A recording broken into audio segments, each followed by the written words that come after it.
Hello, everyone. Welcome back to Good Critic, Bad Critic. We are back after a 1 week hiatus where we did not take a vacation.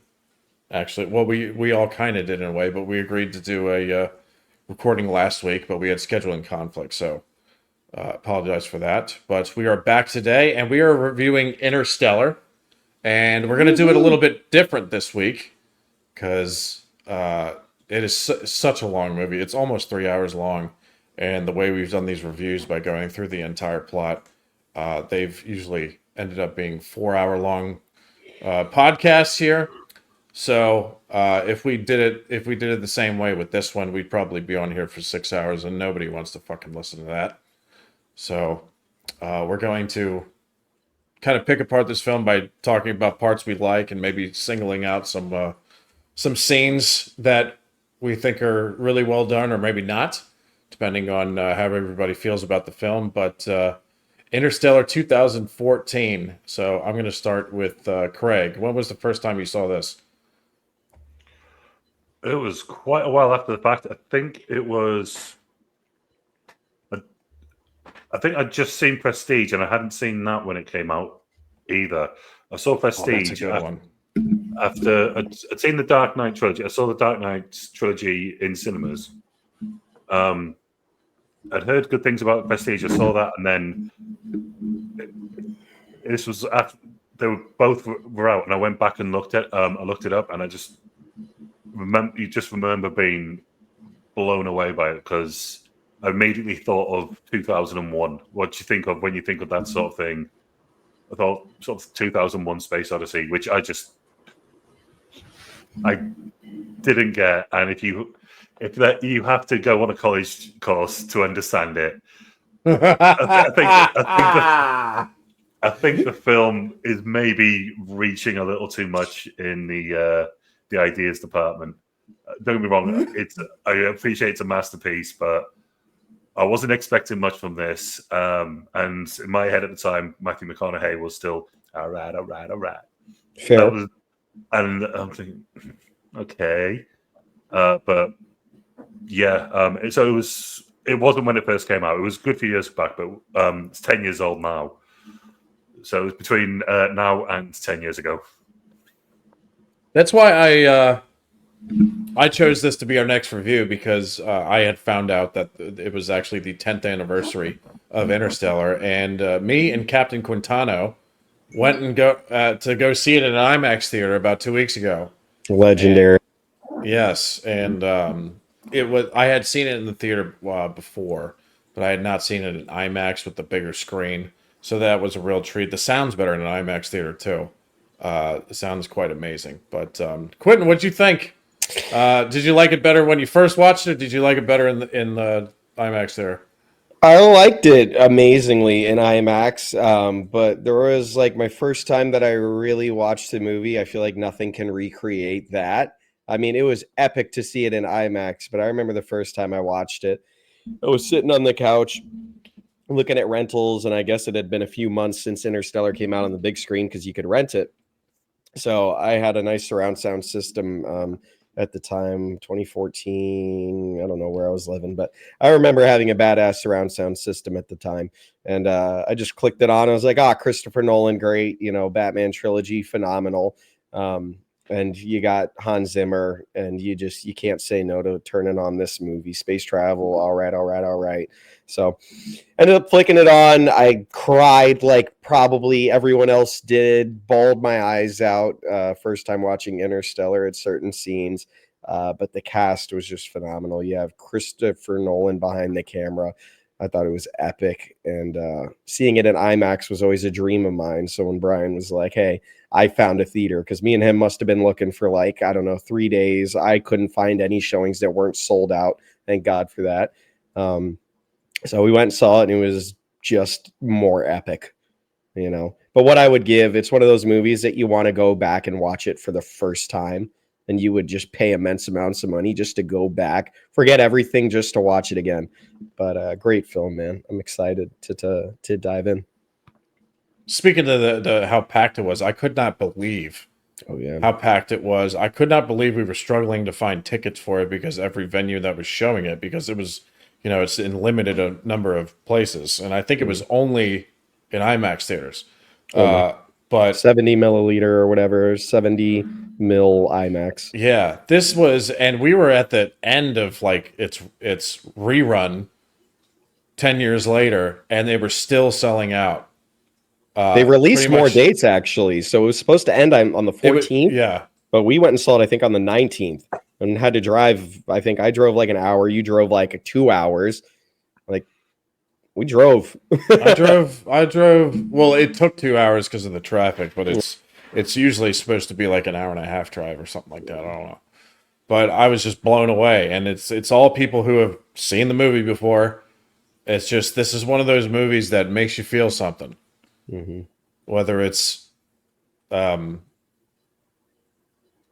that is up to you, however you feel about it. But I think it's a testament. 10 years later, it's selling out IMAX theaters all across the country, and it's a testament to how impactful this film was to a lot of people.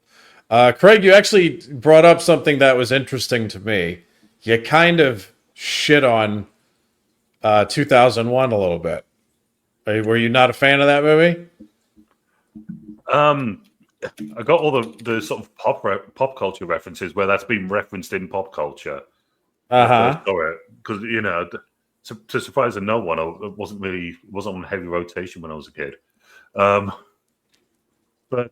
I'm just surprised because I'm not the biggest Kubrick guy, to be honest. And 2000, although I think 2001 is one of his better movies. There's so, you talking about how like you need to take a class to figure out what you watched in that movie. Yeah. I feel like that every time I watch a Kubrick film.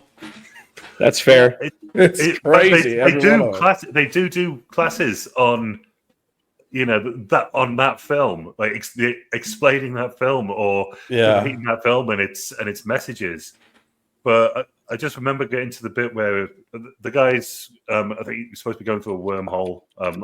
I think that's the general idea of it. And it's just got all the lights and the eerie stuff. And it just goes on, and I'm just thinking, the fuck am I watching? It's not like if they did it for like 10 seconds, yeah. But I'm like, checking this. Are we still going? Yeah, okay. I've got to give it a watch. He ends up in bed. And like, they're massive. Yeah. There are some really big tips to the hat in this film for 2001. Yeah, I mean, of all the directors that have done, very memorable and renowned science fiction films, you think of Ridley Scott with Blade Runner and Alien, or Steven Spielberg, of course, George Lucas. Anybody who's done a successful science fiction film, like it seems like every last one of them references 2001 in some way. It's Interesting. It's the movie that they all are like, this is the godfather of science fiction films and one of the greatest films ever made. Even though I think it's good, is it one of the greatest ever made? I don't know. I feel like Craig, I feel like me and you are in the minority on this now that we're discussing that a little bit. But I guess we should review that one day and 100%. It'll be my first time seeing it when we do. As far as Stanley Kubrick I've only seen it a couple Spielberg. times, but It'll be The reviews are crazy what on you it. think of it. Yeah. It'll be so interesting to see what you think of it. Because don't get me wrong, there's some amazing things like the spaceship spinning around, which we see in this. If you've seen Gravity, Gravity's great. Love Gravity. It spins round, so the centrifugal force creates artificial gravity, if you like. Which, in 1969, the same year we landed on the moon. That's unbelievable that they managed to nail that down. But those are the parts of that, like comparing what they knew then to what they know now, and it's like they kind of like hit everything right when they didn't know. It's kind of wild. It's kind of crazy. It's kind of Crazy, crazy yeah. when you think of it. Almost like like the moon landing was fake. No, I'm kidding. Oh, we can talk about that a little bit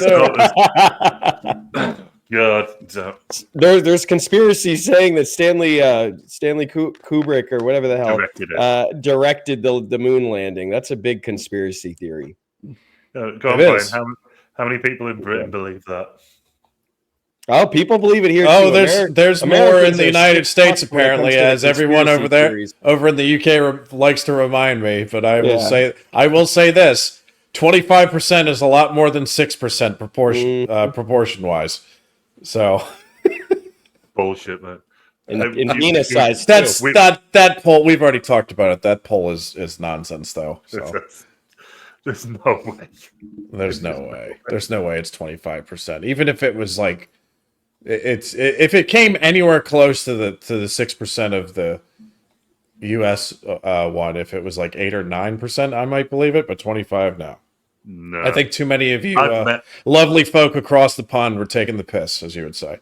Oh, we were sitting I've met one flat earther, and that's only because I was working for my mate in his garage. I was doing admin at his garage, and the two lads who worked there, my mate and the guy who worked with him, couple came in just to get something checked out on their van.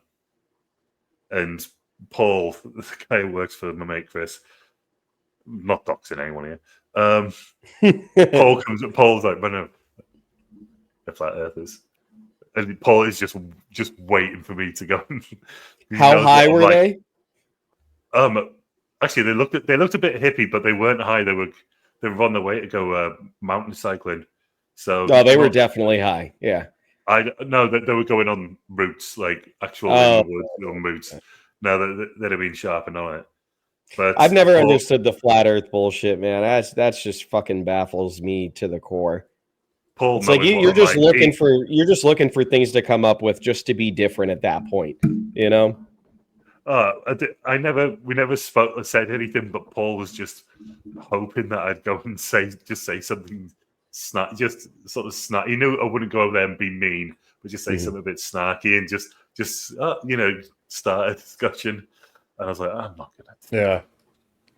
All right, you guys. Maybe friends of yours, but yeah, you guys want to run through this a little bit and see how it goes? Do it. All right, because I'll let you run through me. Anytime. This is yeah. Yes, Daddy.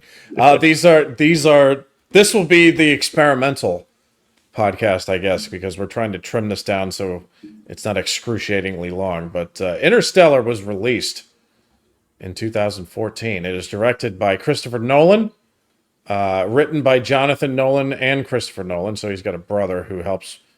He's usually the writer on most of his films. He's with a lot of his films, yeah. Yeah. Produced by Emma Thomas, who is his wife, who produces all his films as well. Also produced by Christopher Nolan and Linda Obst, who was one of the people that came up with the idea of this movie, I believe. But we'll get to that in a second. Let's look at this cast here. I did leave one name out, and I forgot about it until he showed up midway through the movie. But let's go through the cast a little bit. There's Matthew McConaughey, who plays Cooper. I actually wanted to talk about this just briefly, but Matthew McConaughey, this was, if he was a True Detective, I think he was in True Detective the following year, because this was released in 2014, November of 2014.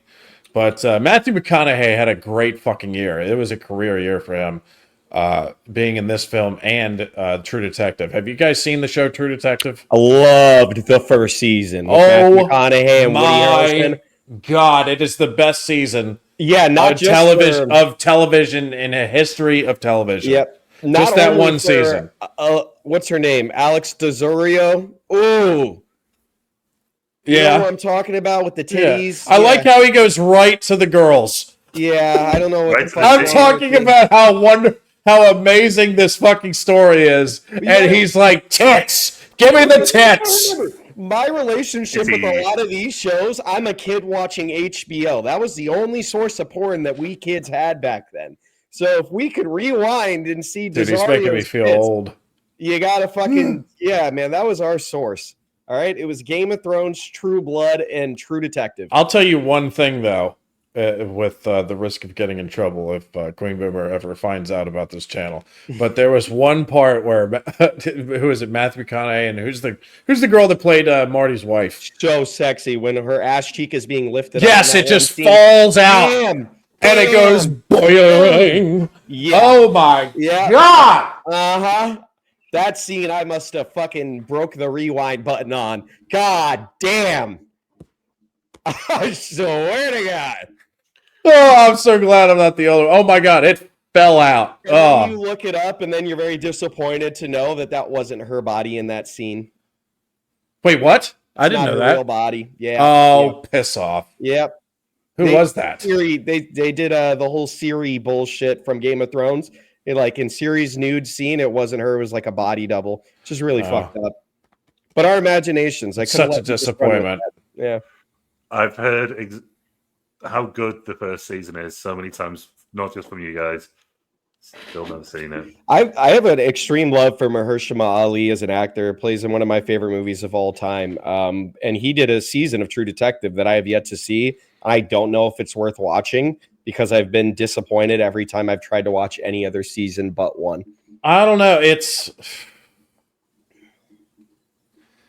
a tough one, man, because it's of all the seasons, other than the first, like you take because there's 3 other seasons now because they did that one in Alaska with Jodie Foster, I think. I did watch an episode of that. That seemed more trippy and freaky, like supernatural than it did anything else. Yeah. I never watched it just because I knew because the original guy who created the series wasn't involved. So I was like, oh, it's not going to be, But the 3rd season with Mahershala Ali, if the story doesn't do it for you, you have to watch it just for, I can't remember the actor's name, but the guy, and he's not really.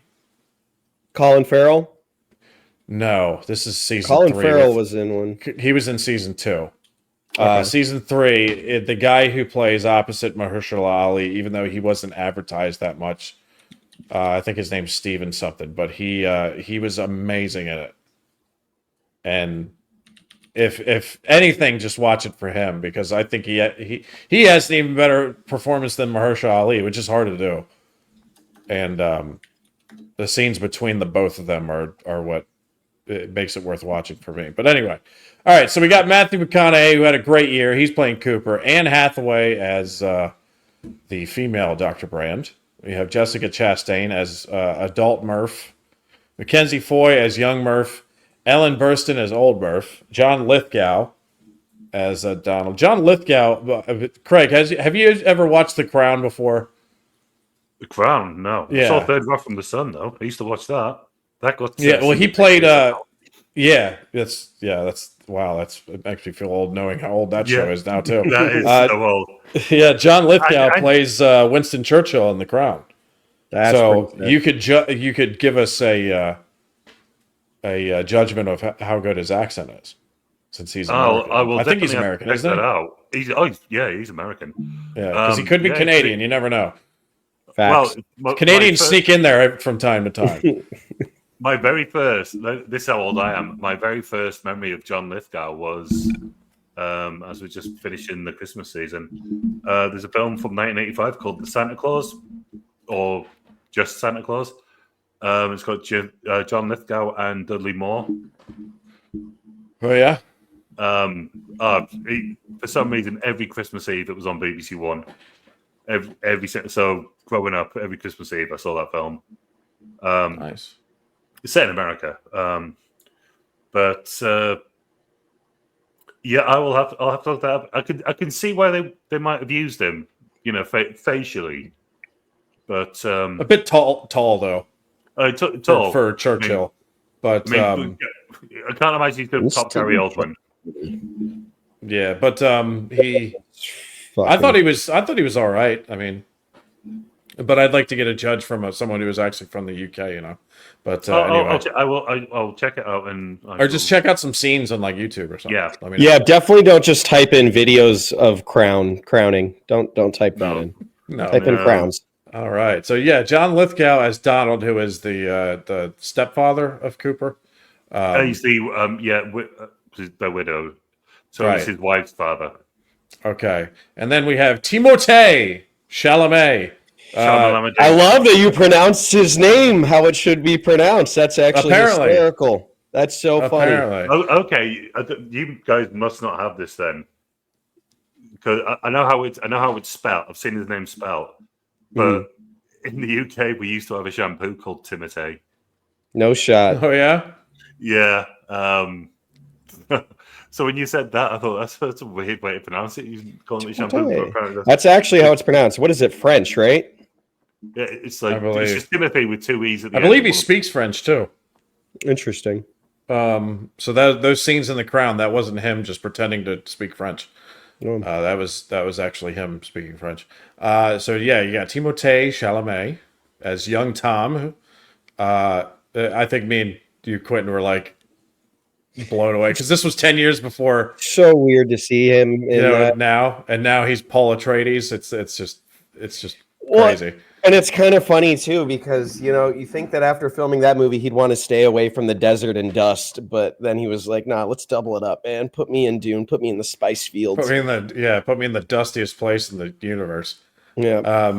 So we got Bill Irwin as the voice of Tars. I believe he plays both Tars and Case as like the guy who's like actually moving around those things or something. But we also have Wes Bentley, who plays Doyle. Wes Bentley was Go for it. Wes Bentley was famous from two things, probably, that people recognize him from, at least here in America. American Beauty, the movie, and Yellowstone, the television show. He was in American Beauty. Until you said it, I never married that up, Mr. Paper Plastic Bag. But the only thing I went, why is the guy from Ghost Rider on this? Oh yeah, I remember that monstrosity. Dude, that is one of the worst movies I've ever seen. And it got a sequel.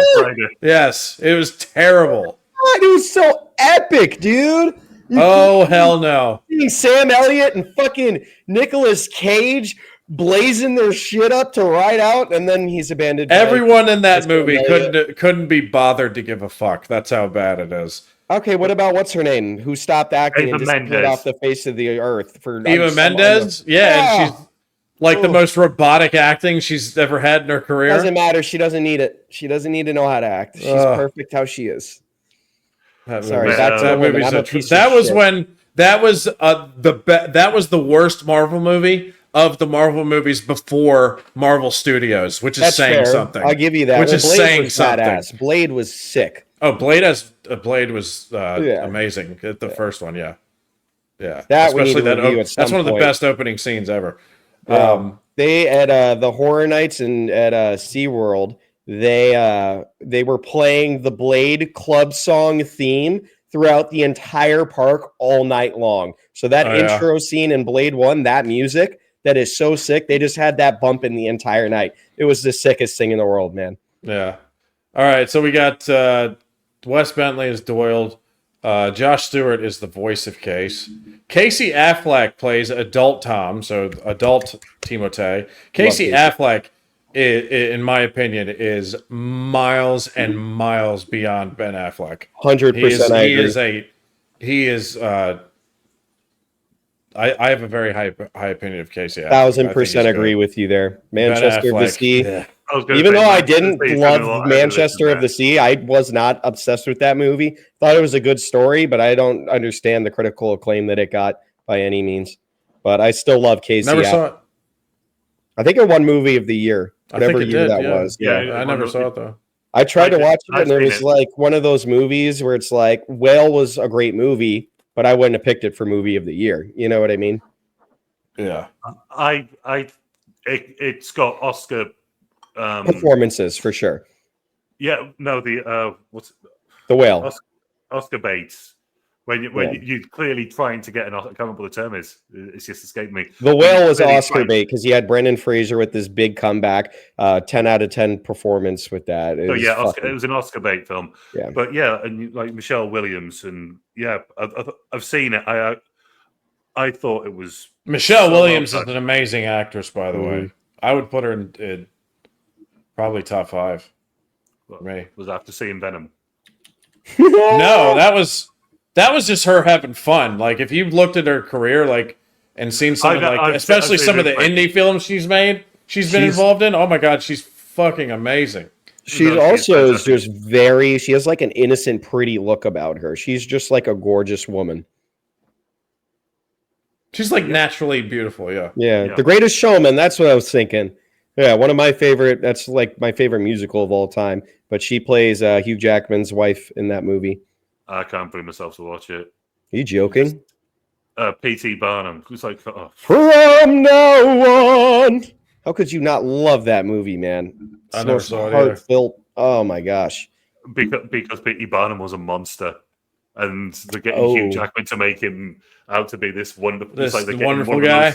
One of the most naturally liked people on the planet. Let's get him to be one of. They don't make him like a really good guy in the movie. Like he has good qualities about him, and I won't segue too far into this, but they show the fucked up side of him in that movie. I don't know how in depth the actual person was. I'm sure he was a scumbag, but they don't make Hugh Jackman super lovable in this movie, which is hard to not make Hugh Jackman lovable.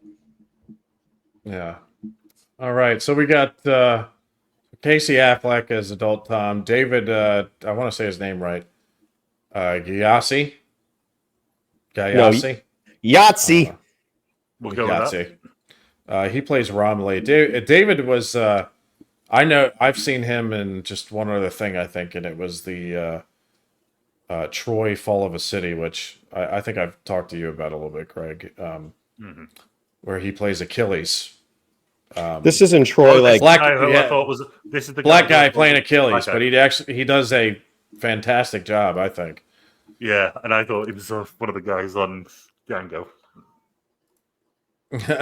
I mean, if I'll have to take a closer look at it, but I don't think so. But I could be wrong. It's the hair. It's just it's the black guy with that really specific hair, and I was like, all their hair looks the same, huh, Craig? Yeah, they all look alike to you. All the hair looks the same. You fucking Brits. No, I'm kidding.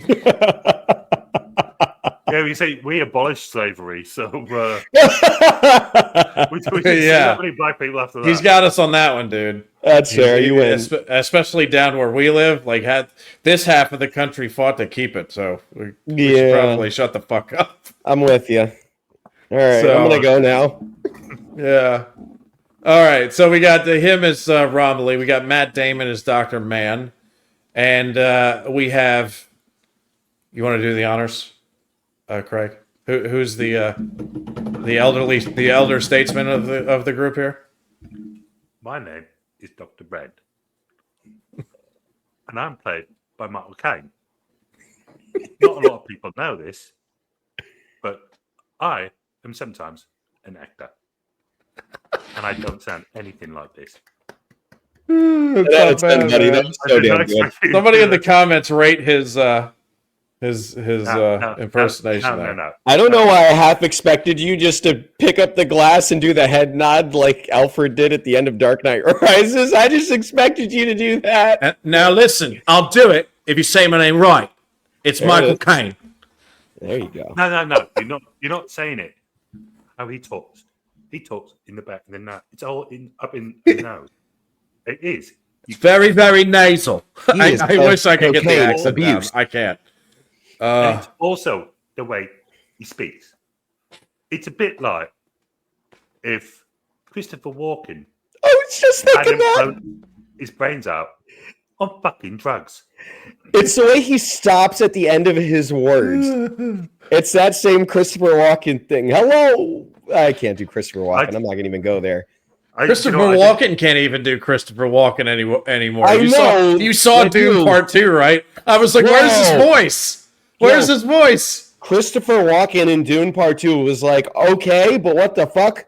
That was the weirdest shit in the world. I think that was like, even though I love that movie, I personally think him and Zendaya were really miscast. Zendaya, her acting has never impressed me. Never. I've heard that she's It's a show. I was just about to say that. Euphoria, I've heard that she's amazing in Euphoria, but if she is, it'll be the first time I was amazed by her acting. So I want to just defend myself. I don't think I could do a Michael Caine voice. I just did it the other day when I was on the phone with Brian, and Brian was in fucking stitches. It's pretty damn good. It's pretty good. Wasn't even thinking. I just never tried it. Never tried that version of, other than you're only supposed to blow the bloody doors off. That everyone does. Everyone's got that. But If we ever do the Batman trilogy, we need you to talk in his voice for the entire movie review. I can't. oh my god. No, not It'd be even funnier if me and you tried to do that the whole podcast, Quentin, because we can't get the accent down. No, people would click off of the video so fast. Negative views. Yeah. All right, let's move along here. We got cinematography of Interstellar is by Hoyt van Hoytema. I hope I said that right. Edited by Lee Smith. Quentin, who did the music in this film? Hans Zimmer. There you go. One of his Crazy. best ones too. My God, yes. Oh, it's so good. Definitely top Hans three. Zimmer, the Hans Zimmer movies scores. that he makes music for, man, they wouldn't be the same without his music. And in this, even though some of it is so minimalist, my God, is it Oh, effective. fun fact. Do you guys know how Hans Zimmer wrote the music? How he started writing the music for Interstellar? It's kind of funny.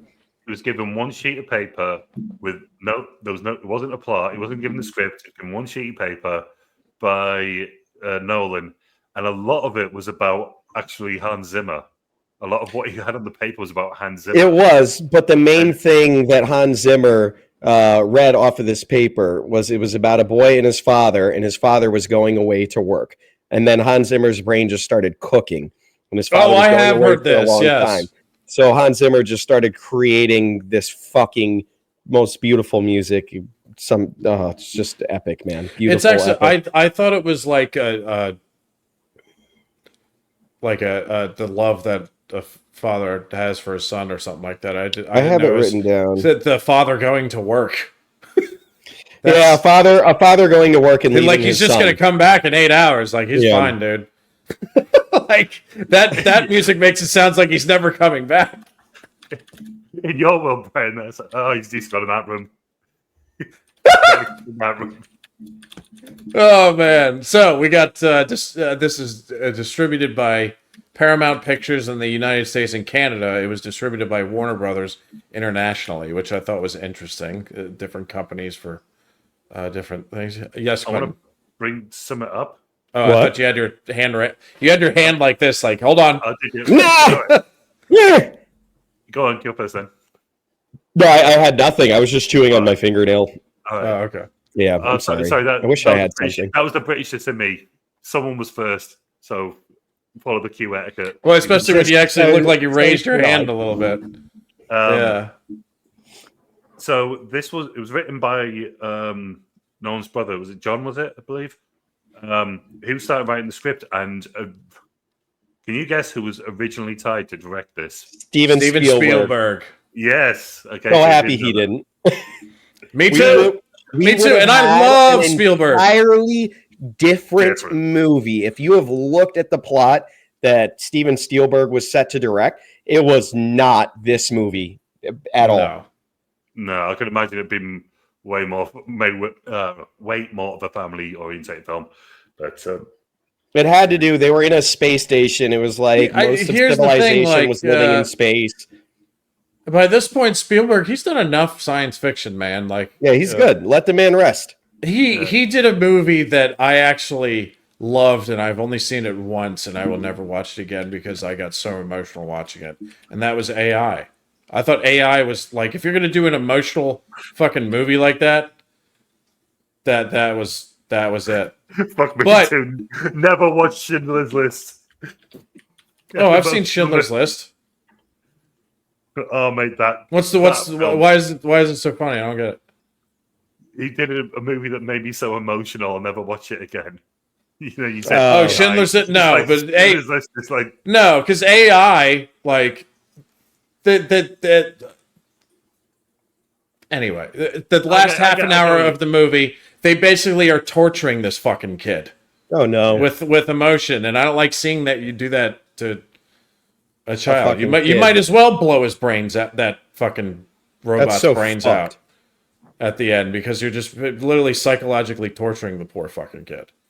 But anyway, it's just I will emotionally be destroyed if I put on Schindler's List, especially if I've had any red wine or anything.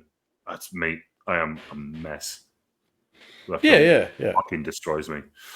Our little emotional tars. But it's not like, AI is like a culturally important film. Well, Kubrick film initially. Is it? Initially, yeah. He basically like told Spielberg what to do before he passed. Interesting. But anyway, but Schindler's List is like a culturally important film. So like, even if it's hard to watch, I will force myself to watch that every single time. If it's on the TV, I'm going to sit down and watch it. I love that. Anyway, release date, November 7th, 2014. In both the US and the UK. Same time. We've noticed in these reviews that they usually alternate with release dates going from the US to the UK. They came out in the same time though in the UK? Yes, same day. Good. Running time. That was Hans Zimmer who probably pushed for that. Yeah. Running time, 169 minutes. Budget, $165 million. And the box office, $740.7 million. So good return on this one. 100%. I'm so glad that he can do films like this and Oppenheimer, high concept. And he's got the cred. He's got the street cred. Yeah, Mm-hmm. Because of the Batman movie. So like, people will go out Inception, Batman to go see the other movies. In fact, I think part of like, I could be wrong, but I think like movies like The Prestige and Inception happened because they wanted Warner Brothers wanted sequels to Batman Begins, and he was like, "Well, if I'm gonna do a sequel, you have to let me make another film first." Wow! And I think those two were made, and then those two ended up being amazing, and people were like, "Yeah, this is one of the best directors around currently." So, yeah, I mean, it doesn't guarantee box office hits. If you look at like Tenet or whatever, but his name Tenet was the first big movie after COVID, though, so it's not. There's heavy circumstances under that one. Tenet, even though that's the one Nolan film where like I'm not a fan of, but I feel like it was severely crippled by the pandemic. It was. I felt like they took Inception and they wanted to trip people out more. Like for the people that didn't fully understand Inception, myself being one of them, no matter how many times I watched it. I went in to go see Tenet and I walked out in fucking 20 minutes. I was like, my brain, it cannot wrap around anything that is happening. It just felt like a weird, terrible acid trip. What I was going to say was, I agree. Other than that, like other than Tenet, his name carries so much cachet because there's no longer movie stars. So if you think movie star, the only one, some people will bring up is like Tom Cruise, because I feel like he's the only one. He's the only movie star left. Mm-hmm. So if you take someone like Chris Evans or any of the Chris's, Pratt Evans, Chris Hemsworth, and I like most of those guys, but no, you're right. They don't. When you say movie star, though, like Leonardo DiCaprio is a movie star. There's one. Denzel Washington, movie star. But if you see it will pique your interest. But do you have to go see the new? And even Tom Cruise with the last Mission Impossible film, I can't believe it did as badly as it did. Oh, the last Mission Impossible film was epic. I loved it. Dead Reckoning. It's fantastic, but I thought it would. I thought it would do gangbusters, and it just didn't. It was COVID though, right? It was a little bit after COVID. Like what was it? 2023. It was after, but so after COVID. Yeah, but even like Tom Cruise doesn't have that, untouchable cachet. Yeah. But Christopher Nolan, Tom Cruise still does as an actor. He still has that sort of cachet. Fair. And The Rock. Everyone will pay ridiculous money to see The Rock, which is annoying. No, to me, he's had a but- bunch of Black bombs Adam, lately. man. Black Adam. Yeah, but they'll still pay him $100 million to play in a they'll pay simple him. ass But role. I'm talking about what people will pay. Got People came you. to see this film. I see what you're People saying. went to see Oppenheimer Just for about Christopher one of the Nolan. worst They things made that $1 billion, ever I happened. think. Yeah. Yeah, but Well, one and of the then- worst things that ever happened. I actually really like that movie. I can see why some people wouldn't, though, but I liked it. I I thought really Robert liked Downey was Oppenheimer. crazy. Well, here's the difference. With Christopher Nolan, you have actors that it is their dream to work with Christopher Nolan. I mean, there's multiple people. I think Matt Damon is one of them. And he was taking a break from acting, like a years-long break from acting. And he gets a call from Christopher Nolan. And he's like, hey, I need you in this movie. And he's just like, shit, I guess I'm back. Like, there are people. was that for Oppenheimer? It was 'Cause I either think- Oppenheimer or Interstellar. But I think in Interstellar, he was in full-fledged yeah, because that was mode. the first call because that he I had got. think within the next year, Matt Damon was the lead in The Martian. So Which yeah, then is it's got to be 2015. yeah. So then it's got to be Oppenheimer. But there was a Christopher Nolan movie where he was on a break, like 7-year hiatus or something that he wanted to go on, and then he gets that one phone call. But you also, when you go to see a Christopher Nolan movie, you know that the cast is going to be great because of how many They're people bringing their want to A-game. work with him. Everyone bringing their absolute A game. Yeah. Like Matthew McConaughey, I think it was Christopher Nolan had saw Mud. And if Yes. you guys have seen Mud is fantastic. But he was like, I need to get Matthew McConaughey in for Interstellar. That's the movie that piqued his interest in McConaughey for this role. I saw that when I was glancing through the Wikipedia page, and I was like, "Wow, I've never seen Mud. I've never even." Oh my God. I don't even know what it's about. Great Well, movie. McConaughey- Couple of boys in like a swampy area. Matthew McConaughey's this rugged, all right guy who's just like kind of homeless, but not. Motels. I think there's a hooker involved. Really good movie though. Was that about right, Greg? I don't know. That's fair enough. I don't Yeah, know. apparently McConaughey was a bit apprehensive about working with Nolan, so he just thought he was worried to be some absolute, authoritarian dictator on the scene. But he was like, "Oh no, Christopher Nolan likes a joke," and and apparently there was a bit of trepidation that McConaughey would just be completely unruly. But no, they both subverted each other's expectations. McConaughey was totally professional. Completely on I've board. never heard either one of those. I've never heard anything bad said about Christopher Nolan on a set. Same. And the same goes for Matthew McConaughey. I've never heard. Well, Matthew McConaughey, you got to think of It's how their personal. personalities are. So you have Yeah, like it's Christopher personal. Nolan. He's that. Is Christopher Nolan? Is he English? God, yes. Okay, Oh my sorry. God. I He's should know this. He's got dual citizenship. He's Dual citizenship, but he's very. He just when you think Christopher Nolan, you think proper. Is what I think. And then you think of Matthew McConaughey, fucking running on the field at a football game, drunk. Have you ever smoking heard, cigarettes? Have you ever heard his brother Jonathan? I know Jonathan Nolan doesn't get a lot of recognition. just- but have you ever heard him talk? No, American as fuck. Really? I was going to say, yeah. I think they had parents that split apart and like each one went with a different parent or something, and then grew up in different countries. Something like that. It's very strange. Well, it it seems like the English. It seems like UK won the battle of who chose the right partner there, because we got Christopher Nolan and his fucking Yeah, but it's a amazing writer of partnership Greta. though, because John's writing all the shit. That's fair. So- So it evens itself out. Yeah. likelihood is Christopher was born in England, raised in England for a bit, then he got a younger brother, and that's when they moved to America. I would, and then Jonathan's been raised in America. I don't know. I didn't look into the Nolan family, history. Yeah, I'm not too familiar that's with it, but something's probably- going on there. Maybe we need to figure that out, because that's an interesting dynamic where Right. you have one brother with an English accent and then another brother with an American accent. It's Christopher crazy. Nolan's a liar. He's actually just from Texas, and he just puts a really great accent on. No one from Texas dresses that well. Come on. So I got a question, guys. Who do we think out of the Christopher Nolan movies? You know, he always has people that return to his films actor wise. So you have Matt Damon, Anne Hathaway. These are some big ones that are always returning to the films. Who do you think is like that number one actor that is in every single one of his movies? Michael Caine. Michael Caine. Yep. This was his 6th movie, I believe. 6. Wow. And he was in every one. Wow. I love that fucking impression. He was in everyone, even Anne Hathaway. He did it. He's been in every one up to until Tenet, I believe, Tenet? right? Yeah, Tenet, I think. Yeah.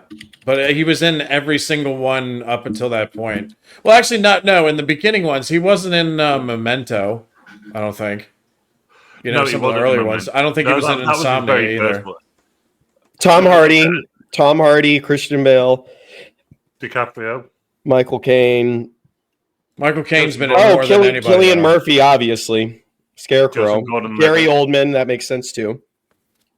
I mean, I loved in Oppenheimer when Gary Oldman showed up as fucking President Truman. That was amazing. Because nobody saw that coming. It was not advertised that he was going to be in the movie. He did that with Matt Damon in Interstellar too. Matt Damon wasn't even at the fucking premieres. And then he just I know at the last act of the movie. and he was pivotal to this movie too.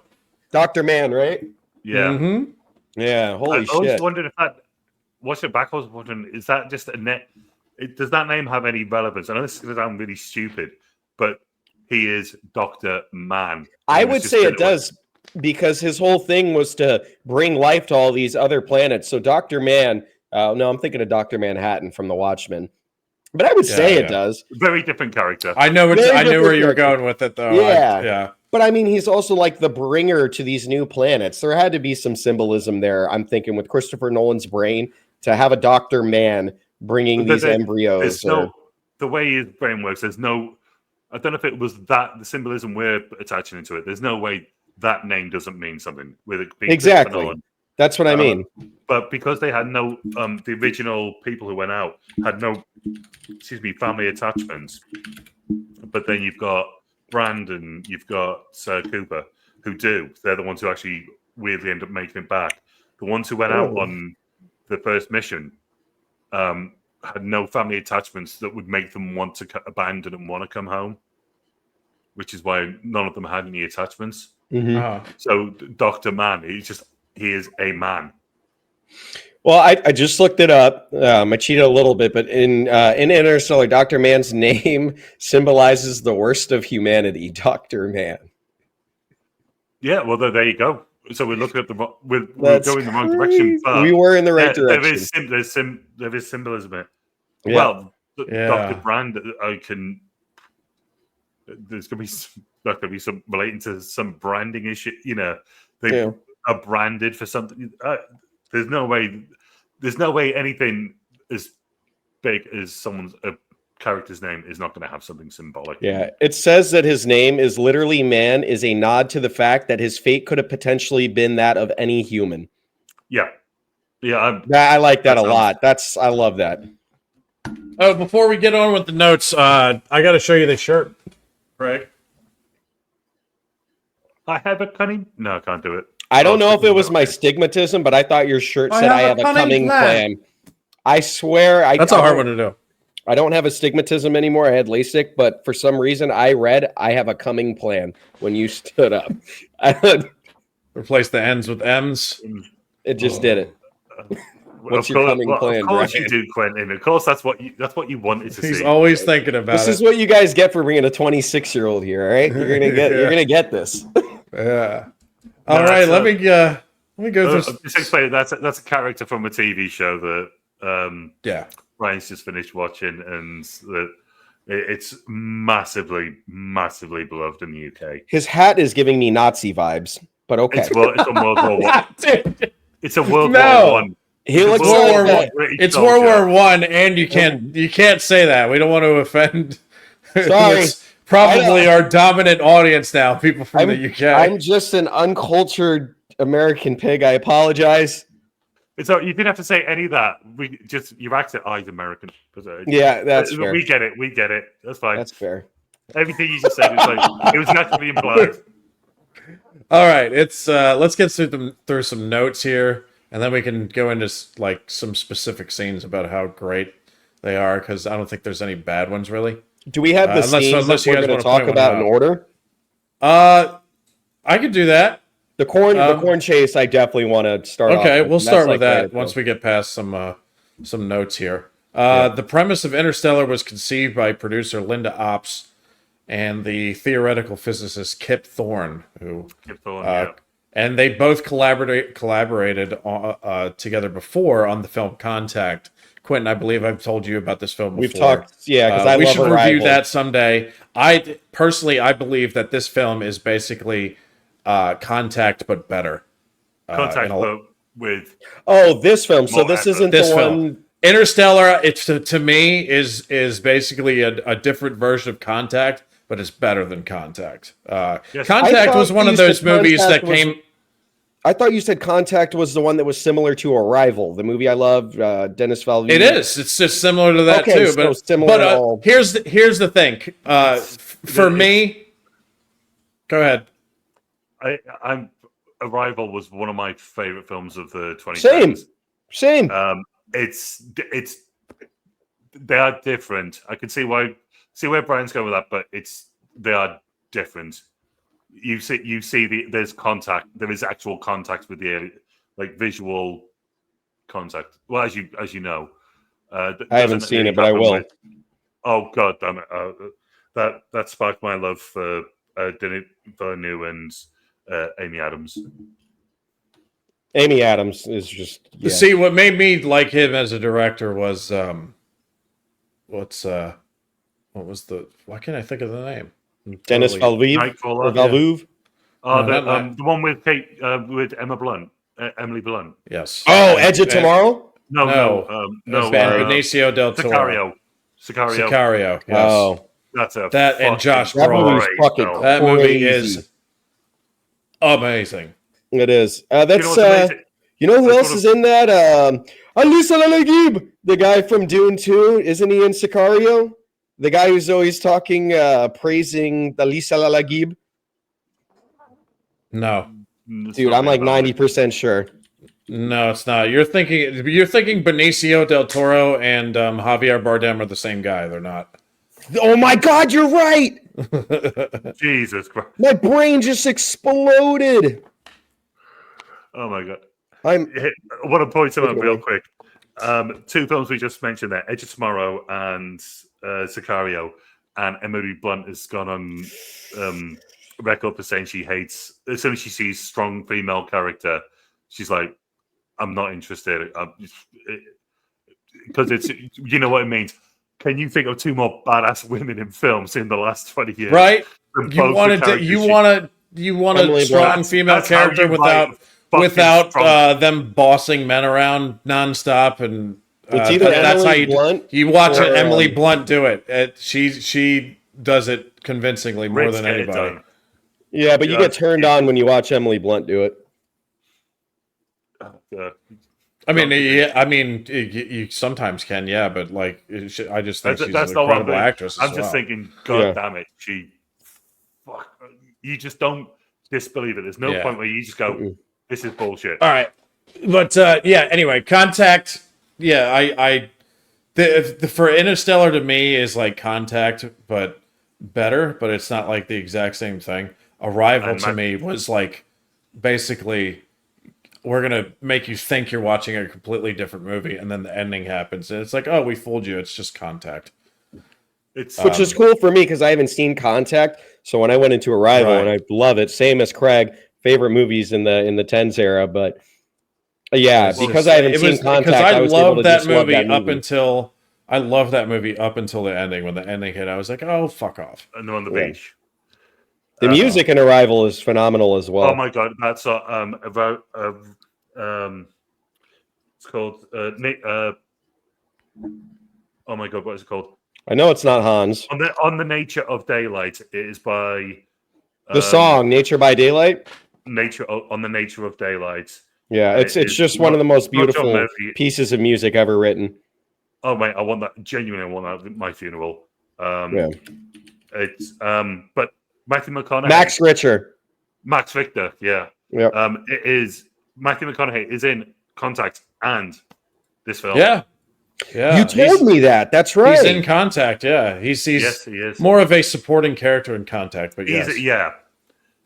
He absolutely is. Contact is very much a Jodie Foster movie, but yeah. When I saw that, when I was looking at this, I was like, "Oh my god, I completely forgot McConaughey was in this." McConaughey's funnily enough, like McConaughey always shows up in these like good movies as like a side character, in like throughout the '90s when he's not doing rom-coms, he's doing he like shows up as a side character in a pretty big major movie. He's got some crazy movies like Dallas Buyers Club. Oh my god, his performance in that movie was unreal. That's like him and Jared Leto. I couldn't believe their performances in both. It was unreal, so good. Yep.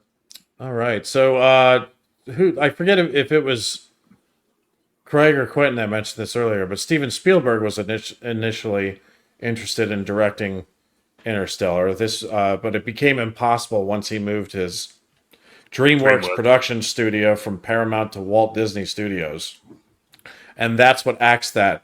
And as someone who is a massive fan of Steven Spielberg, thank God, because this was a much better movie under Christopher Nolan. I think you guys would agree. Mm-hmm. The Hollywood Reporter claimed Nolan earned a salary of $20 million against 20% of the total gross of this movie. Yeah. Oh, 20% of 700 something million? Yeah. That's profit though. So, okay, for a film that was just under, was it 170 million? 100, yeah, I think it was 170. So you're basically looking at all the profit after to cut even 500 million, give or take 550 million. So you're looking at the best 20% of 150 to 200 million. That's 20% insane. of that. Why is it? Hold on. Why does it jump from 165 million to it cost 500 million?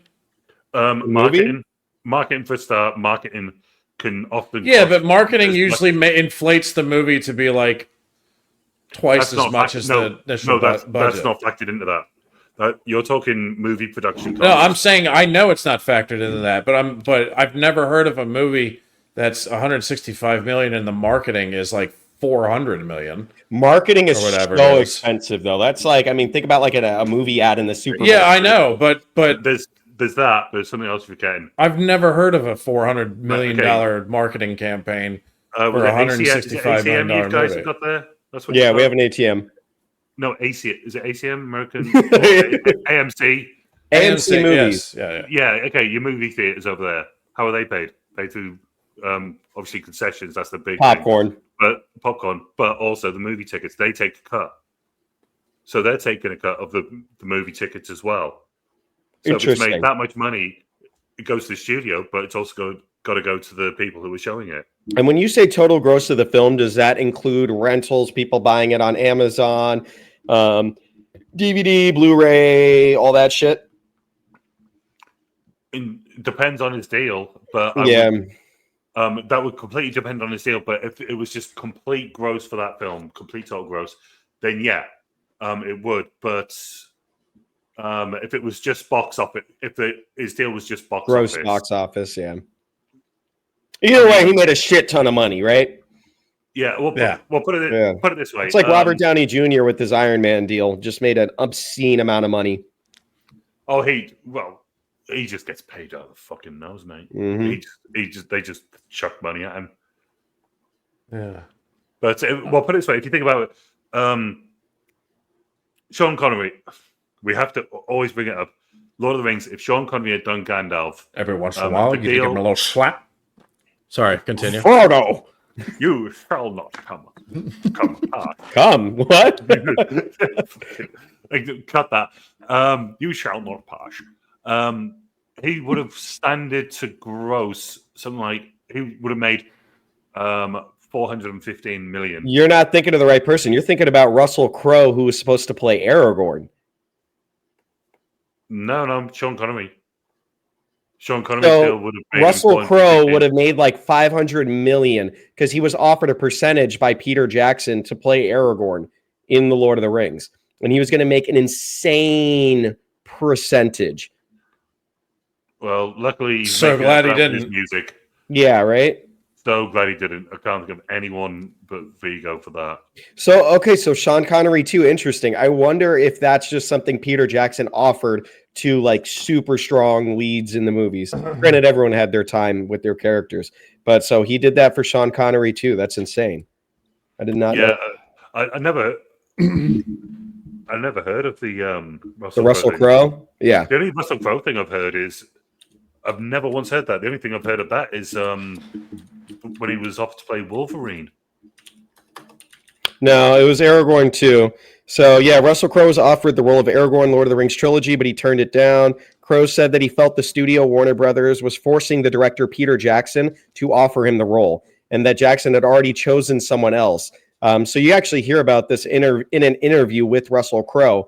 But he said that when Peter Jackson had gave him a call and offered him the role, it sounded like Peter Jackson didn't want him in it. And there was already rumors that Peter Jackson already had someone who he wanted for it. But literally the studio was trying to force him because you're coming off the success of all of Russell Crowe's movies, Gladiator at the time. So they wanted him in the lead, and we're all so happy that they didn't. Yeah. Remind me again, though. Gladiator was 2000. It was 2000. So Lord of the Rings came out, what, 98? No, God. Fellowship? 2001. Fellowship was 2001? Mm-hmm. So okay, that makes sense then. Scheduling conflicts as well, Pat. If he's got that. No, I mean, that's why Russell Crowe. So there's a whole, I'll send you the link later, but the whole video is kind of interesting because he was supposed to make a percentage, same as I guess Sean Connery was. Sean Connery. But yeah, so I'll send you that clip later, but he was supposed to gross an insane amount of money. It was on a Howard Stern thing that he bought it up on. Howard Stern ended up breaking down the amount of money that he would have made had he taken the role of Aragorn. And it was just kind of devastating for Russell Crowe. Quentin, I'm sure he's fine. Are you jiggling your knees by any chance? Oh my God, yes, the shaky cam. Yeah, I do it all the time, mate. I thought that's the only thing he's doing. Yeah, we'll call it my knees. Yeah. If not, where are my hands? More like your testes. Ball jangly.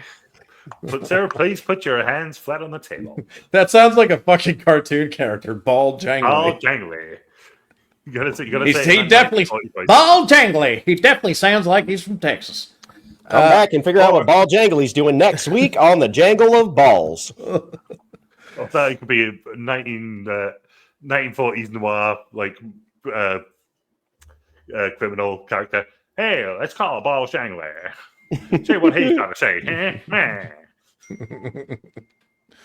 All right, now to research for the film, Christopher Nolan visited NASA and the private space program at SpaceX, where he convinced its CEO, Elon Musk, to allow him to be the only passenger on a series of secret space flights, allowing him to be the only film director to visit space. This would also lead to Musk personally funding another series of space flights that would provide most of the setting for the space scenes of the movie, as Christopher Nolan wanted the audience to experience space on the big screen in its real form. You're fucking joking, right? Of course he's fucking joking, you idiot. You're joking, right? I'm like, there's no shot. That's... Bro, I was seeing my eyes. My eyes We were... got him. I got somebody with it, thank God. But it's something that Elon would do. That's the crazy part. Elon would do some shit like that. That is fucking hysterical.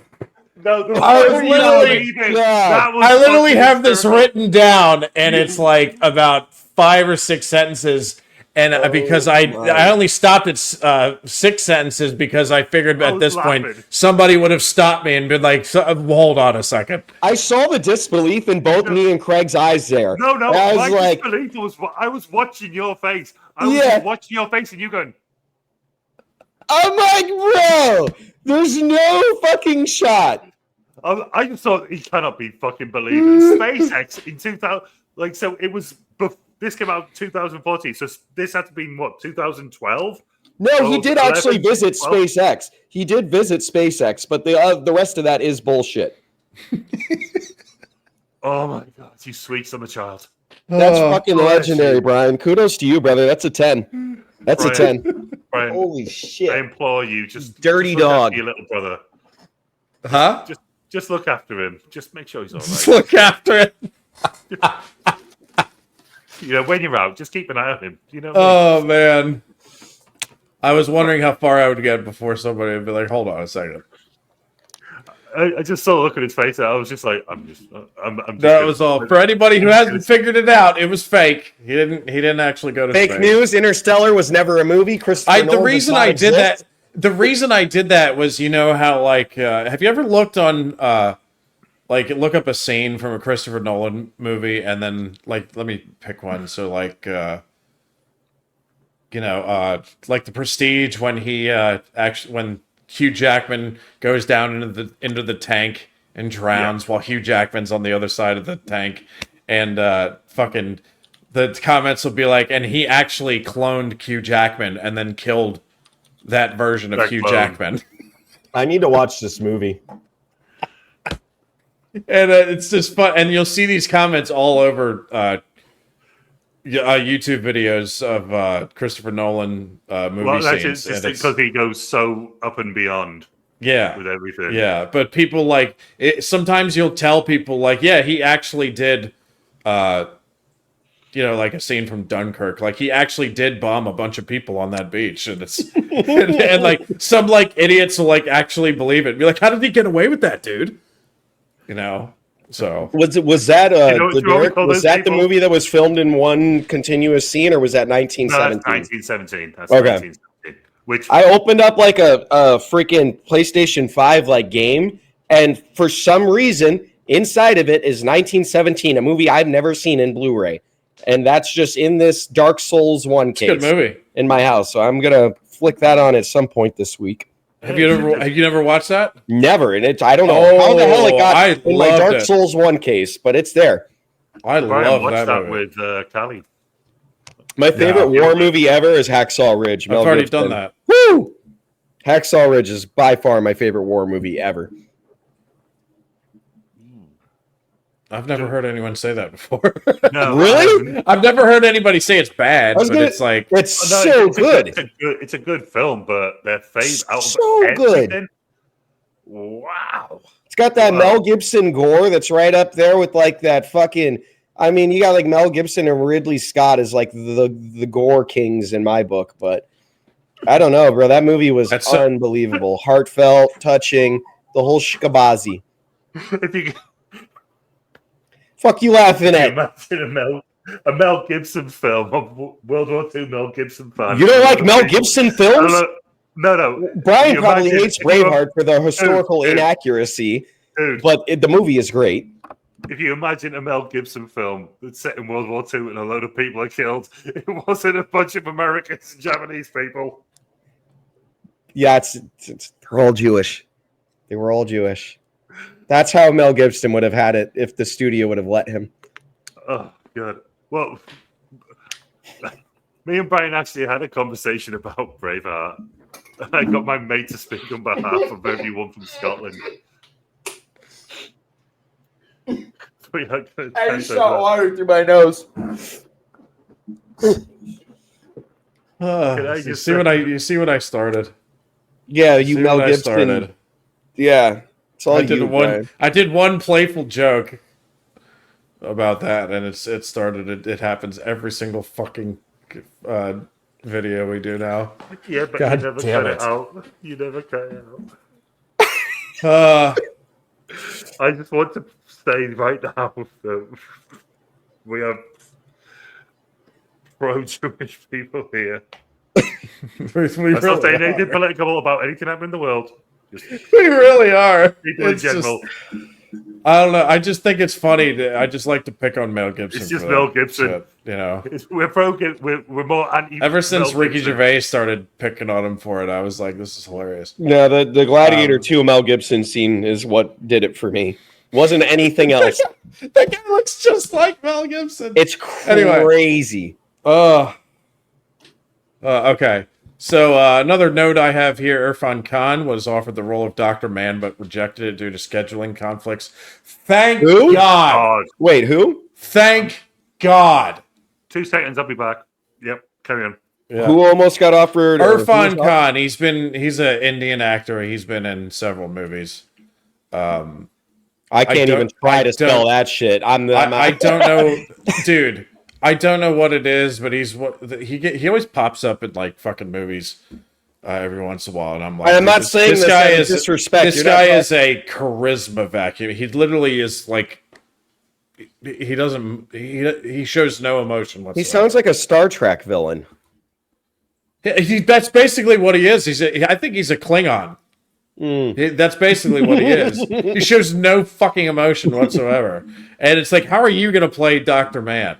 Like little happy accidents like that. I'm like, oh, thank God that happened. Well, also like the first scene you get Matt Damon in is when he's coming out of that cryo sleep and he just starts bawling his eyes out because it's the first touch with humanity. I thought that was a great scene. My God, dude. And fucking Matt Damon. Matt Damon's good. Have you seen Downsizing yet? No. Really good movie with Matt Damon. Downsizing. Very It emotional. looked too goofy for me. It's actually super emotional. It is. It's Kristen Wiig. Yeah. Yeah. Okay. I saw a trailer for it, and I was like, nah, I'll pass. But anyway, I've said that about films before, and they turned out to be good. Fair. It's like Lord of the Rings. Yeah. It's not mind-blowing. It's worth your watch, though. Yeah. Okay. IMAX played a big role in Interstellar. Up to this point, Christopher Nolan used more IMAX cameras for Interstellar than any previous film he had done before it. Now I think could actually hold it because IMAX is it's got to be static because of the weight of it. The cinematographer with the delightfully unpronounceable name earlier, the guy's a unit. Like if you imagine me, but squashed down to about Quentin's height. Yeah, camera on his shoulder, and he was literally just going around filming it with this IMAX camera on his shoulder, like it's just like one of the old VHS style ones. Yeah, he's now he does pretty much the Oppenheimer. I believe he did the entire film in IMAX. So there wasn't a lot of the films that he's done since The Dark Knight. It's kind of like mixed with like IMAX and 5mm. So there is oh my God, you just spot up a movie. What was it? My brain just blanked. Oppenheimer. So I've told you this before, but just super fast. Josh Peck ruined my viewing experience of Oppenheimer because of all the kids that went to go see Oppenheimer just for the whole Barbie Oppenheimer craze. Not to mention there were kids that went just to see Josh Peck in it for a brief moment, and that ruined Oppenheimer's I heard that for me. But who can you? Sorry to cut you off. Who is Josh Peck, and why did he get that kind of publicity? From Drake and Josh. He's just a Nickelodeon star, and he hasn't been in anything since that show. For whatever reason, he's in this movie for like 0.2 seconds.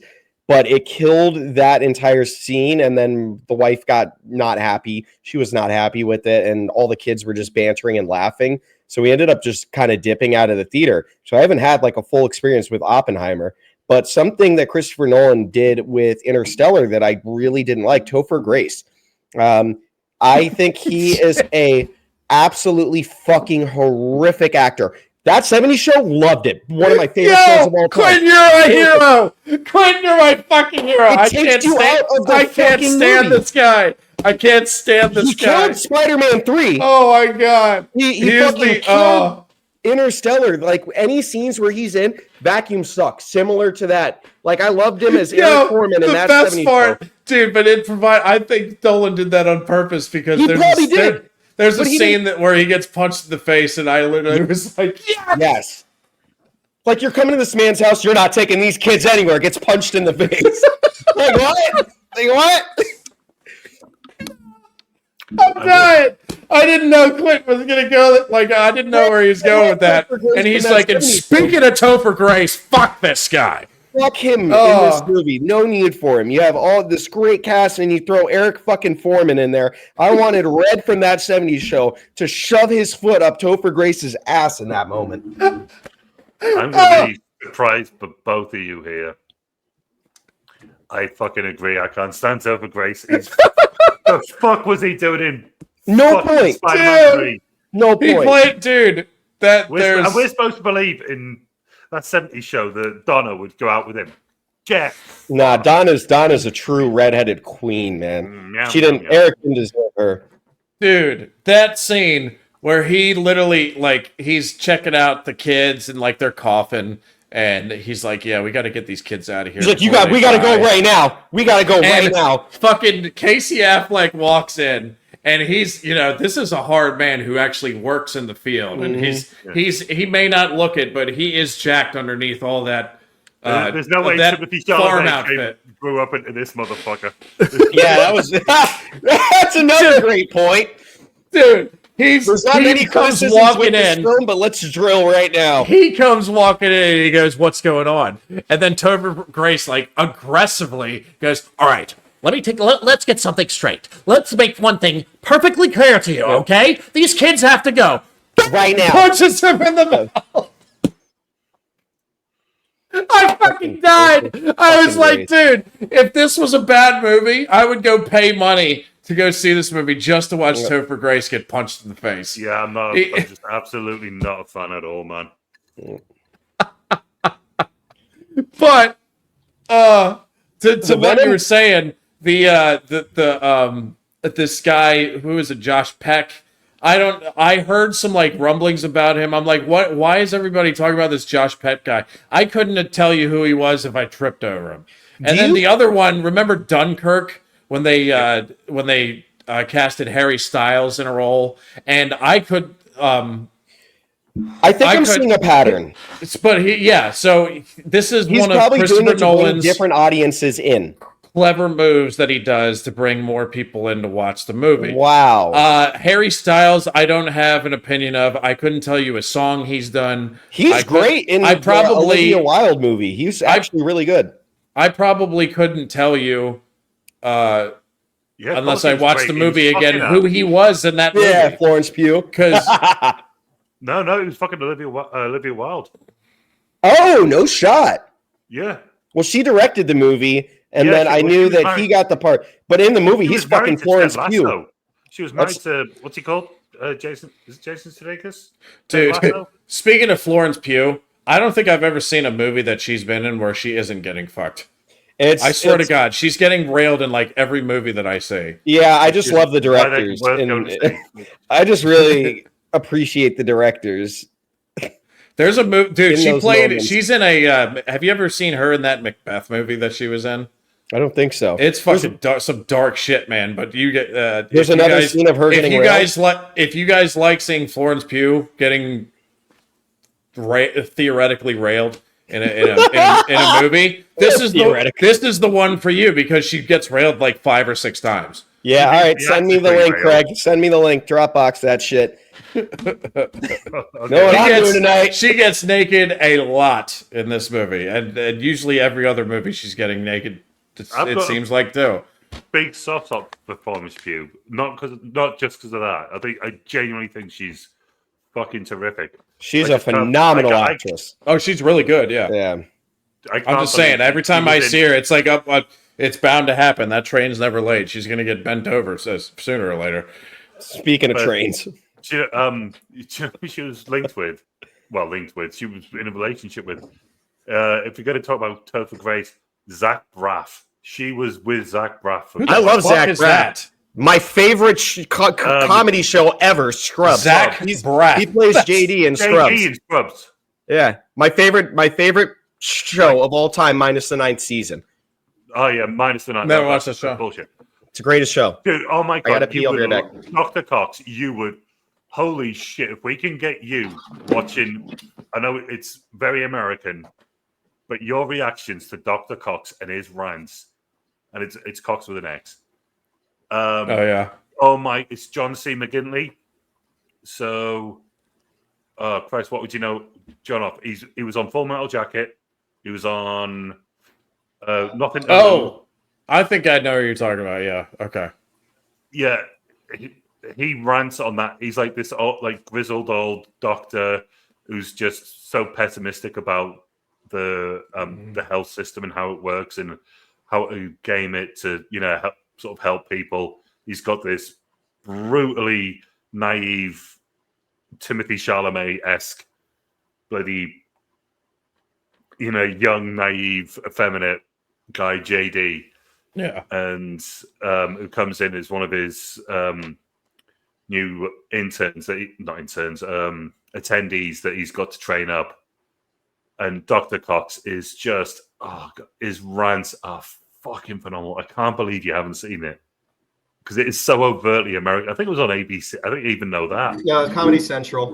Was it Comedy Central? Comedy Central. Oh, But God damn it, how good it was rants. The actor also plays the gay cop in Wild Hogs in the spring. The guy who plays Dr. Cox. If you've seen Wild Hogs, he's the gay cop that strips naked in Wild Hogs. All right. He's in Office Space. Have you seen Office Space? Yes. Okay, when they're sitting down and they're doing the evaluations, and the guy sits down and he just. Oh, it's that guy. Okay. He's the guy with the glasses and the braces. Yes. Him. He's in The Rock. He's one of the military guys in The Rock as well. One of the bad military guys. Gotcha. Okay. All right. I'm just gonna blaze through the rest of these notes here because I'm almost done with this. Christopher Nolan went to great lengths to keep the script for Interstellar a secret, even going as far as to give the movie a fake name called Flora's Letter, which plenty of movies have done that before. It's a good tactic. While filming a water scene in Iceland, Hathaway almost suffered from hypothermia because her dry suit had not been properly secured. So I found it was probably that water planet scene. Mm-hmm. It was, maybe. Yeah. I mean, it was that one. It's the only scene I think I remember her getting wet, unless they had a problem with one of the. It's a bold statement, Brian. No, she doesn't get like that in this movie. She's done that in several others. Yeah. Yeah, but no, this is not a raunchy movie. But she God damn it. Just moving on. All right, the Endurance spacecraft is based on the International Space Station, apparently. Yes. I can see that a little bit in the design. Bill Irwin physically controlled both robots TARS and Case, which I thought was very impressive. He also voiced TARS. Yep. So great voice, by the way. Yeah, good voice. Great voice. Essentially, he was doing a Yoda. He's doing a Frank Oz with Yoda. Mm-hmm. Interstellar became the most pirated film of 2015. So if you have the most pirated film, you also usually have the most popular film of that year. This film was also nominated at the 87th Academy Awards. And speaking of Academy Awards, even though I don't give them Academy Awards. I don't give them any, prestige or anything. However, I think it is worth mentioning that of all the movies that we reviewed so far, this is the first one where there were some nominations, I think. Not best visual effects for sure, right? It was visual effects, not best film, not best actor, and not best director. Yeah. Wow. Fuck them. Royally. Exactly. Fuck I agree. What they did get nominated for was best original score, best production design, best sound editing, and best sound mixing, and it won the Oscar for best visual effects. It better have all of those very well deserved nominations, but Craig nailed it. No best director, no best actor, and what was the other one? didn't get best actor, best director, or best film, and Best film. it didn't get best editing either. Yeah. I can't remember what came out in 12 Years a Slave is what won. Fine. Oscar bait. That's an Oscar bait film. Yeah. You know, but That's a very good movie, though, man. But It's wasn't it's even probably the nominated. movie that's done slavery in particular. The Wolf on I Gravity, caution to say wow. best. I caution to say best way, the most believable way, and if you look at the history behind it. So Gravity came out the same year. So, yeah, Gravity was nominated. The Wolf on Wall Street. Craig, do you Buyers think? Club. Wow. So Yeah. that means that Holy Matthew shit, McConaughey had McConaughey. 2 movies. Yeah, Wow. he had a really good year that year. Holy shit. That was his Actually, career year. that is, you know what? In retrospect, that is a good. That's a good pick. That's a good list. Okay, instant didn't get it. I think Gravity fucked that one out of the conversation though. Gravity was such a beautiful film, though, man. It was, but good God, it is not close. It is not even It is not Agreed. even close to this one. Agreed. It's a visual spectacle of a film. Yeah. I watched Gravity once, and then I watched it like a second time a couple years later. And the second time I watched it, I was like, I'll probably never watch this again. I watched it in theaters, and that was one of those movie experiences that I will never forget. I wish that I had seen Interstellar in theaters that year. I just remember my dad taking me to go see Gravity, and I just remember never seeing something like that on the big screen that made space feel so fucking real. But if I would have saw Interstellar in theaters, I guarantee you it would have blown away Gravity. Well, this is the one with less inaccuracies, I believe, when it comes to space stuff. Yeah, Christopher Nolan went crazy. I feel like Gravity is loaded with inaccuracies. Well, you also had Elon Musk, taking Christopher Nolan into space for Interstellar. So, Jack, dude, you can make that joke. Craig, but you're the one who fucking bought it. I didn't buy it. I'm the first one that said there's no way. When Brian, so the first second, you know why? The first second, my eyes were like, "What?" And then when Brian continued, I'm like, "You fucking liar!" I'm gonna put it as a specific clip just to quit. You got to see your face, and then the reason why I was cracking up at the end and giving it away because I was looking at Craig's face, and he's like, Craig was like, he looked like he was about to burst. Yeah, I was like, I don't believe you had me for a few seconds. I'll give you that. I can't wait to see the clip. We had you a few seconds too long, mate. What's the rest? Jeez, oh man, that was a wild moment. I didn't realize I would get. I didn't think I would get that far into the paragraph. That's gonna make for a great clip.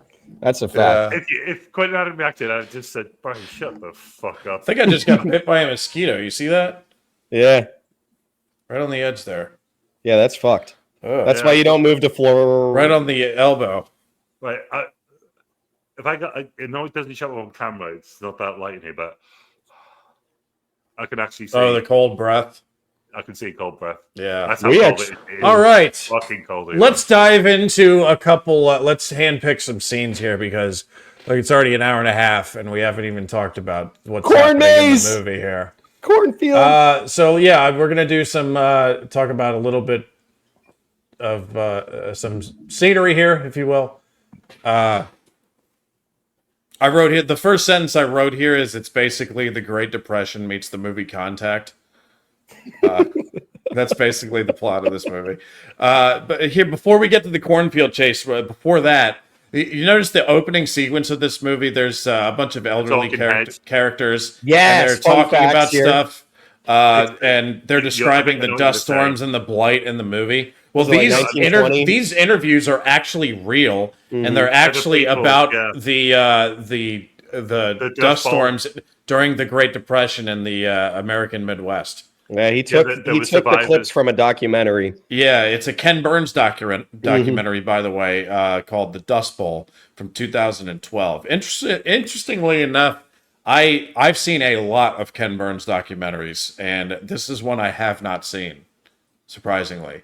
I don't know if you guys have ever seen any Ken, Give me Ken some Burns. names, because the name doesn't even sound familiar. Ken Burns. He's basically like the biggest American documentarian who probably ever lived. Honestly, he's done a documentary on the Civil War. He's done a documentary on Vietnam, which was really good.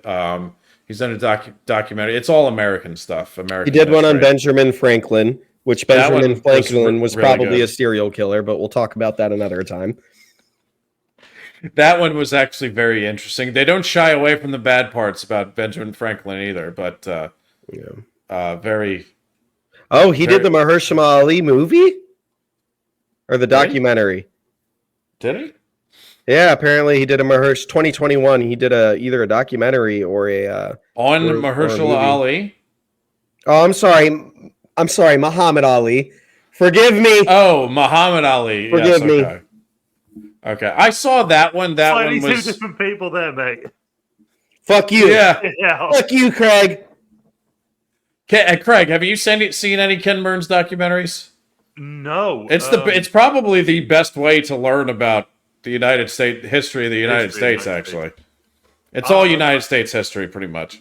Yeah, I would have thought that was oversimplified, but well, that's the fast way to do it. This is the slow way, but it makes it very interesting. I was telling you, he's done documentaries on the Civil War, the American side of World War II. He's done the Vietnam War, which was very good. He did one on Benjamin Franklin. He did one called, which I love the title of because it's a wild title, but it's a documentary on Jack Johnson, the first black heavyweight champion of the world, which he became in like the 1910s. No shit. 1900s. I've never heard that name. Which is it's called, the documentary is called Unforgivable Blackness, and it's the story of Jack Johnson, which is a wild. Imagine a black heavyweight champion of the world in the United States of America during 1900. Who owned him? Do you think that would go over well? Because this is a guy who would literally. He did not shy away from it either. He didn't show up and be like, look, I'm going to be as nice as possible. He would taunt his white opponents in front of white crowds who would all give anything just to kill him. And he did it with a smile. And he would taunt them. And you can see the old videos. And you know how, like, Dave Chappelle actually described this hilariously, where he said, you know those old school, like, fights where you see footage of them and they're like this? Yeah, and they're like, and they're like, what are you pointing your fist at yourself? Whereas everybody did that style at the time. Whereas Jack Johnson moved like a modern fighter, like Mike Tyson. And it was like, and like shit like that. And he also did the Muhammad Ali thing, where he was the only fighter who, like, when you threw a punch, he'd lean his head back, which you're never supposed to do. Wow. But he was like the only one other than Ali that did that. And it sounds like the plot to Django.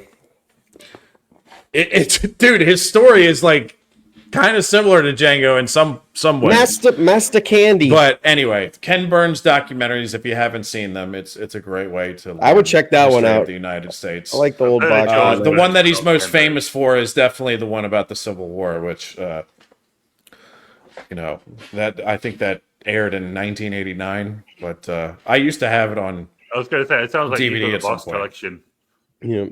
Yeah. Sounds right up your alley. So, Quentin, I'll leave it to you with this one. You want to talk about this cornfield chase a little bit, dude? Right? I love it though. Every shot in this entire. By the way, Quentin, we're talking about the opening where so they got a flat tire in the cornfield, and it's Cooper, Murph, his children, Murph and Tom, and they're talking while Tom is changing a flat tire. A drone flies overhead, and then they start chasing the drone. Go ahead, take it away. Quick little backstory, just super quick on this whole cornfield. So Christopher Nolan didn't want to use as much. He didn't want to use a lot of CGI, at least for the place that they wanted to pick for this entire shot, the farmhouse, etc. So he ended up finding a spot out in Canada where he had both mountains and some water nearby. And Christopher Nolan bought this farm property, planted about $100,000 worth of corn, filmed this scene, and after they were done shooting the movie, ended up selling the property for $160,000 profit. But it just goes to show you the dedication of Christopher Nolan and what he's able to do for his films. He's like, yeah, we could just do some CG cornfields like 90% of the shit directors that we got nowadays. But he said, no, I'm going to buy a fucking farm. I'm going to spend $100,000 on planting some corn, and then I'm just going to resell that shit for some profit. Genius. And just made the scene look so cool. And he was just able to take this truck that just got this flat tire and just plow it through corn, as I'm sure you had drone shots that were just coming over and just showing this epic chase scene. You have Hans Zimmer's music just starting to slowly build up as this guy is just trying to catch this drone with him and his kids. And it was just such a cool scene, man. Overall, it was just so dope. And you get that Hans Zimmer music just going in. And you can't. I really like the Hans Zimmer music with this because it made it feel like the friendliest chase in movie history. Friendliest chase. You got a guy with his kids out there just doing some crazy shit. So they're driving through the cornfield, and Matthew McConaughey, for whatever reason that we don't know at this time, just wants to get this drone down for parts, whatever it is. But at this point, he gives the driver's seat to Timothée Chalamet, and his son is now driving. And he's just like, don't stop the car, don't stop the truck for whatever reason. Don't stop. And Timothée is just, I don't want to disappoint my dad, but here's this fucking cliff that drops down about 500 feet. So Matthew McConaughey looks up last second, brake, slam on the brakes. And, they don't go over the cliff. And McConaughey delivers one of my favorite lines in the movie. Well, that answers the age-old question. If you tell someone to drive off a cliff, will they do it? And I just love the scale. And this being an entry scene to the movie, I just felt like it set the scale for the rest of the movie. For a car scene, them driving through a cornfield, it just made it seem so epic and so amazing. And, it made a simple scene of driving through the cornfield entertaining. Yeah. And in a like uplifting, friendly, and wondrous sort of way. It's wondrous. That's a great. It just goes to Christopher Nolan's strengths. I agree. It would be a really, really good scene if there was no soundtrack to it. With that soundtrack, it's a great scene. Yes. Yeah. Spot on. It's called underscoring, like underlining. But that scene is a sentence. And what Hans Zimmer does, he just underlines it. Speaking of the score in this movie, I think this is one of those movies where this is one of those movies that should be studied when and when not to play music. Fair. This is the notes that they hit with the music, and when they decide to take the music off and just let the scene play. It's fucking brilliant. The quietness, of McConaughey when he's in the sixth dimension, that quiet is just so empty. When they're in space, and it goes from inside shots to outside shots. And I remember just the first watch back, wasn't even making notes. And the silence was deafening. Mm-hmm. It's like the silence was really loud. And that sounds so stupid. No, it doesn't. And then you just go outside and it's like honestly, the silence had volume. Yeah, it was almost like it was loud because it was like that overload of, if it was really loud, like genuinely was, you go, it had that physical effect on you as you're doing that. It was beautiful. That was very well said, Greg. It set the stage for the rest of the movie. 100% agree with everything you just said. That was a fantastic, and that's just to open up the movie, and it just a simple driving through the cornfield scene. You don't there's a lot of scenes in here, and we'll get to a few, particularly one big one, which is probably the high point of the movie in terms of like most memorable. I'm thinking, of course, of the docking scene. But if you try to explain these particular scenes to casual moviegoers, they're just going to look at you like you're a fucking zebra. 100%. Oh god, it'd be like if I tried to explain people getting hypnotized to somebody. Mad. Yeah, and Craig, I'm telling you, like if you ever get a chance to see this on a big screen with like sound, you have take the opportunity, man. No, trust me. When you told me you were going to see this, I checked. I've got a cinema that's about 17 minutes walk away. So, stroll into town, have a few beers, go and watch that, stroll home. They didn't do it. They No. anything I want Is to watch. this IMAX theater? No. No. Okay. I think they're just doing the just in IMAX, and it was just only in a IMAX. few states. They did it in like Texas, Florida. We were very lucky, Brian. Yeah, because it was we only are. a few states in the U.S. that had this opportunity. I live in Idaho. Damn it. Yeah, We live in Texas. I think you'd be hard pressed to find one in Idaho. Yeah. All right. Anyway, the next scene I have written down here. I wrote this down specifically for Craig, and this is the parent-teacher conference between Murph and the moon landing deniers, aka his brethren. Just back to kidding. Stanley Just Kubrick. kidding. Actually, before we Just quickly go into kidding. this, I do want to bring up one thing about the last scene we just saw, that cornfield scene. Okay. It also told you so much about the character. Obviously, that we had some preamble. You've got the dad letting the kid drive the car, and we've already seen her, changing. I already know where you're going with this, and I completely agree. He gets the computer out. He takes over the drone. He hacks it. He controls it, and brings it down. It tells you so much about the characters. Every characters. What the boy, the boy and girl are like. You know how they've been brought up. What they're, this is how they've been brought up. This is how they grew up. This is what they know. Their dad's encouraging them. He's a man of science, clearly, and he's trying to engage them as well. When he's like getting, he's not just stood up there on his own, landing drone. He's like, you see there. that? He's letting them, and it explains so much about what Murph becomes, and it's so much character building in just such a simple way, so excellently done. I agree. Yeah. And then we find out more about Murph and how much she admires her father as well when we get to this parent-teacher conference with the moon landing deniers in a second. The Apollo missions. That scene. I remember when I first watched this in the theater, and this scene probably more than any others, other than maybe like a couple short TARS moments. This generated a lot of laughter in the movie theater when I first watched this 10 years ago. I think Quinn, when me and you watched it, there was not a lot of laughter because everybody chuckles for sure. There's some, but like everybody has already seen this. Fair. That was there, I'm talking about when it first came out.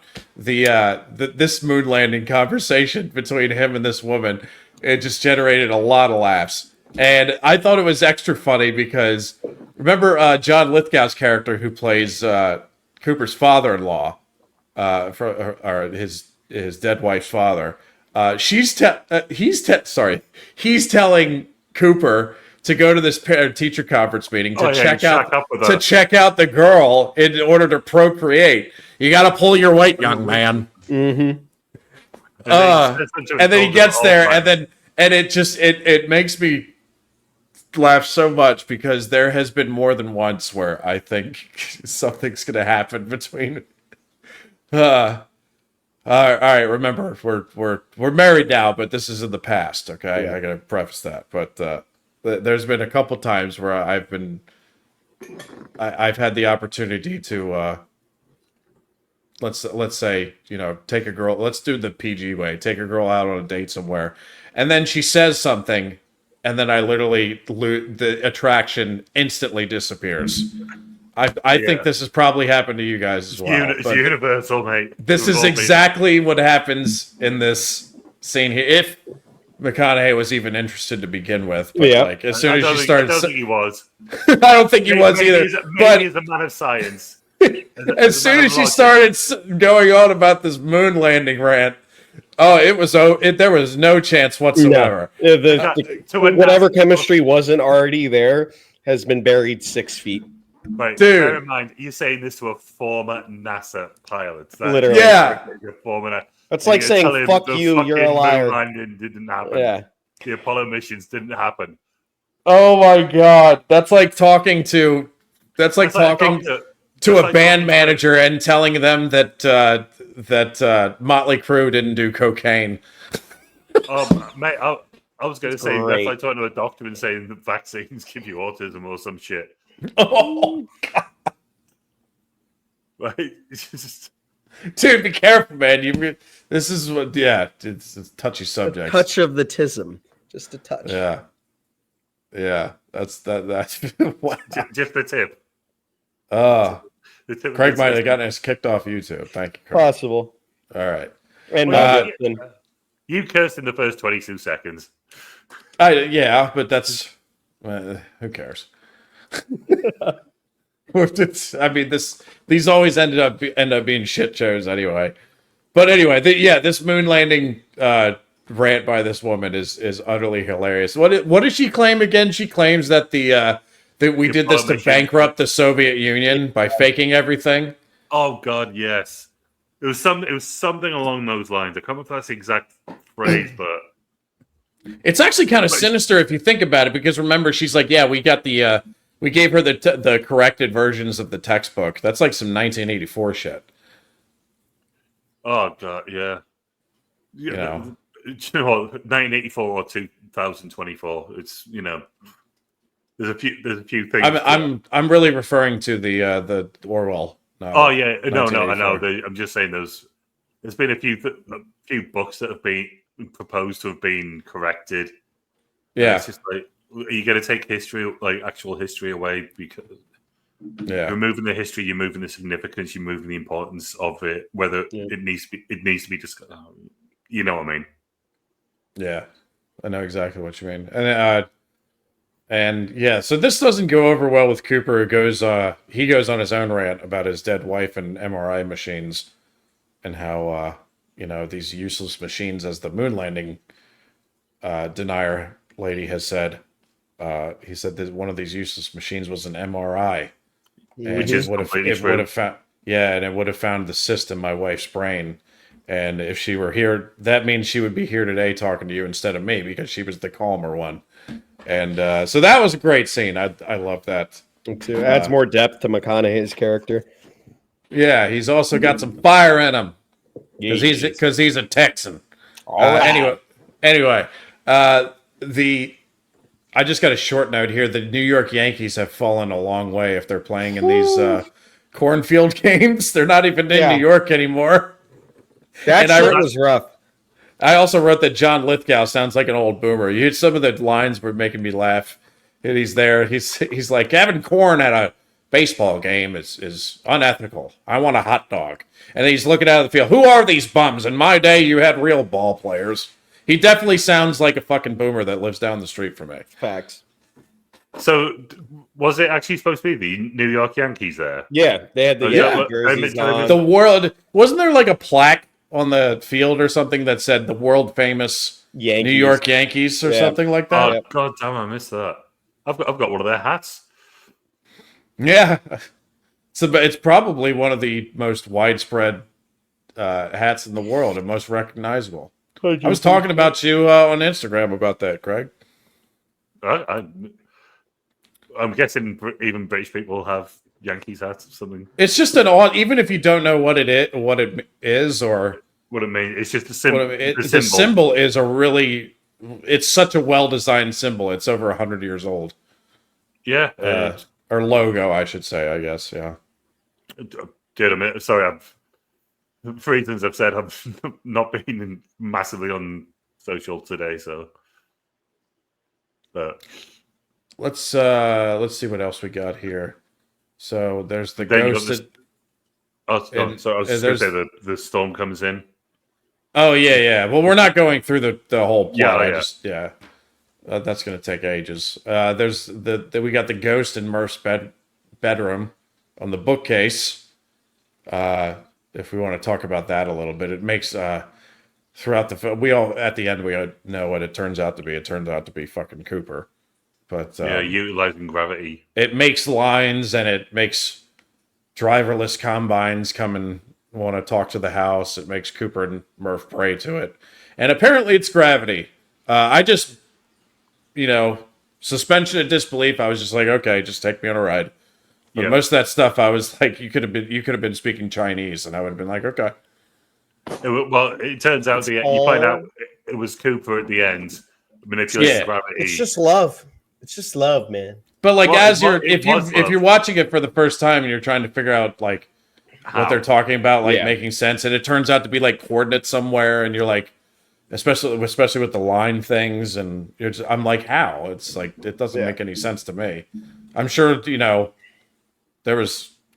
I'm sure I guess Kip Thorne can explain to us why it makes sense. I don't know.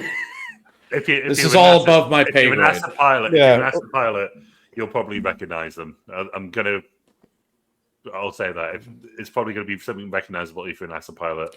Yeah. But, one thing, right, the very first line of the film proper is when he's come out of his dream. Murph says, "I thought you were a ghost. I thought you were the ghost." Which I didn't catch that. Yeah, it's when he waits for the very sweat. true. And Oh. he is.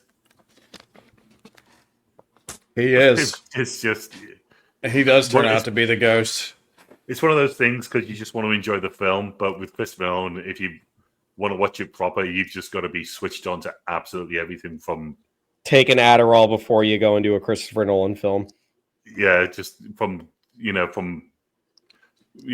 one, you've got to be on it. Yeah. I do not actually condone taking an Adderall before going into a Christopher Nolan film. I don't. I've only ever done it once, and I hate it. So these coordinates go to somewhere, and they take us to the mountains where apparently NASA is hiding in a doomsday base within NORAD.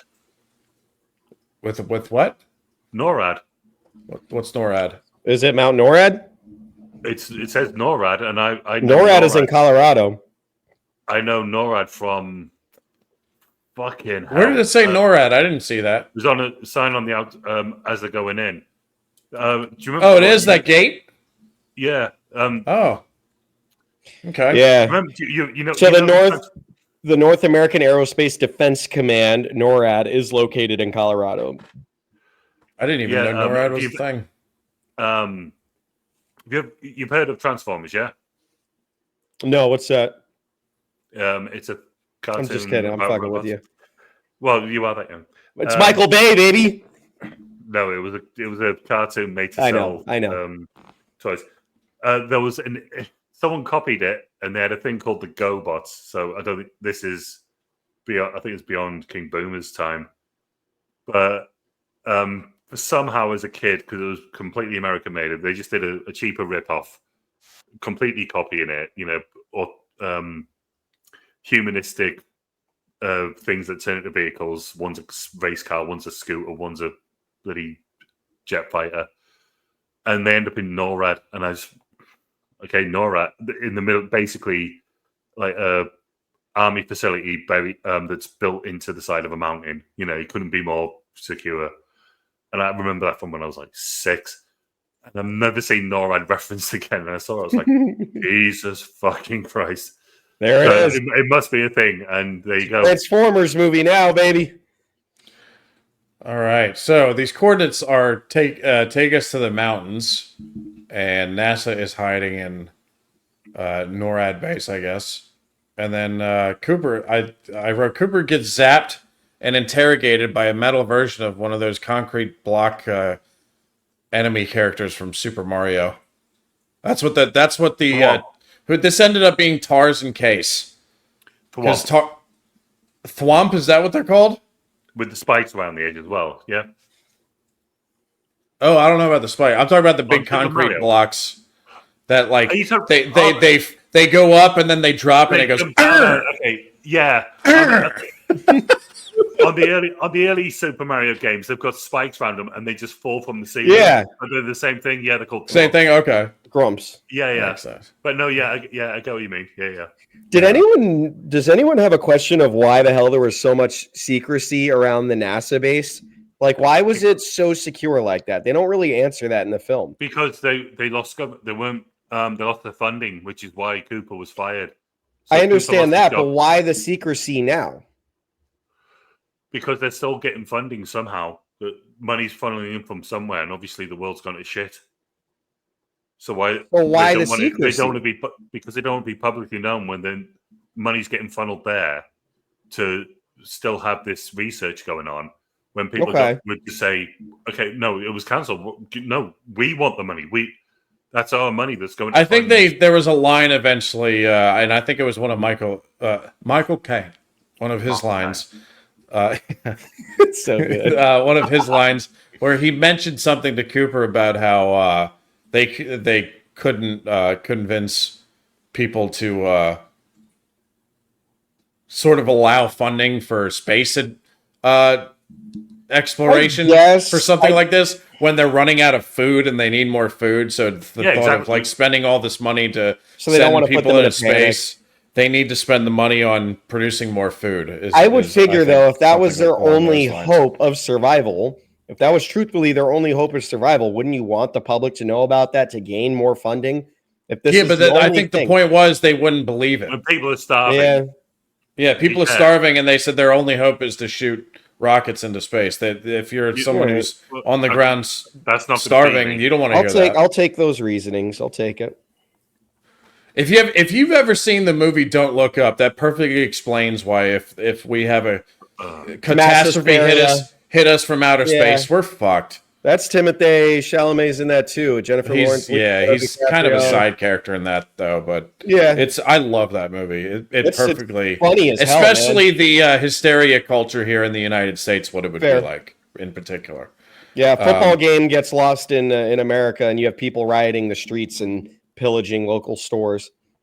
Yeah, mostly Philly, but it could be any city really. I also wanted to touch on Tars and Case a little bit because what an interesting choice for a robot design for a movie with Case and Tars. It's basically a block, and like I said, it looks like those characters from Super Mario. Go ahead, Craig. 2001. 2001. Oh yeah. That's what it references to. Yeah. I never thought of that. Yeah, it's the blocks. But that's a movie that would be a movie that we should definitely review at some point, just to see how we think about it. Like Craig said, we gotta go through a whole goddamn class just to figure out what the fuck is going on. Yeah. I like the beginning with the monkeys. That's the best part to me. The baboons?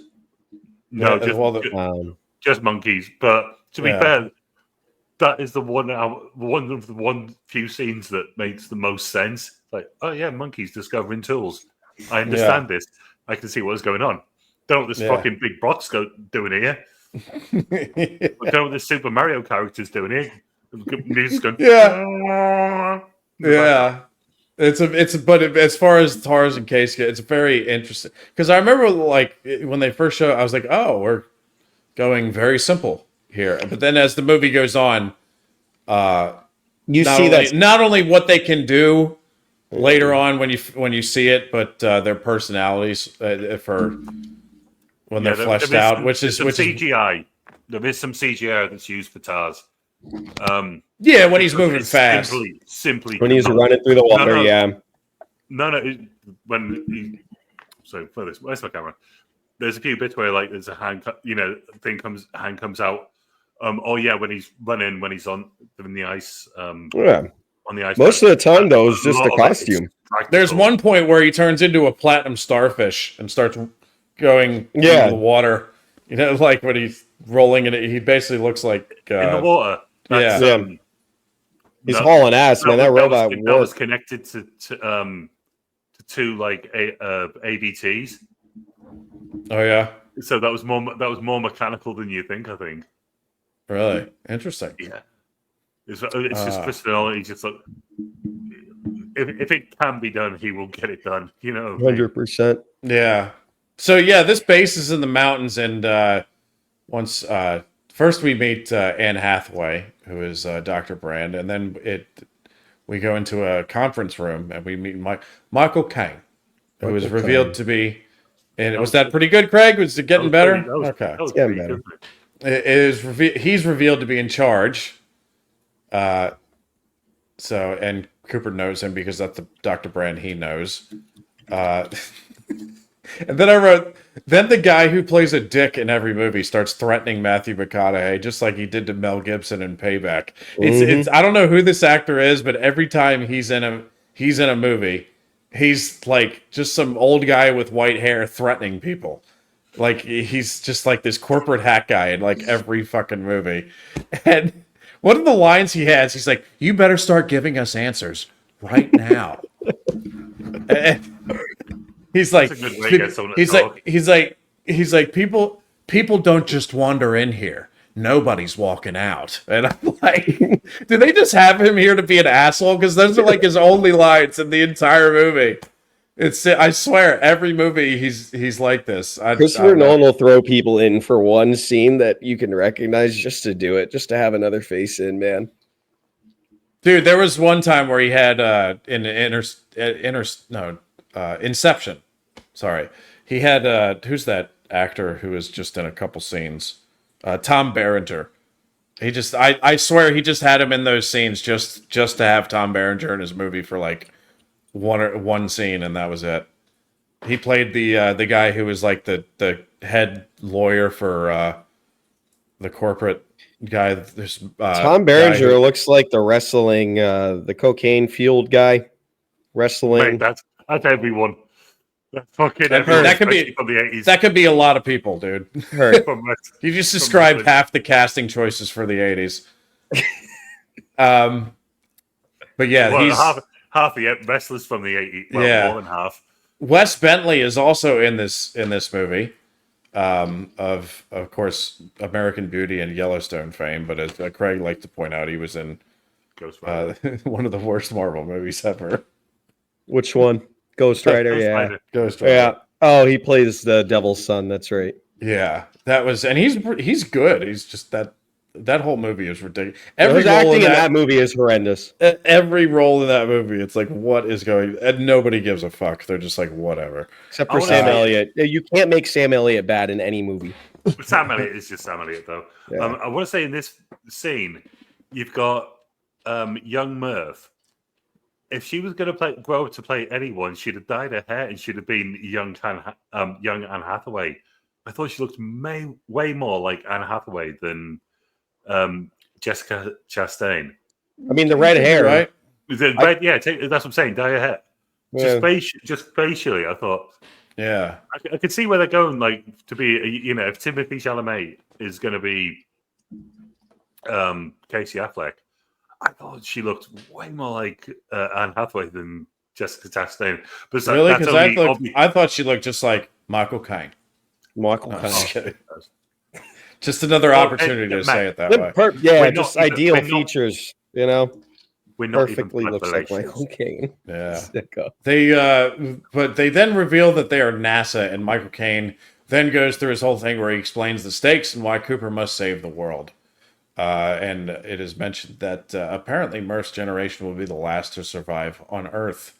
So everybody who comes after them will start having problems, which we will see eventually. The one line that I did really like, even if you can debate on whether it's going to become true or not, I guess. But the one line that I really liked was, "We are not meant to save the world. We are meant to leave it."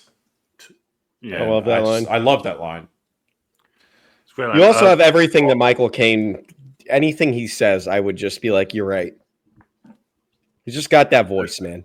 He does. He does. Unfortunately, not the for this film. It wouldn't be your best choice. I just want to point out, this is where they get excited when he just says it's gravity. What brought you here? Gravity. And then Yeah. instead of that sounding like the world's stupidest answer, that sounds like the world's smartest answer, and To everyone in that room. because that's what gravity is. The whole impetus of this operation. Mm-hmm. They also allude to the fact throughout the movie that they're being helped by someone or something, or maybe even aliens. Boom. And then we're going to get introduced to David Gayassi. I hope I'm saying his name right. Let's call him David. Yeah, let's just call him David. But he plays the nerdy guy. and a wormhole has magically appeared next to the planet Saturn. This wormhole leads to another galaxy, and there are several potential habitable planets there. NASA sent 12 astronauts through this thing to find a new planet to live on, and they were led by the remarkable Dr. Mann. How was that? And it sounds like Pretty nice. I need to just give Craig lines to just say that are Michael Caine's. Write him out. Remarkable, Dr. Mann. Yes. So good. I don't know how you do it, dude. There's apparently a plan A and a plan B. Plan A has to do with gravity, and plan B is not. Plan B has to do with the science kit from Target. Yeah, but Plan B has got nothing to do with repopulating anything. No. We don't use that term here, but I know that Americanism. I know what that means. Oh, man. There was a lot of wanking involved for the production of Plan B. Oh, God. Rubbing one out. For the sake of humanity. For the future of humanity. Please, rub one out. Yes. That's a great message. Everybody can get behind that. Mm-hmm.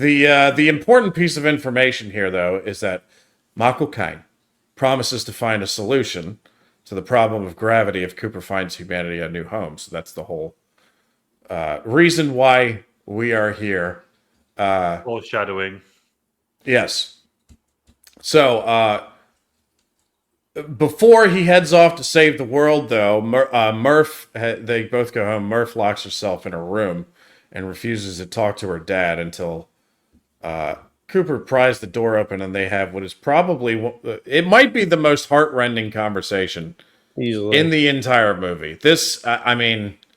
Oh, yeah. I don't Conversation, yes, I agree. Is it... I don't know how it hit you guys, but like I remember talking to Quentin after I went and saw this film, and there's a couple scenes in particular, and it's always between Murph and Cooper where I just get nothing to the fact that you are now a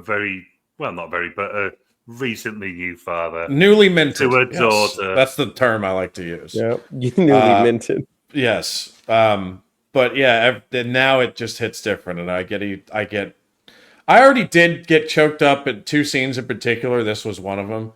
But now it's like you have to really fight back getting emotional watching this. I shed for me, some anyway. tears in the theater to this movie on many occasions, but that was one that hits you like none other, man. When your daughter's her age, you would be McConaughey's age on this, I think. I think so. I think you're right. Yep. It's good, yeah. Except I definitely won't look as good as him. You fucking need to work on that time, mate, for someone who lives in Florida. To get that, dude, I'm a slave to this chair now. I don't get out of the house. I am constantly working on this chair now. Dude, during COVID, we got Brian out to the beach quite a bit. Yes, you did. Beyond that's dude. Brian, remember how many times you got me out to the beach? I would take you to the beach a week. Yeah, I would take you to the beach times. 5 times a week, I felt like, man. Yeah, man. It was either that or a park where football and Yeah. Florida didn't close down for COVID. I've seen one of those pictures, and I always told them, Brian, Jesus, that Hobbit t-shirt, I'm going to get you one for your birthday this year, mate. So I know I'm taller than Brian, and I know by how much. Yeah. And I've seen a picture of you guys together. But yeah, McConaughey, he looks like he could have been the nan from Benidorm's American Relation with that fucking skin complexion. He is so dark compared to everyone else in this film. Yeah. So, where are we here? Murph is furious that he is not only leaving, but he doesn't know when he's going to return, if ever.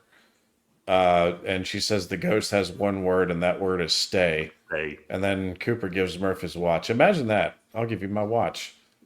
But the reasoning behind it is really sweet. It's from a scientific reasoning. So when I come back, we can compare the time dilation. Yeah, but she doesn't want to hear that shit. No, her dad's She's about to lose her dad in space. Which, like, and I get that he's doing he's what's the British term? He's legged it. He's legging it. No, legging it means running He's away. done a runner. I don't know. He's done a run. Well, yeah, he's doing a runner is when you're running away from something. Okay, he bumped into something at the shop and then did a runner, or you're fucking off from something that you don't want to be. Fuck, something's happened. I'm running. Yeah, this isn't something happening. He's saying his goodbyes and he's basically saying his goodbyes. She's not having it. I feel like in that moment, he's fucking off. There you go. He's fucking off, mate. He's fucking off. Okay. I feel like he shouldn't have left without giving her a hug. Like, we know that she wanted no part of it, and that he was hugging her in the bed. He was. But she just like pushed him off because she didn't want to hear that. No, but it's like you're about to leave your daughter forever. I feel like it was too easy for him to go. Like, I understand that he needed to for the fate of humanity. I get that. But at the same time, no, because I guess you're thinking that you're saving their lives. Hugging your daughter or like saving your humanity? No, I'm not saying it like that. I'm saying that it's a little, I don't know. I felt like he was excited to go.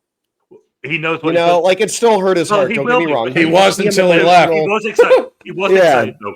He's a NASA pilot, and now all of a sudden we're sending you. And he also has this like extra dimensional thing that's telling him these coordinates. So I guess there's a lot of things that's like convincing him to go. But I don't know, man. I maybe it's just me, but like when I watched that scene, the heartbreak that I felt. For Murph in that scene, I was just like, it ripped my heart out. This is when the scene was amazing, though. Was for me anyway. Was when Cooper leaves Murph. He jumps in the truck and he's driving away, and then she decides at the last minute to run out the door, and he's already gone, and she's seeing him leave, and it's so heartbreaking. And the Hans Zimmer that. Music is blaring, and then it's transitioning into that launch scene where you hear the countdown, and it's so well done. That whole shot was ridiculously well done. The music with the countdown was what got me with that, man. You're right. It got brought to a next level there. And the very next, the launch scene was I loved the launch scene too. It looked like it looked like something that NASA would film. This is where Christopher Nolan was like, all right, maybe I should do a film with Oppenheimer with the launch scene. Maybe. Also, I wanted to touch a little bit on the design of the ships in this movie. This is what really made me a believer in a lot of ways. This is kind of a throwback to when I think Star Wars may have done this first, maybe 2001 as well. But a lot of the equipment, particularly the ships, inside the ships, it's dirty, it's simple, nothing is glamorous. It's alien. Say that again? Alien. Yeah, it's aliens like that too. It's functional. Yeah. It's not meant to be all bright and shiny. Right. Everything looks like it has a purpose. Yep. And I really like there's parts of this, especially on the Endurance aircraft. Everything looks like it's part of like a used storage unit. It doesn't have flashy lights. It shows you that it's an old, worn down version of NASA. It's not. It's not the NASA that it once was. Yeah. I love the ship designs. NASA. Bootstrapped. I love that term. Thank you, MVP of the night. Bootstraps NASA. That's great. The only bootstrap I know is Bootstrap Turner. I thank you for that honor. It's very much appreciated. Because I am Michael Caine. This is where they dock with Endurance. And this is the uneventful version of the docking scene. But they tease the one later down the road. You know how when they're first docking with Endurance and it's got that creepy little hum, hum, hum with the Hans Zimmer music there. So we get a tease of like what's coming later, but they show you the setup docking scene where they do it right. And then it comes to the later one down the road. Anyway, does docking mean anything else in America? No. Docking? No. I don't think so. Yeah, It it does. I know What what does it docking mean? is, you dirty dog. You dirty dog. Well, no, Docking. What does it mean? So when you and your buddies, so let's say you have, Your buddies. No, it's more buddy. You don't do this with buddies. we have a dirty term for docking here. So if you have two uncircumcised guys, no, you have one guy who's circumcised, one guy who isn't. That's it. You stretch the foreskin over the uncircumcised penis, and it's called docking. Yes, and Yep. yes, and you don't. Brian do that left. Brian. Quentin. I am not surprised Brian left. I'm surprised you say you do this with buddies. No, I said you would do this. Brian, with coming buddies. back. How long have you two known each other? You've been friends for quite That's how a me while. and Brian. That's how me and Brian first met. So good. That's how me and Brian first met. We were at a docking party, and Brian threw a docking party. You need to shut the fuck up right now.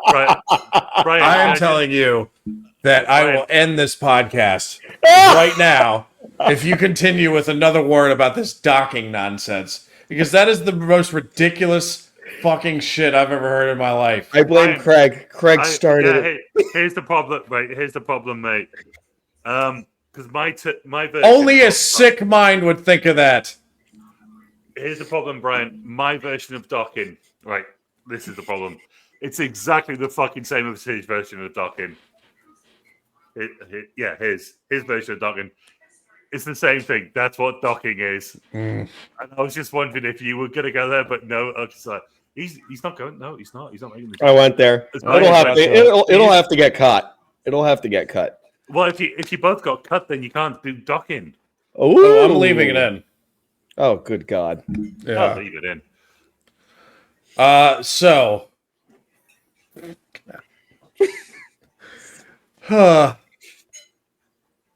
Where is? Hold on. I'm trying. The thing got moved here. The thing got moved here. So, all right. So yes. All right. We also get the debut of Case, because he is on the endurance craft now. So now Tars has a best buddy. Let me scroll through this a little bit.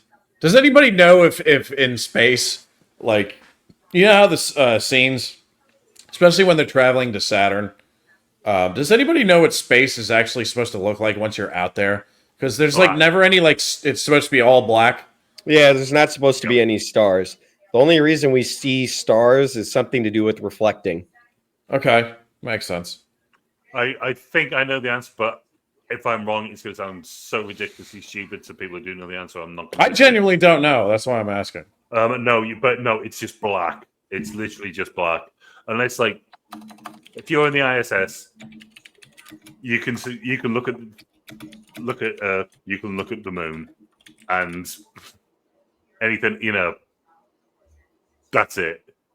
Yeah, it's literally just like a black backdrop. And you've got that's wild. That's So gotta be unnerving. The vast majority of what you see appears as black while you're in space because there is very little matter to scatter light. So most of the light from stars travels directly past your eye without being redirected towards them, resulting in dark appearance. Essentially, space is a near perfect vacuum with nothing to reflect light back to your eyes. That's actually terrifying. Only near. Yeah, that's a That sounds terrifying fucking description. Terrifying. I don't ever want to go to space, man. It's like the sky isn't actually blue. The sky is, I don't know, it's more like purple red. But because of the way that Reflecting light off of the ocean. light diffuses through the actual atmosphere, it absorbs everything. It absorbs like the purple red. Everything that comes through is like blue. So that's when it hits your eyes. That's what you see is blue, but it's not. Yeah, that makes sense. Shit's terrifying, man. Guys, I think I've just watched too many fucking Star Wars movies, because I think everything's got the stars in the background. There's only one sun here, mate. There's only one sun. Yeah. It doesn't matter if Luke's theme is playing on us. Right, guys, back in 2 seconds. Please carry on. Even when we get to the the ship. Remember when they're going into the hibernation chambers to go to sleep for a bit? Like even those, like the designs of those, it looks like it was put together using like elevator and pinball machine parts. Like it was this thing was not designed to be luxurious. This thing was designed for a single purpose. And I love stuff. Scary. I love science fiction like that, where everything looks dirty and used and nothing. Imagine like getting into this thing that looks dirty, gritty, and used, and you're like, yeah, this is what keeps me alive for the next however many years. And and not to mention when they get sucked into that vacuum, like cryo sleep that is supposed to keep you just while you're on your space travels. That scared the shit out of me. It like vacuum seals your body like you're just dead. And like they're trying to like I don't know, that scared the hell out of me, man. It just looked uncomfortable and claustrophobic. It looked wet too. Mm-hmm. Like what? That's gross. Yeah. So Bran and Cooper are going to go over the planets that they're visiting, and Cooper notices that Bran has a flutter when talking about Wolf Edmonds and his planet. So I feel like I need to mention that before we move a little bit forward. Tars uses his 90% honesty setting to not tell Cooper that Bran loves Wolf Edmonds. And Cooper says his poker face sucks. He says he's like, I also have a trust setting or something. Yeah, trust setting. That was it. And then and he goes, but not a poker face, Slick. With his fucking Texan ass. But there's a sequence that I absolutely love, and that illustrates, because we were just touching on space, it illustrates how beautiful and lonely space can be wherever you are in it. And there's some really far away shots of the Endurance craft passing by Saturn with that just those like very light piano notes in the background. I love these shots, man. Yeah. It's so beautiful. Probably the most beautiful shots in the entire movie, I think. Really? Probably, because everything else is once we go through the wormhole, we don't know what another galaxy's really like, Another dimension, another galaxy. Yeah, but the wormhole to me was my favorite shot when they're going through when they're going in it, and you just see like it's just the orb, and then they explain how the black hole to us looks like an orb, basically. But we'll get to that. What? Sorry, were you talking about going through it there, or like? No, we were just touching. I was talking. I was just touching the black hole, just like I was talking about the sequence that I loved, and that was the because I thought it almost perfectly illustrates how beautiful and lonely space can be when you're nearby something, and that's when they're passing Saturn. Those faraway shots with the piano notes and stuff. That scene, so I don't know if it got touched on at all. That was also another homage to 2001. What was it? Initially, Kubrick wanted to. I can't remember where it was, which part of the film he wanted to film near Saturn. Quentin forgot to turn his mic off. So let's see. Maybe he'll say something interesting. Oh, crud! We can hear the TV in the background. Maybe not. So Kubrick wanted to set it near Saturn, but he couldn't get the effect for Saturn's rings. But now, obviously, 2014 we can, so that's why it was set near Saturn. Okay. So they could get the rings in. But yeah, it's that's actually interesting, because I figured like why. Of all the places, like why Saturn, there has to be a reason for it, and if it's just to pay homage to 2001, I don't know. I was thinking there has to be some kind of like logical reason, like maybe Saturn is the best planet to go around for some reason. Because I don't know shit about space. That would be I would think maybe I don't know. So I never actually did anything above GCSE physics. But obviously, I think most people who watch this would know you go round a planet to get the gravity speed up. So when you eject the planet's velocity, the gravity pull velocity, then you've got so much more speed without any more additional fuel because you've used the planet's gravity to build that momentum, and then when you can escape from it. So, I mean, maybe the sun, like you did. Oh, that was one thing I did want to say earlier because it got brought up about Matt Damon, and obviously we did Gladiator, The Martian. Don't want to do two films that close together, but that's got to be put on the list somewhere down the line. Oh yeah, definitely. That's one. I really like The Martian. I really. It's basically like the fun science fiction movie in a lot. I haven't seen it. Oh, it's really good. It's really one of here's a seller for you. It's one of the last two good movies that Ridley Scott did. Yeah. Really? Yes. Yeah. That and probably The Last Duel, or I think his last two good movies. Adam Driver and Matt Damon. Yeah. And Jodie. I could care Comer, less about Jodie her. Comer. I honestly hated Comer, her. yeah. Like their version of Events, that was like I didn't like how he did the act one, or like this version of Events. I didn't care for it. I just wanted him to give me a full movie with one of their events, and I would have been happy. Oh, I thought the splitting apart with the three different narratives was the best part of. That was that's what made the movie really good. Yes, because you're seeing it from their points of view, or what they want to believe happened. You know, their perception of it. Yes, exactly. More that perception. Who hasn't been in an argument and heard someone else's perception, and they've not really said anything different except their perception of it, which makes it so much different. But yeah, using that, Saturn. I can't imagine because Saturn doesn't have. It's just not. Doesn't have that much mass at all. If you could shrink down Saturn, you could.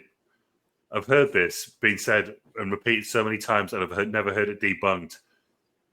If you had a bowl of water big enough and you put Saturn in it, it would float. Saturn? The planet Saturn, yeah, because it's a gas giant. Saturn and Jupiter. Oh, that's right. Giant. I haven't heard that since like 7th grade. You're right. That's insane, dude. I've never heard that debunked. It's just it's so enormous, but then compared to Jupiter, it's nothing. But also, Saturn. So get it right. How is it? Never mind. Saturn. Greek Saturn was called Kronos, so time. And I can't remember which Roman one it was. Which Roman god it was named after. But it might just be Saturn. I'm struggling with my Roman. I think Saturn is a Roman god, along with Jupiter and Mars. Fertility. So you've got fertility and time. So you've got the tip of the hat to 2001. You've got time and you've got fertility. And what's this film about? It's about time and repopulation. And love. All right. So I think it's notable that the screen messages that the Endurance can receive, Murph refuses to message her father. So she's still pissed. And she's stubborn. Just your daddy just walked out on you to go play with some space toys. He just went out for a glass of milk. Here's a good one to talk about. There's several space travel scenes throughout cinema history. How would you rate this one, where they travel through the wormhole? Who wants to tackle this? Wormhole, I'll give it a 9. In terms of space travel, a wormhole, I mean, the research that they went into to trying to make the most accurate wormhole possible with the knowledge that we have was insane. I think we can all appreciate when a director or writers try to make sure that they have all the facts and they can put everything into a scene and they can do the best by us to give us that real representation of what this shit should look like. I'll give you When- something better. They actually did create a wormhole for this movie, and they actually did send the. Don't the Elon Musk me again, you piece of shit. Don't you fucking they created a wormhole. We'd all be dead. You Do you know what the worst thing is? I never knew that you could be that easily hoodwinked, but now this is just going to be. You just might as well call this show Two Bullies. Because it's just going to be me and Brian coming up with shit to fuck with you with. I tell you what, anytime we do a Christopher Nolan movie review, I'm going to try to trick both of you every single time, and you're not going to know when it's going to happen. Good luck on Batman. Good luck. I'm sure Craig will. Craig was really fast. I saw his face. He was like, yeah, "Sure, buddy." Shut the fuck up, man. What are you doing? But then his face went fucking wide-eyed when he saw Quentin's like face. Looked like he believed it for a while. Anyway, sorry, Q. Like 5 seconds. I can't wait to watch that clip. My believing lasted for 5 seconds. We can't wait even more because you're just going to realize, dude, you're gonna see your own face and be like, no, there's no way I did it for that long.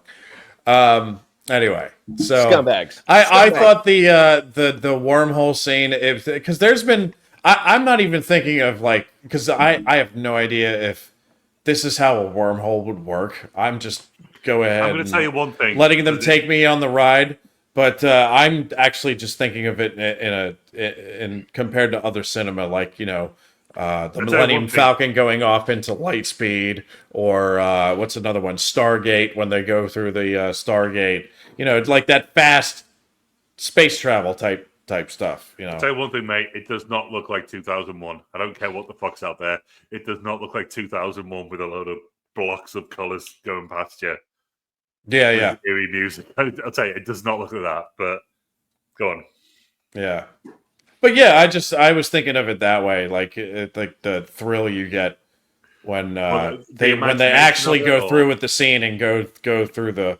I love sequence. When they're going through the sequence and you see the hand reach out, the emotion in Anne Hathaway's eyes as she realizes that she's being contacted by them, or whoever she thinks it is. That to me was so dope, bro. Because her emotion, you see her eyes well up, and she was just like, I just had first contact with whatever this beings are. And I thought that her emotion, her acting in that scene was just top tier. Do you know what that's referencing? What? See this? Not Da Vinci, Michelangelo. The Hand of God. Yeah. That's what it's referencing. Yeah.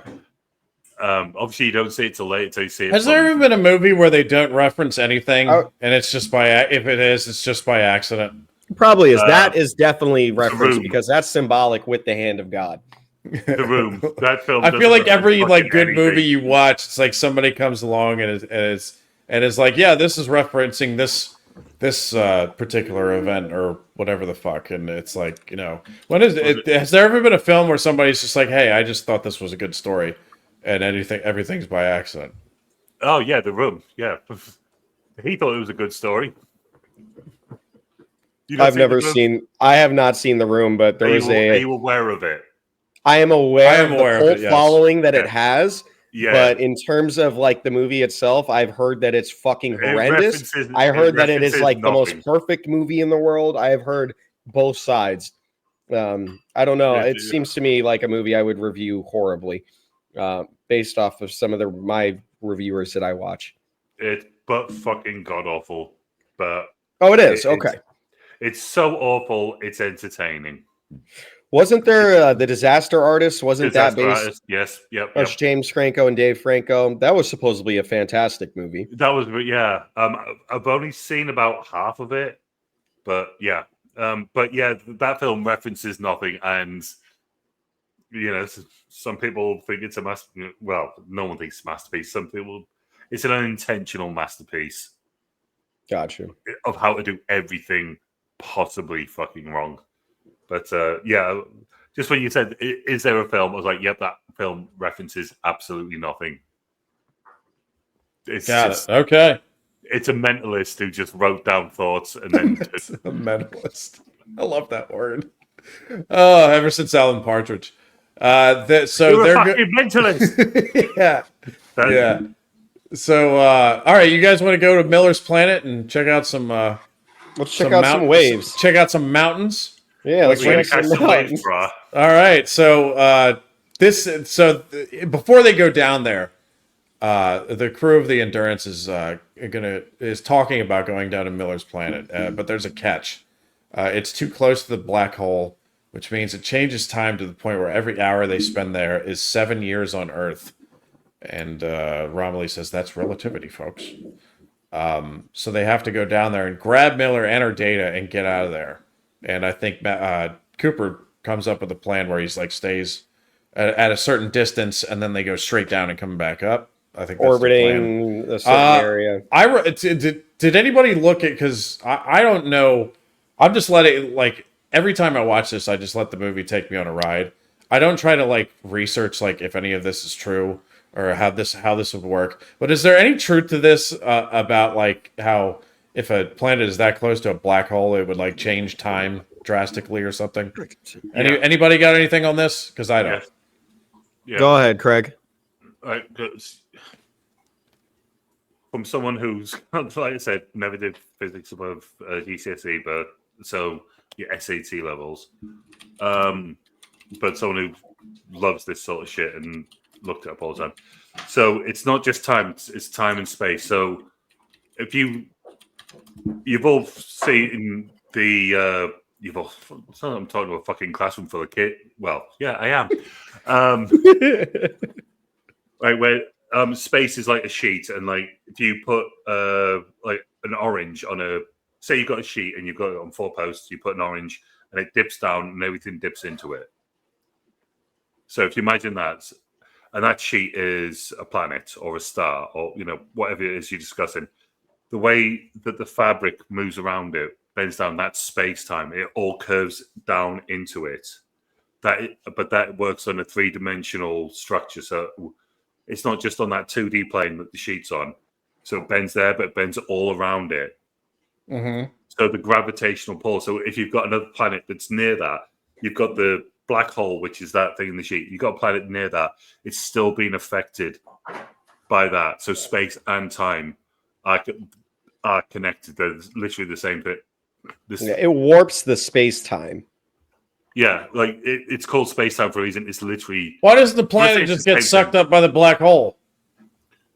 Because it hasn't breached the event horizon. Okay. Oh, that's like when they start getting sucked in. That's the event horizon. It's like a border that you cross, kind of. Yeah, I mean the event horizon is literally that much that if any one of us went feet first in the event horizon, you'd see our feet go first. They would be spaghettified first. You'd see that because even though I'm 6'5", Quentin, you're about 4'9" from the pictures. That's fucked up. Bitch, I'm 5'10" and a half. 5'10". He's talking to a classroom and he took the opportunity to shit on the fucking student. When I meet you in person, I'm gonna defecate on your chest, Greg. Take a big poop right on your chest. I'm gonna get you really drunk. I'm gonna poop on you. Oh my god. You're gonna need a big fucking ladder, mate. So okay, so all right, I gotta break this up. No, it's so yeah, being in that close of proximity, that. So it is plausible. It is. So I'm literally, I just read online like ChatGPT, and your description of that was so accurate. It is insane, Craig. You have done your research. That's insane, man. I just love geeky shit. I love that, man. Honest to God, I just take the movie's word for it. I never actually looked any of this up. Yeah, but the fact that the movie explains it and they're accurate is so wild. That's rare for movies. It is, man. Especially for something this good to be that. Mm-hmm. Well, Kip Thorne, he was the one who took that much convincing to get on board and then argue with Nolan. You can't travel faster than light. Everything has to be accurate. The only other thing is when we get to man's planet, the ice clouds, they wouldn't exist. But those are okay. That's one concession that was made. Oh yeah, there was that and the fields when they get lit up.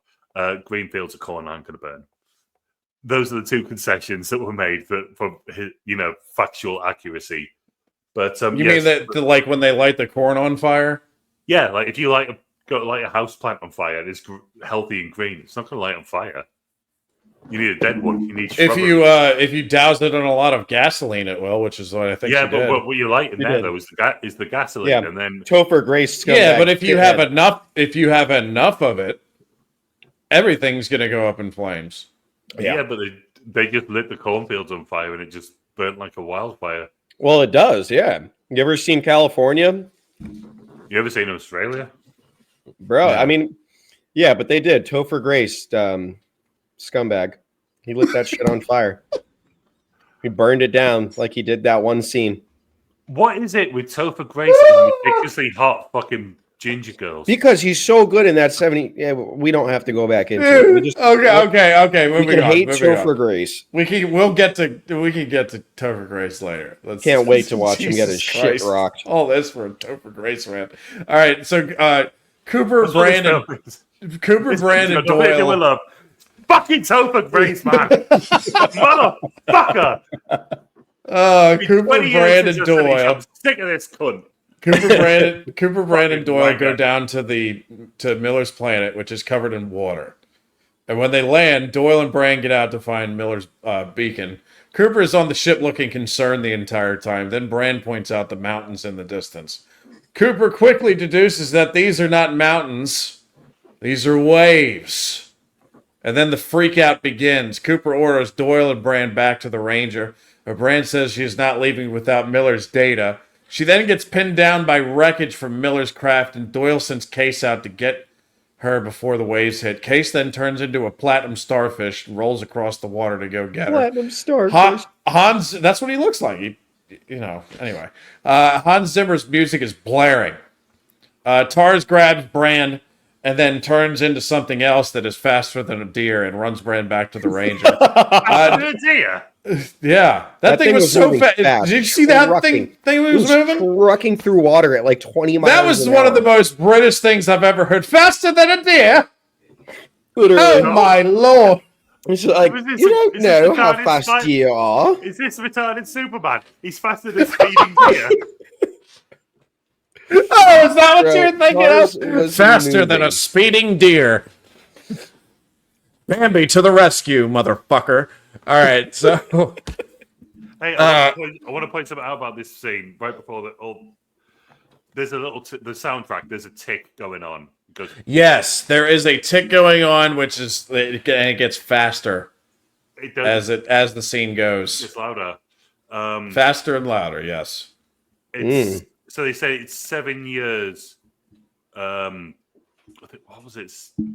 I can't remember. 7 years Every an hour. 7 years. Every hour you hour is spend 7 on the years. planet is 7 Yeah. years. So that tick is 1.25 seconds, 1.25 seconds. That equals 1 day. So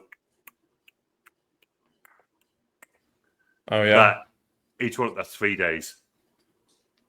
So that whole time That's so they're there. crazy. They're I hated Anne That's the Hathaway in amount this of- scene because you're like it's like one of those scenes where you're trying to yell at the screen and you're like, go to the ship, go to the ship, go to the ship, like because you know it's happening. Yeah. It's Well, she fucks up. she fucks up big time.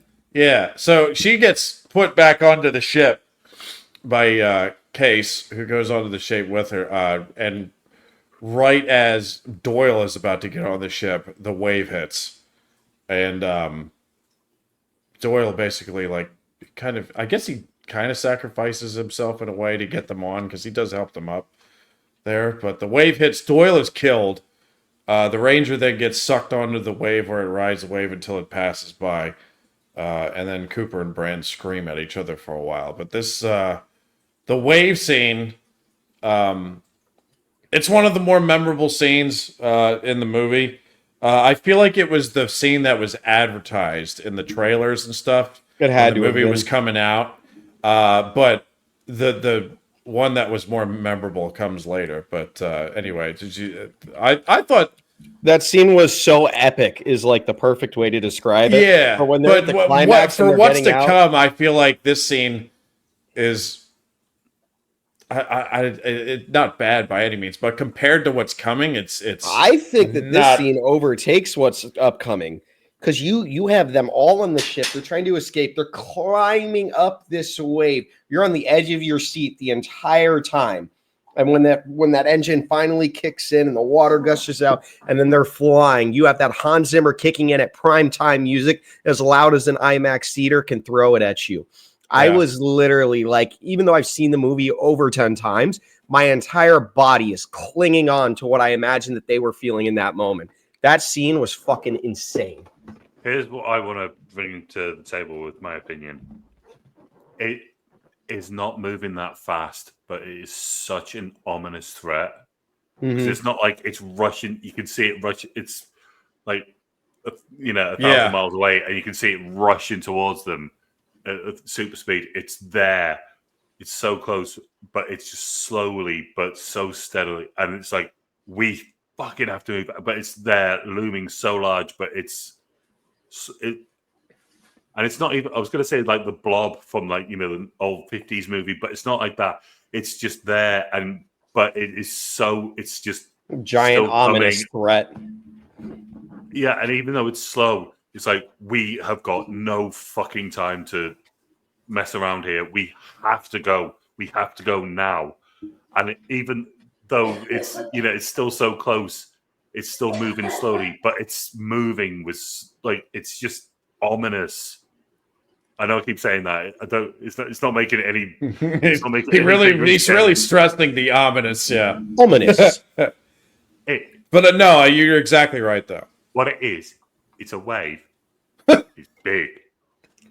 It's fucking wet. Okay. It's fucking terrifying. It's You know why? Because I am Michael Caine. There you go. I think that was the best so far. And then nosy neighbor. If you ever, right, Brian, I fucking love. It sounds like we're shitting on Michael Caine. I love Michael Caine. Really, man. Mate, if you ever watch the Fast Show, you will get that joke. There's a joke with the Fast Show where he's like, "My name is Michael Caine, and I am a nosy neighbor." Yeah, I just always see him as Alfred. He's oh god, I can't. It's like, take your pick of what film do I think of when I think of Michael Caine. Yeah. So we got to move on to. I So we're feel off like Miller's planet. The next part.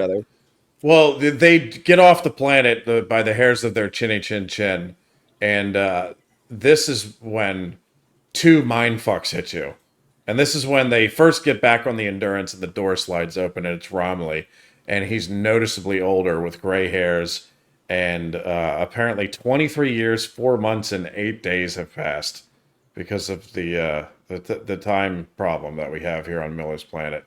And the whole, I remember first seeing this in the theaters, the whole theater gasped when they heard this piece of information. They were like, what? That is fucked up.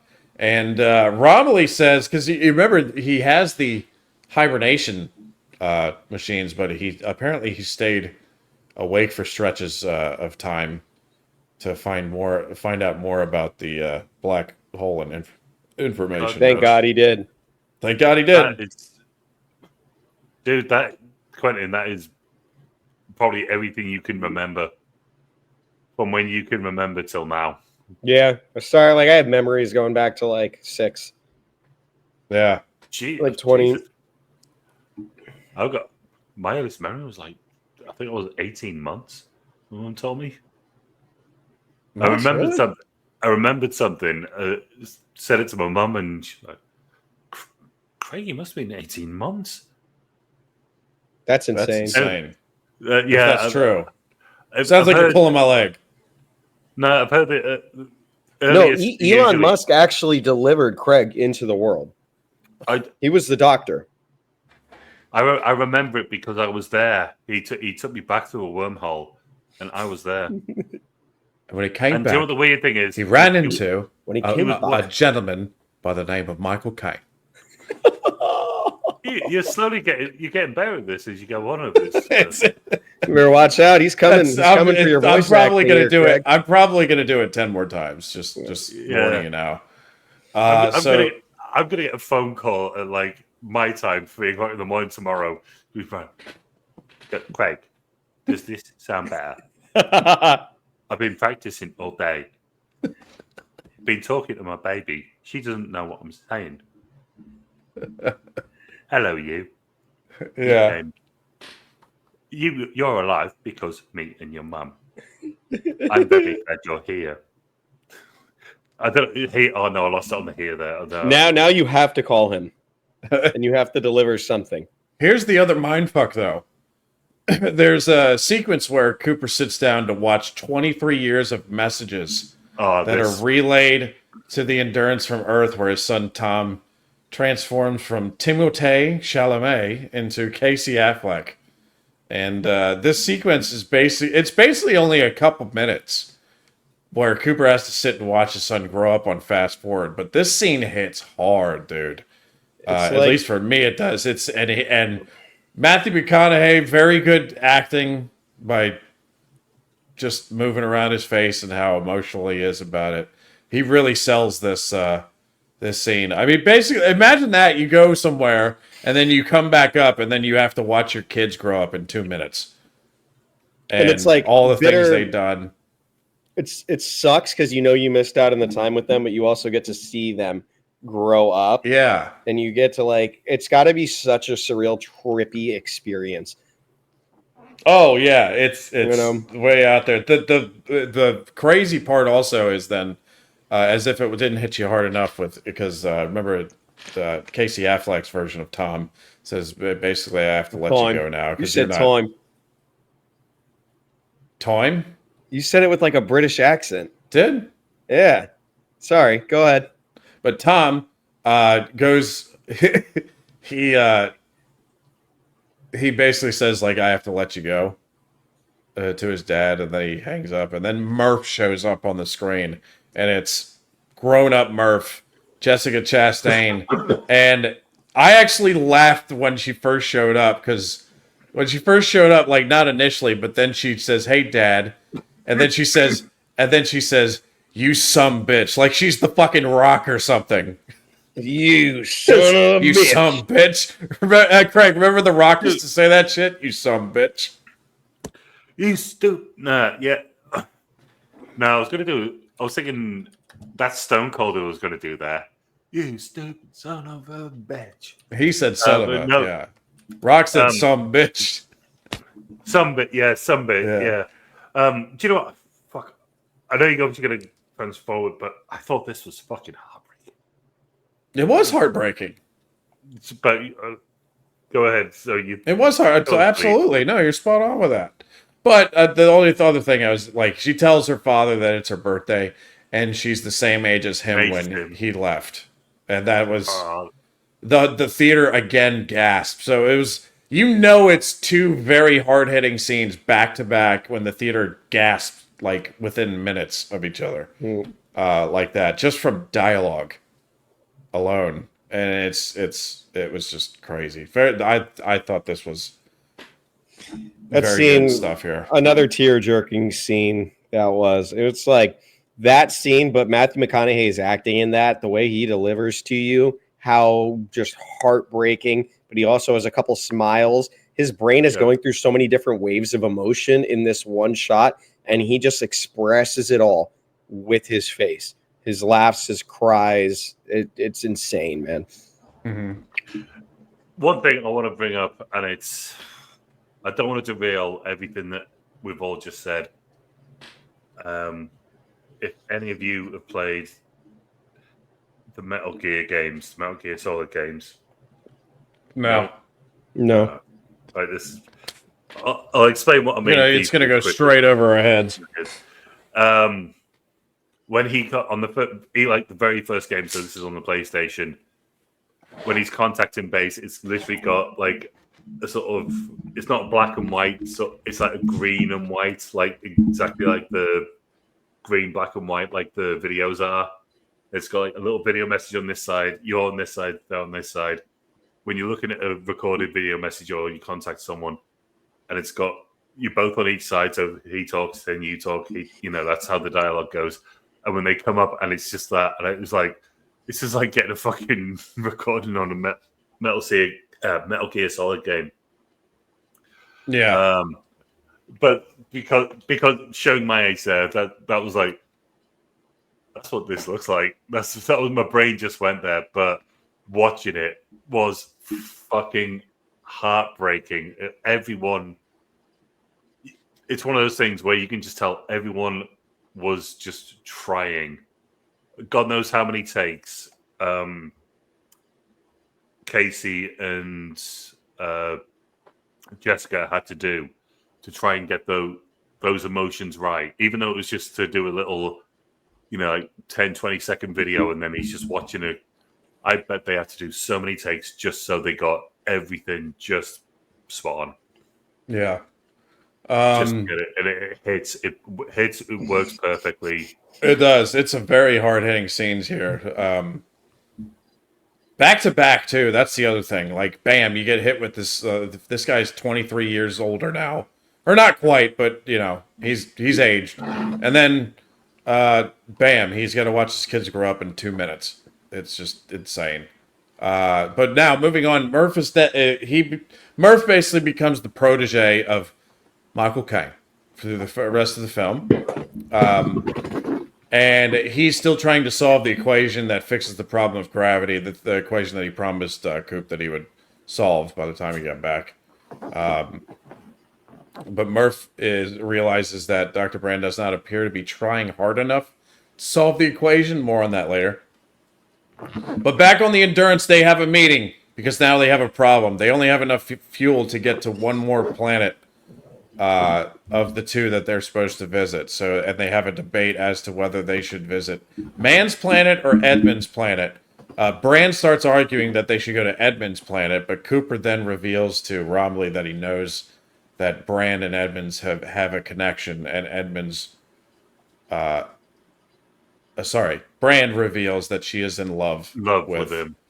Wolf Edmonds. And that means we're not going there. But the crazy part was, like, she then argued, which later in the film you're like, all right. But at the time, when she starts arguing that, like, love transcends everything and it must mean for something, which I think is a wonderful message, but not when humanity's on the line. Desperate. It sounded really desperate. But not when humanity's on the line. Fucking McConaughey's pissed off that she just costed him 23 years of his life with his children, and she's like, yeah, but what about love? Why can't I? Yeah, he doesn't want to hear that. Like, fuck you, bitch. That's so true. Dr. Man's just out of spite. Fuck you, woman. You just cost me 23 years of my kids. My kids are older than me now. Exactly. And now you want to talk about love? Something about love. Anyway, sorry, Craig. This is where I have to be the British. This is where I bring my David Mitchell. Go ahead. I'm listening. I'm all ears for this. What? Okay, by the end of the film, what happens? Because of his... Who are you going to... It all becomes about love. Yeah. Who would you jump into? And my response to that is, what's love got to do with it?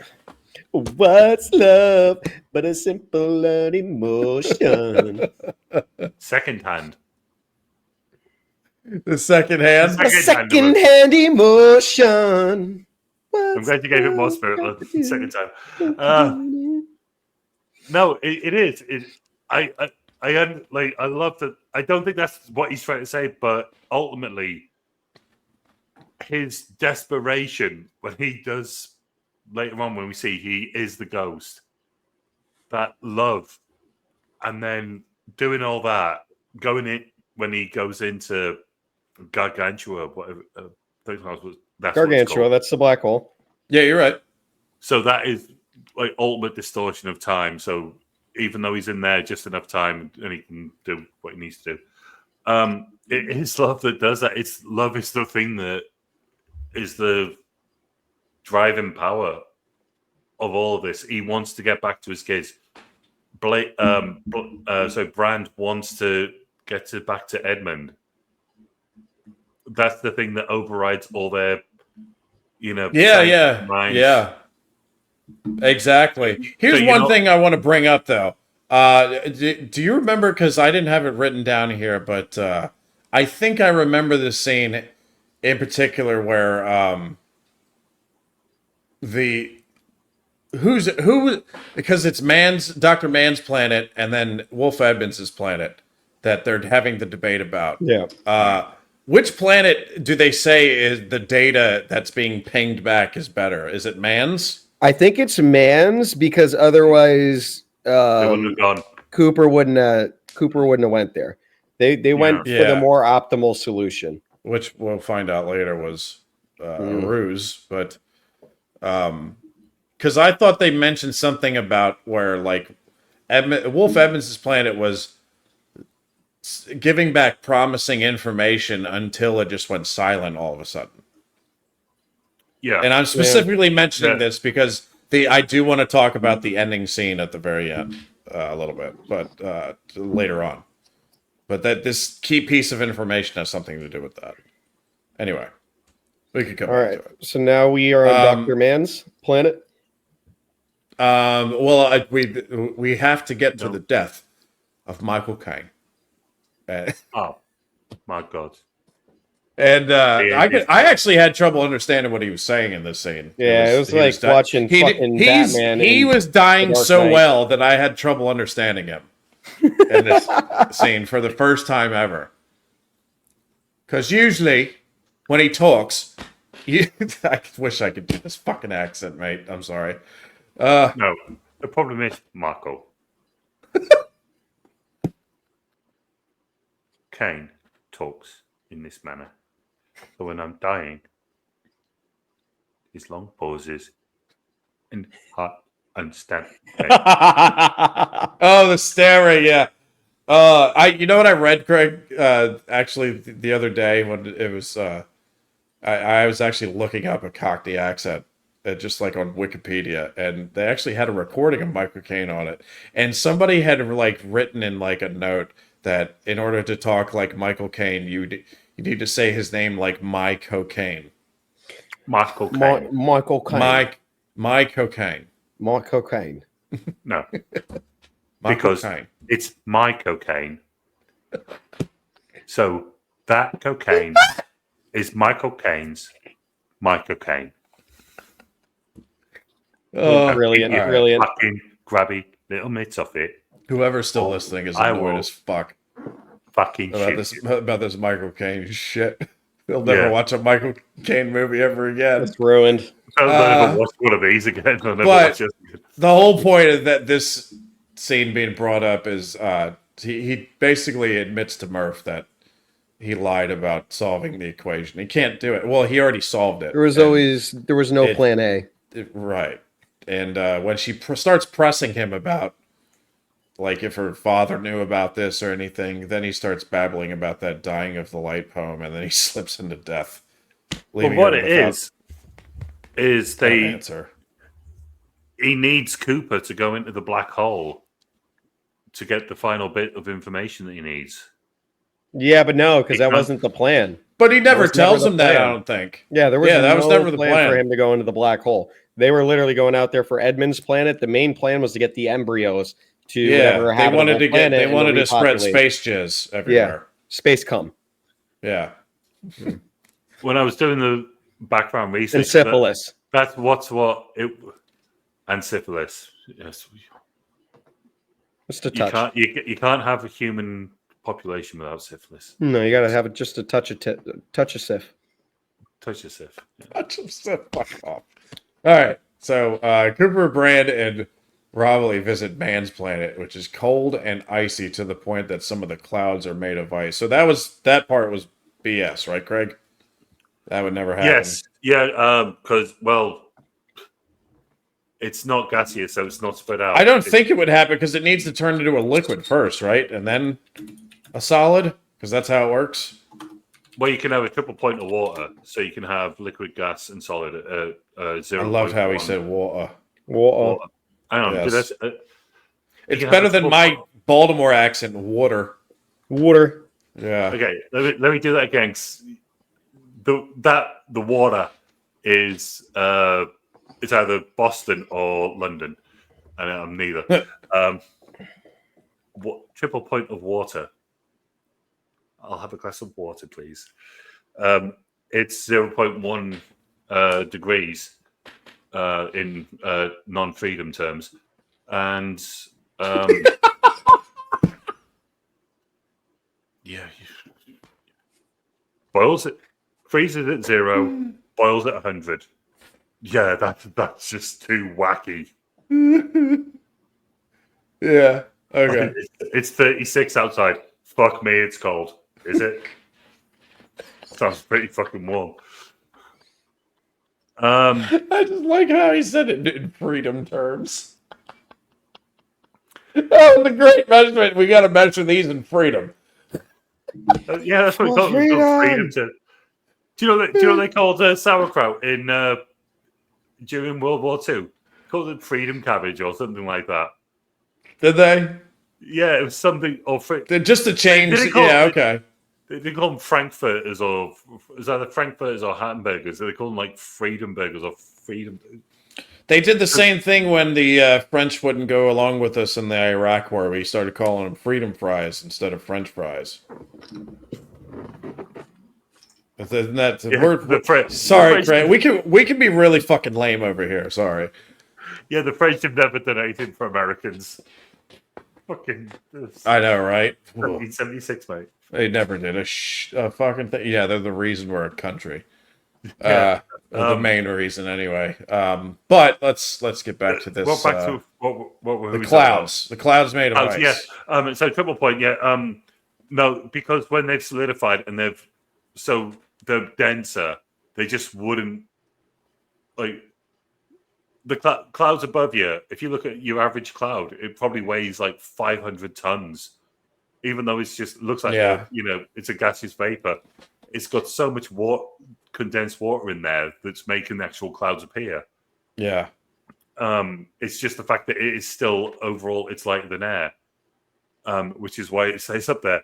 If you condense that down into a block, that block's coming down. Yeah. That's what I was thinking about it. So I was like, this doesn't. Of the things that seem like they would make sense, this is one of them. So this is the one where I was like, I don't know if I would believe that when it hits that. It looks cool, but I don't know if that would actually be a thing. And no, absolutely, there's no fucking way, mate. Okay, that's like rocks floating in the air. The cool thing about this sequence with Man's Planet, though, is that I think this is the one part where they filmed in Iceland. Iceland, yeah. It looks like the beginning of that Batman's Begins. It's like the same kind of environment. It looks really cool. Looks very otherworldly, you know. I would have thought that's either going to be in Canada or Iceland, because those are the two go-tos for frozen ass fucking places. Yeah. Okay. Maybe somewhere in like Montana as well. Quentin just texted me. He's dropping some friends off at the pool. So he might be a minute. But we can continue without him for now. They land and find Dr. Mann, who is played by Matt Damon. And when they wake him from his hibernation pod, he starts crying hysterically, and Cooper consoles him. That was a very nice touch with the acting from Matt Damon. When he first appeared on screen here in the States, at least the theater I was at, there were some chuckles when it was Matt Damon, when they realized it was him. It had to be. Yeah. Yeah, if it was going to be someone, it had to be him. Yeah, but he turned out to... I actually really like this small role he had in this movie.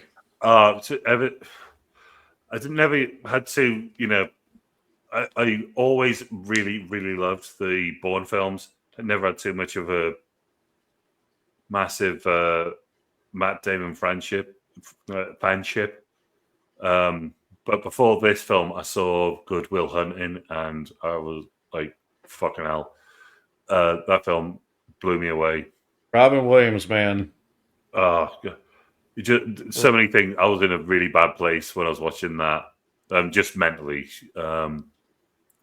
and that film destroyed me a bit. And I've got so much love for that film, and ever since then, I've had a really, really big soft spot for Matt Damon. So when I saw him in this, and so I saw The Martian before this, and I'd seen him in that. So I'd seen him in that. Saw him in this, and I was just fucking stoked to see him come up. Yeah. I was like, yeah, fucking great actor. I know he's going to deliver. I'd seen this, and I saw Departed as well before this, so I don't think it was too long after those two. Speaking of The Departed, this and The Departed are probably the two roles where he plays a real piece of shit. Oh god, yeah. But I feel like Departed, his character, he was a piece of shit the whole time. Whereas this time, when he was tested in space, that's when he turned into a piece of shit. It's just fear, I think, with him. Yeah, it's pretty just, much. It's not self-preservation. Well, it's pure self-preservation. Yep, there you go. That's what I was looking for. He's not an antagonist. He's not even really an antagonist. He's just self-serving. It's not he's the bad guy. He's just a guy extremely selfish too. Yeah. So he's just lost it, and who's to say anyone wouldn't under the circumstances that he's been in, if you know what I mean? Yeah. Going there. The clues are here though. When he starts talking about the data that he was sending back, and the days and the nights each separately are 67 hours long on this planet. But he says it has breathing air near the surface. He appears to have also decommissioned his robot Kip, which is a robot similar to Tarzan Case, but it's laying in basically scraps on the ground there in the pod. And he says he decommissioned him because he was malfunctioning. These are all signs of what's to come. These are all signs of what's to come. Yes. Tars even wants to take a look at him, but Dr. Mann says no. Kip needs a human touch, so he doesn't want him to touch him. Again, he knows. It's like, no, let him look at him.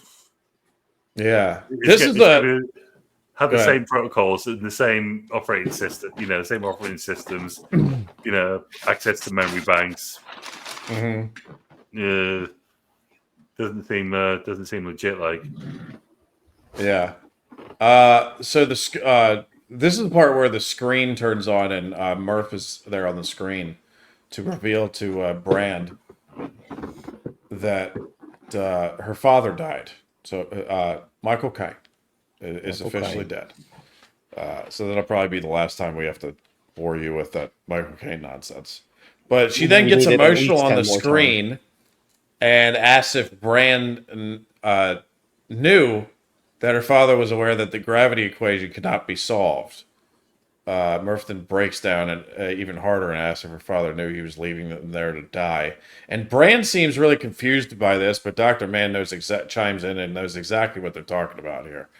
And he says that Brand's father knew he couldn't solve the equation before he even left for his Lazarus mission. The singularity needed to solve it is at the center of a black hole which you cannot escape. So this is all pretty fucking dark stuff because they basically talk about how Plan A was never even considered. It was all Plan B from the moment they took off. Turns him into a villain. Lied to them to get them to believe that Plan A might be an option. Literally turns Michael Caine into a villain in this scene. Like, obviously, he's still looking out for the betterment of humanity, but you can't help but fucking with the music coming in, just knowing that he is now a villain. Yeah. Yeah. It's like I'm alternating between my partners here. I'm so sorry. I really had to shit. Yeah. It's all good. I texted you. I was like, dude, I know. Yeah. I told Craig you were dropping some friends off at the pool. Yeah. You didn't just tell me, you told the whole internet. I'm still here. It's okay. Oh, okay. Sounds like you're taking a shit now too, mate. Yeah, you're in the bathroom. I can hear it. You're taking a shit on your couch? Yeah. So at one point, Romilly suggests to Cooper that he has one more crack at the black hole, using TARS to relay the data if they can get to it. Which, more on that later. Cooper then goes with Dr. Mann in their suits on another tour of the planet, while Romilly says he is going to work on the robot Kip to see if he can get the data he's holding. Dr. Mann then talks to Cooper about survival and how the last thing he'll see before he dies is his children, which is very creepy and kind of foreshadowing what's going to happen here. They didn't get to the spot where they're supposed to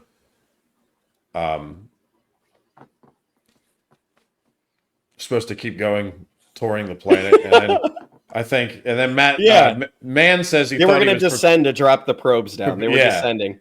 Thank you.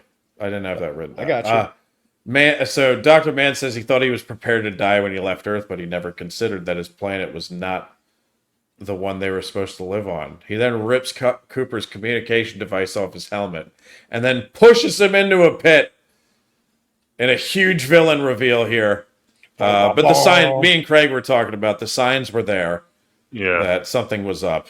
And, but this was another moment where the whole, I feel like half the theater saw it coming and the other half was like, oh my God. I had no fucking idea the first time I watched it. I was just like taking in every moment, but I didn't put that piece together. And I just remember my brain felt like it exploded. Because you get the big reveal from Michael Caine, and then you get the second villain that comes in. Like, it's just chaotic craziness. I loved it. Yeah. It's, so they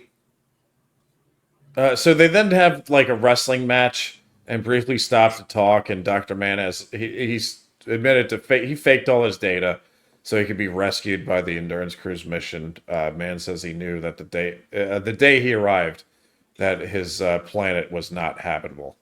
And of course, Cooper then calls him a coward. After they wrestle even more, Dr. Mann headbutts Cooper's helmet. And Cooper says, I love this line. There's a 50-50 chance Mann breaks his own helmet. And Mann says that's the best odds he's had in years. And headbutts him again, and it cracks Cooper's helmet. And so all the unbreathable air is getting in there. And he then, as he's like basically suffocating, he then talks to... Dr. Mann's talking to Cooper, telling him to like imagine his children. And I wrote that this is actually, if you think of what he's doing here, he's basically like trying to coax him into his death by talking to him this way. Mm-hmm. And it's very like, fucking dark. Down. It's Evil very dark fuck. without being graphic. You know what I mean? Yeah. It's very he's trying eerie. to convince him that it's okay to die. Yeah. Like, what? It's like, nah, man, I got a family to get back to. This ain't it. But Yeah. Dr. Mann doesn't. That's the thing. No, I'm saying like I'm talking like in terms of Matthew McConaughey in that moment. No, but Mann doesn't have anyone to get back to. And Yeah, I know that. Yeah, the person that he's I'm saying speaking to from stay Matthew down to. McConaughey's side. I'm saying like Dr. Mann is trying to convince Matthew McConaughey that it's okay to die, and then I was speaking from Matthew McConaughey's perspective, being like he has kids to go back. Oh, home. right, yeah, sorry. Yeah. Yeah. It's just weird. Yeah, it's just weird. And in the midst of all this is isn't this where we get the fantastic Topher Grace scene, like in between all these? Yeah, it's coming up. Okay, you want to touch on that? Okay. So the flip side of the scene, because while this scene is happening, it's alternating back and forth between what's going on Dr. Mann's planet and what's going on Earth with Murph and her family and Topher Grace, who is everyone's favorite actor in this film. He's really an annoying prick in every movie, man. He really is.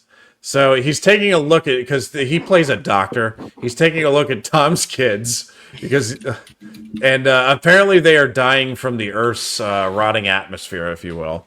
And Tom shows up, Casey Affleck. He shows up and asks what is going on, and Topher says, "Let me make something perfectly clear to you. And then he just gets punched in the face mid-sentence, and I popped.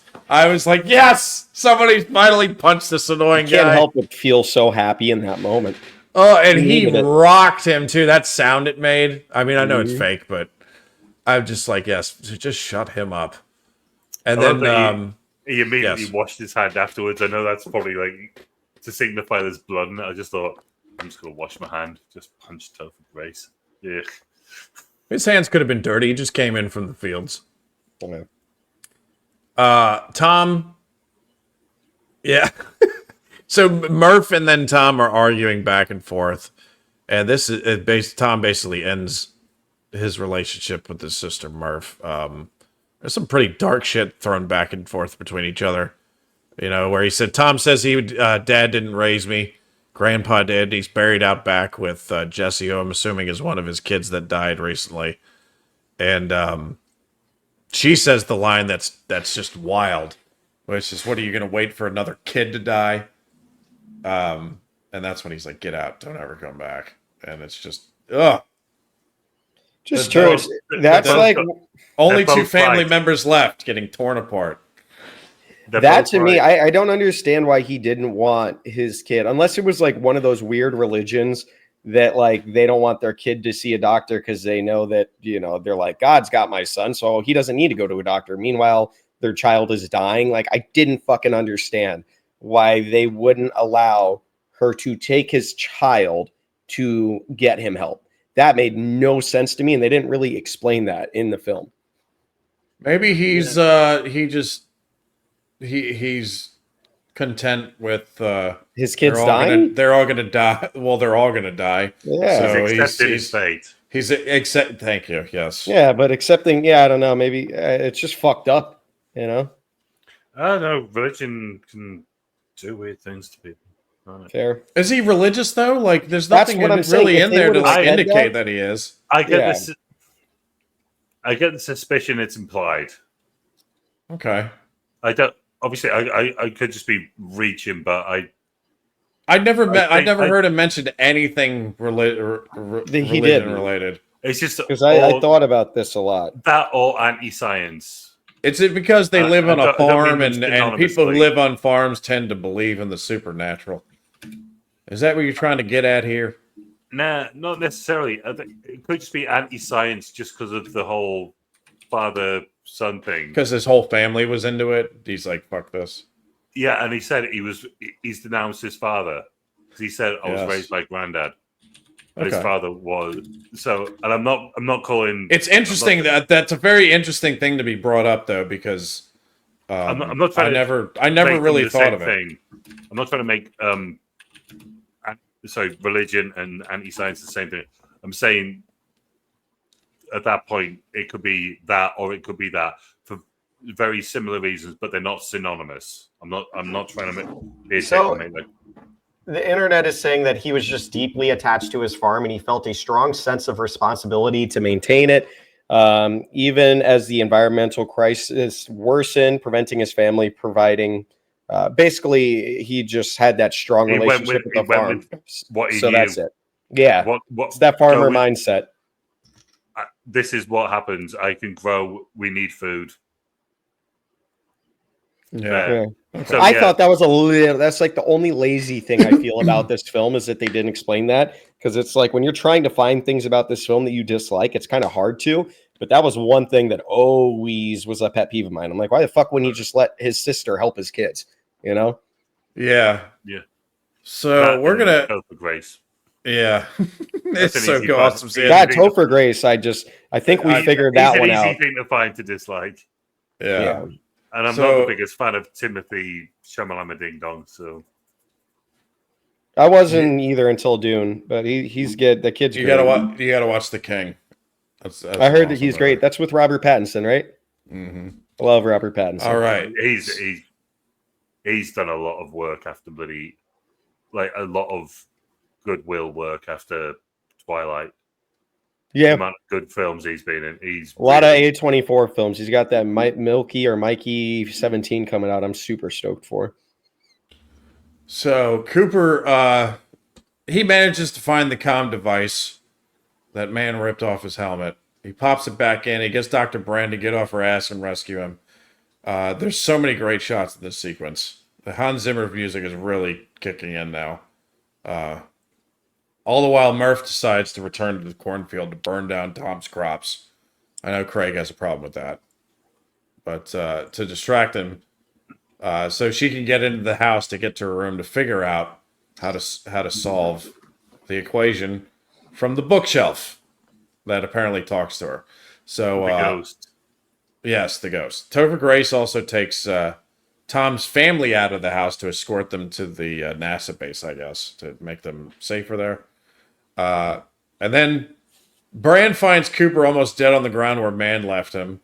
Romilly is trying to access the data from the Kip robot, but it turns out that that's decommissioned. But it turns out that Man has booby-trapped this device to keep prying eyes out, and it explodes, killing Romilly. And Matt Damon really is a piece of shit in this movie. Imagine being Romley in this situation. You're waiting 23 years for your people to come back. Within a day of Just them to get coming back, napalmed. just to get fucking napalmed in like the first 2 days that you're back. Imagine that. Yeah. Holy shit. I felt really bad for his character. Me too. He got fucked. Yeah. I just want to point out, it wasn't me that had a problem with it. It was when I was doing a bit of background research, the guy who actually sold in the field, who sold Nolan the field to grow the corn. He said, yeah, green corn doesn't burn. Well, in my film, it does. Yeah, because you put a fuck ton of gasoline on it. Hell yeah. That'll burn anything. Well, that fuck ton of gasoline was like Jessica Chastain with one little can and then like a little bloody... They should have showed her. Yeah, you're right. They should have had her go to Home Depot or something and pick up a bunch of gas cans. She should have got a sprayer or something. But no, it was just like... she just like lit one little row of cornfield on fire and then the whole thing goes up in flames. So Dr. Mann has now stolen the Ranger to go back into space and to go steal the Endurance and basically do the Plan B mission on his own without the other two, which is fucked up. As this is happening, Bran and Cooper in the other ship go and check the pod where Ronley has died in an explosion, and Tars comes galloping out like a boss. Hell yeah. When he comes out, you hear the I love that. So they pick him up. Cooper and Bran are trying to contact Man through the intercom, but he ignores them. And this leads to probably the most memorable scene. That is probably the most looked up on YouTube. At least it was the most memorable scene for me. So It's intense. it is. I mean, so the buildup of this too, to have what happened on the planet, and then they have to chase down Dr. Man, who's already at the ship, and they literally have to watch him steal their ship at this point. But he's having issues that when Tars overrides the autopilot, I think, right? So he has to He overrides the autopilot, manually manually dock to the ship. Which And it's I not love exactly those shots fuck. when he gets close and then the ship starts moving like erratically, like Yeah. in space, and it's quiet, and all you hear is Hans Zimmer's like very faint score in the background. It's Just just like- building. It's building. Yes, it's Oh my God. amazing. And the payoff is so good. But again, this is another one of those scenes in this movie where if you explained it to somebody, they would be like, "Well, what's so special about that?" It's one of those. It's also one of the scenes where you have to see it in the theater to realize Yeah. how fucking amazing it is. Yep. So he's trying. Go ahead. You could just tell it's miniatures. Because all those shots going up to that, where it looks like a camera's mounted on the exterior of the spaceship. That was done exactly by design to make it look like they do when they put cameras on the outside of like the ISS or anything like that. So all that Okay. build up, it looks all that real. And then when it just at the close up, and it's just miniatures that they've built, and like when it's making all the mechanical movements, and it going back to stuff we said before, you just can't fake miniature something tangibly there. You cannot fake something real there. Decent practical effects look 10 times better than decent, brilliant. Oh, this was very good practical effects. I thought it was full. Fantastic. I literally was fooled. I thought, like, initially watching this, like, I probably thought it was full sized. That's how much I was fooled.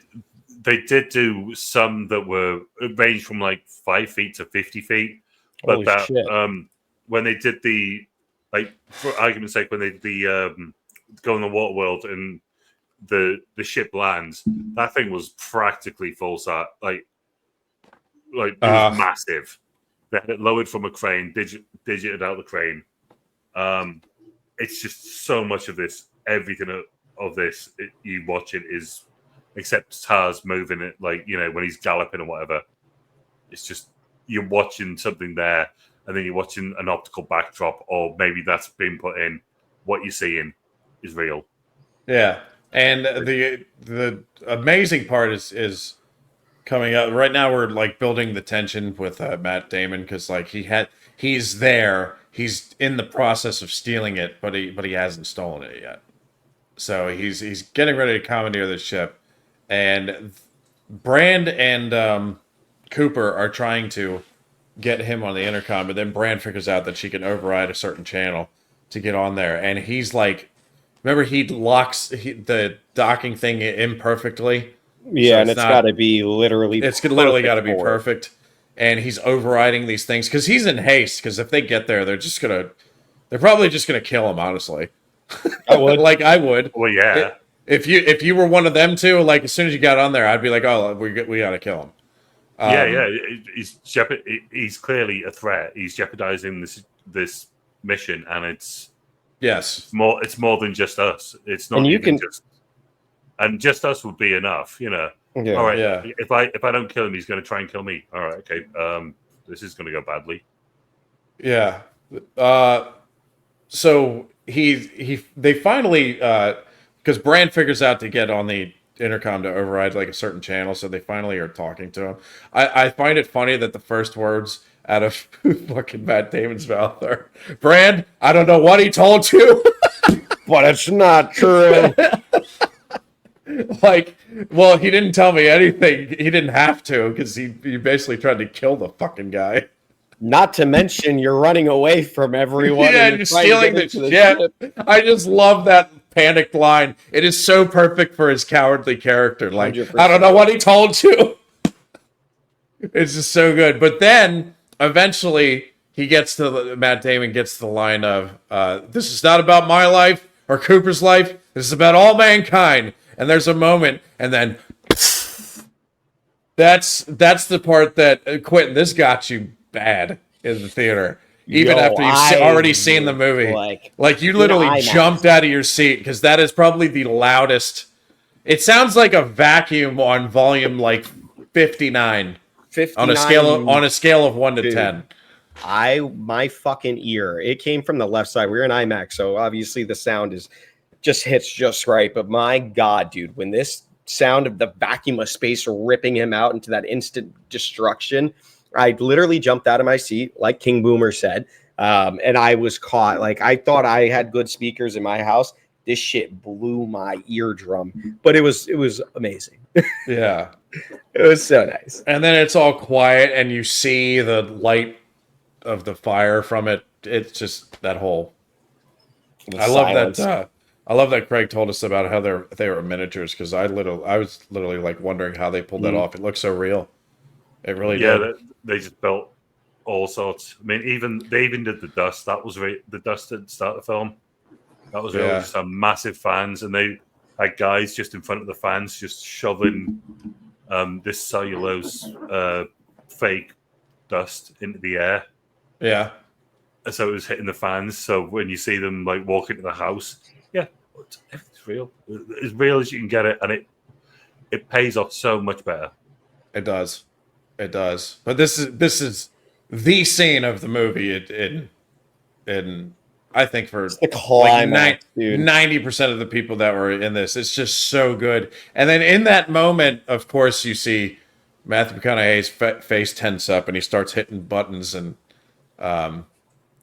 he goes, analyze the endurance of spin, and Brand says, Cooper, what are you doing? And he says, docking, and then dun and dun and dun and dun and dun. The music when that is music kicks in, you crazy. know it's fucking on. And Tars even says that line, like the memorable lines too, like when Tars goes, "It's not possible," and he says, "No, it's necessary." And then, which is So pretty, sick. it's corny if you think about it, but in the moment, it's amazing. Yeah, but this whole sequence pulls up to the thing, connects with it. They have to spin the fucking thing to match up with the rotation. with the rotation. Yeah, he has and cars do it for him. He's like, calculate the spin speed. it's just the So lighting. easy. It looks so real. Yeah. The lighting and even the far away shots. It's perfect. Fucking perfect. And the whole movie builds up to this moment. That's the important thing. If this was just like an opening scene, it wouldn't even come close to as powerful as it is in this part of the fucking movie. You know? Anyway, I loved it. It's the I loved editing as well, how they know when to cut from this vantage point to this vantage point to this vantage point. Which showing makes it from outside. It's just. And it makes it look all the more real because you're seeing these camera angles from different parts of the spaceship that are looking in on this moment. So it just makes it feel all the more real. Yes. And not only that, they're moving because they have got because they're miniatures and they're built. They have got the cameras on them. So when they're doing these shots and they've also got everything going on in the background, you get that movement. You get the actual jerky movement of the boat, and it just adds to that tension of how perilous this is. What they're actually once they connect the thing, they have to turn the thing on to get it at because it's falling into the man's planet's atmosphere at this point. Almost, it's and if also they don't do it quick, they're done. Some endurance I didn't mention before. When it's spinning, it's got 12 pieces, so like the whole time thing. So it's got a clock face essentially. That's true. I never thought of that. Yeah, it doesn't mean obviously you'd have to like have it on DVD and pause it and whatever. But yeah, it's just again one of those Christopher Nolan tropes. Everything has to have a purpose, has to have a reason. Yeah, it's just amazing sequence. A+ stuff right here. Oh god damn it! This is off the Meltzer scale. This one. This one scene, yes. But without watching the first 2 hours of this movie, like the build up to it, it wouldn't be the same. But with the build up, yes, it's off the Meltzer charts for sure. Yeah, definitely. So, and in the process of this, the Endurance is nearly destroyed, but somehow not enough to where it cannot function. So Cooper and Brand piece together what they can to make it work. But now they're also slipping, like almost as soon as they get on, like they're slipping towards the black hole now. So I found that interesting where man's planet, like they just get out of its atmosphere and now they're immediately in the suction of the black hole. Well, that's because of the explosion. The explosion pushed them more towards it, no? Well, the explosion pushed it more towards the planet. You're going down towards the planet. They had to hook up to the Endurance again and then push back up to get away from it. Yeah, with the but then within like 2 minutes, we're getting sucked into the black hole. I thought that was a little rushed. Cinema. Anyway, we got to move the plot. Well, along, the momentum's carrying I think the momentum's carrying them towards the black hole. Because once you get in the black hole, I don't think you'd get there in 2 minutes, though. No, but you'd be going elliptical around it. You wouldn't just be going into you don't just go straight into it. You like the moon with the Earth. Oh, sorry, that doesn't exist. Forgot. But now they're getting. They have a plan to slingshot off the black hole to get to Edmund's planet with the rest of the fuel and material that they have. But this will also make them lose a lot of years in the process because of the whole time warp thing. But this. And this sequence here, actually, I actually wrote down that this sequence is almost as good as the docking scene. I think if it was separated a little more, people would consider this to be just as, probably just as good as the docking scene. Yeah, it's almost there. It's huge. I mean, they give you a second. They give you like a half second to breathe after the docking scene. Yeah, but it's kind of nice. They throw you right back into it. The alarms and shit start signing. They're like, okay, now we have this problem, and then you're launched right back into another huge scene, which I think just adds to the grandness of this, the climax of the movie that we're coming up on. This is the climax realistically. But I loved it. It kept your fucking heart racing. It did what they wanted to do in this, in these few scenes. They just kept you so engaged because they're not out of the woods yet, you know. They We're are. talking about the black holes, you know. Yes, as they're slingshotting around the black hole to get to Edmund's planet. But black hole, this is so worth mentioning. That black hole was basically built. It wasn't visually designed by an artist. It was created by a physics engine and a visual engine to recreate what the physics engine did into a visual projection. I think I know where you're going with this. Didn't it turn out that it looks exactly like a black hole should have? Because a year or two later, they took their first real picture of one, and it looked almost exactly like it. Well, we knew it had accretion disks, but the way that the light bends it around the top, essentially, when they put all the data that they had into the physics engine to do this, it took, for every single second that you see it on screen, it took 100 hours to render. 1 second. Caine. Because they put so much data in for the actual, even though it's 10 years ago, even then for the computers to generate what that information would look like, and then that's fucking 100 wild. hours for 1 second. I'm guessing they had a few computers running at the same time, but Jesus Christ, that the fact that you are watching that is probably as close as anyone will ever see, unless someone redoes it with better computers and we have more information on black holes. That Google quantum chip just came out. That shit's gonna be crazy. Yeah, but I've heard that that's a very accurate representation of what a black holes would normally look like. So that's well, really cool. The thing around the top. So you've got the accretion disk that goes around it. The thing around the top, like the halo that goes around the top and the bottom. Yeah, it's the accretion disk from the back. So accretion disk, if you just imagine, it's like Saturn's rings. Yeah, the light is being because of the gravity of it. It's bending time space around it. So you also see in the back of the black hole is around. You're seeing it around the top and the bottom. That's what you see it. So you see in the front bit, and then the bottom bit is on the top and the bottom essentially. Mm-hmm. But instead of someone just going copy paste top bottom invert, it's actually what the information out of a black hole and what it would look like. I think that's just fucking for someone who likes space, is interested in space, and I mean that is just it's gorgeous to watch. It's just gorgeous. It's a nerdgasm. Yeah, it is. It genuinely is. And it's a Brian Coxasm. Imagine coming in space. Okay. It would get everywhere. But that's right. Brian, do you know what? Brian Cox, I will happily say this on record on the internet. Brian Cox, total man crush. There you go. As that's an interesting one for a man crush. I'm not gonna lie. As they are Brian Cox. Yeah, I've never heard that one before. Let's see. Not the actor. He's thinking of the brains. As they are flying around the black hole, Cooper gets ready to go into it, to the surprise of Brand, who is not aware of this plan. Cooper says his goodbyes. Actually, didn't Tars went first, right? Yeah. Yeah. Yes. They send Tars off because him and Anne Hathaway have a conversation about it. She was not aware of this plan, and Cooper says his goodbyes. Well, he also mentions that he actually lied about them having enough supplies for the both of them to go there, I guess. So that could be a lie in itself.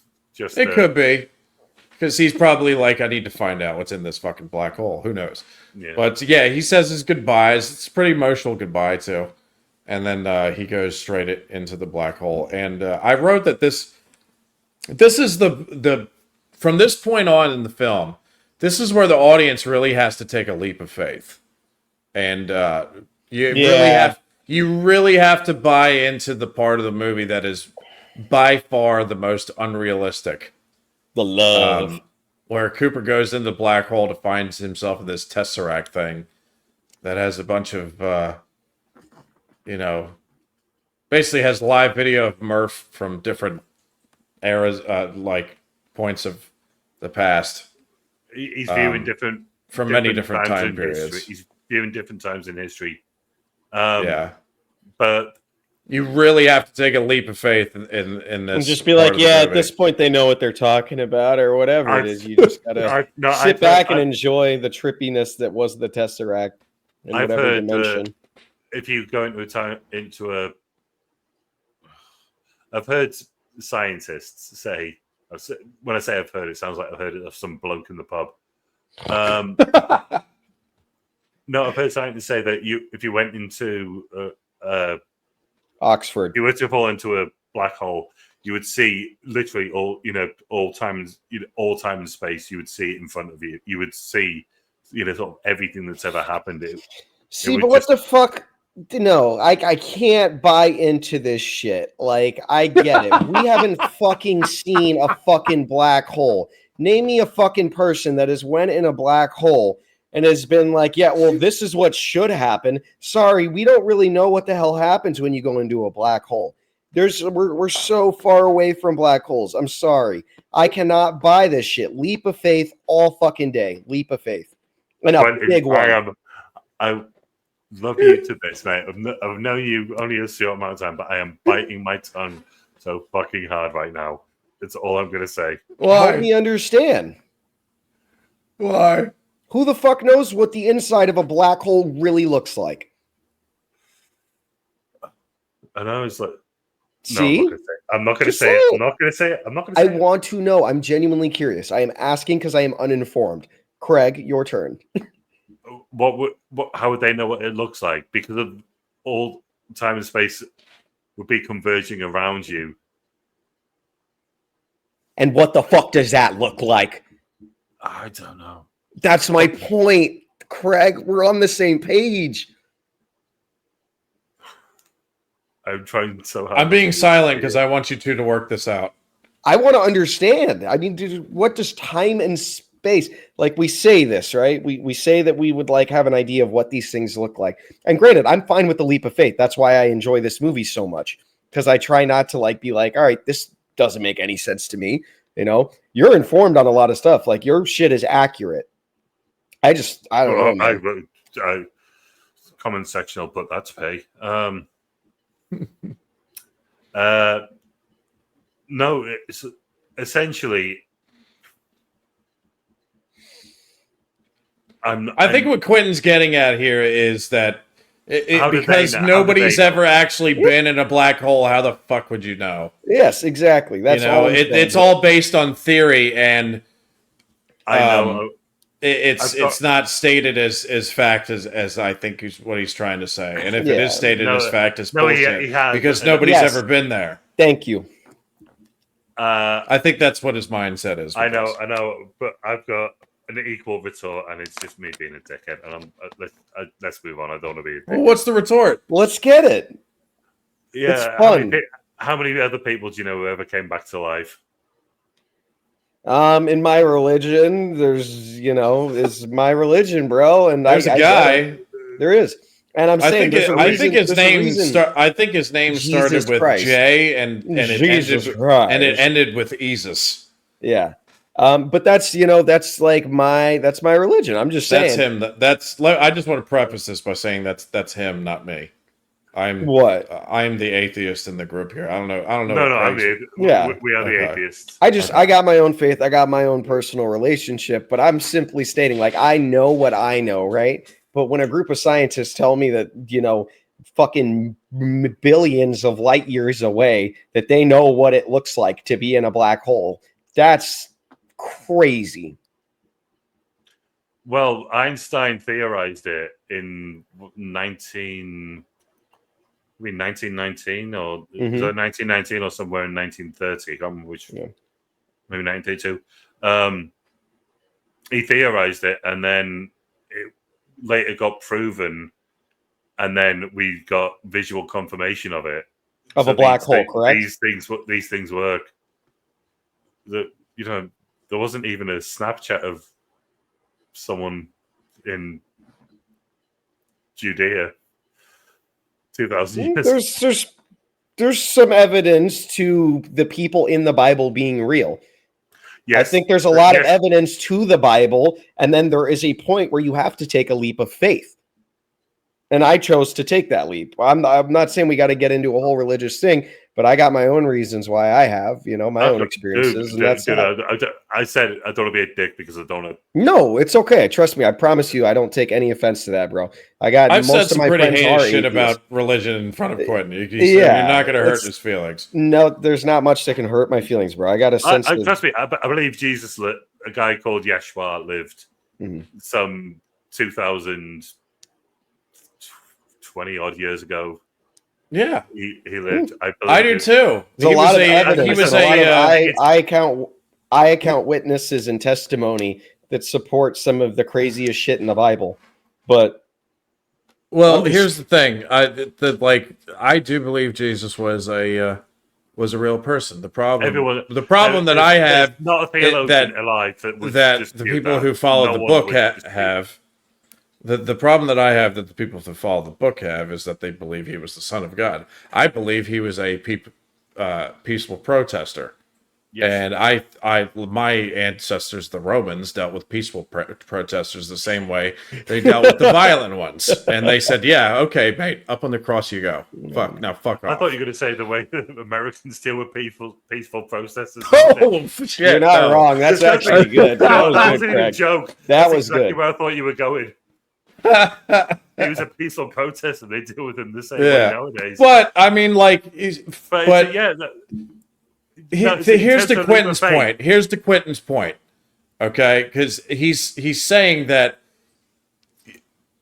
you can theorize these things and claim they're but unless you have what he wants is video and photograph of this shit where somebody goes into the black hole and then man. I mean, you find out what's in there. Yeah, send a fucking rover, send the Mars fucking rover into the black hole and snap some pictures and have that get sent back. I know what Quentin's thinking. Yeah, I think we all understand what I'm saying. We all understand what you're saying, but the problem with that is not even light can escape that, so nothing can escape a black hole. So how are we going to send How the fuck are we going to know what it looks like inside the black hole then? Yeah. I mean, dude, we know less about what we know, but also theoretical physics. Which I think it's weird to me that we know less about some. Yeah, but here's the key word. Here's the key word just to defend Quentin a little bit. It's theoretical. Yeah, it's a theory, which means it hasn't been proven. Yeah, but the theories that we had about how to land on the moon turned out to be right because supposedly. No, I'm kidding. Yeah, but how many theories did they have that they were wrong before the fact? How many rocket ships blew the fuck up? How many people died trying to get there? Well, there was a couple. There was Challenger, and there was, the Challenger wasn't a theory problem. That was NASA decided we can't delay this anymore because it's a PR issue. So let's get the fucking let's send the thing to space. Right. That was the one with the teachers, right? Yeah, the one teacher, the female teacher, and even though they knew it was too cold in the morning, and everyone from NASA said, "Don't do this," the heads up said, "This is a PR issue. We've already delayed it. Get the fucker up." And then it was like rubber O-rings around one of the oxygen fuel. Yeah. What, they put a condom on it? A rubber ring? But just a rubber sealant, a rubber ring. They fucked up. Rubber doesn't do too well in cold. They fucked up. No. But also, and then fantastically, the one that fucking disintegrated. No, it didn't disintegrate. It crash landed on Mars because it was NASA working with a European space agency. And we were working in metric, and you guys were working in imperial. So we went in to go for the landing onto Mars. Can't remember which one it was, which mission it was. Completely fucked up the trajectory. And it just crashed. Well, Yeah. back to the black hole, though. Yeah, Right. well, the deal. I've heard descriptions of how it's been done of yeah, people above my pay grade explaining it. I am not qualified. Right, qualified. I'm but- not paid enough.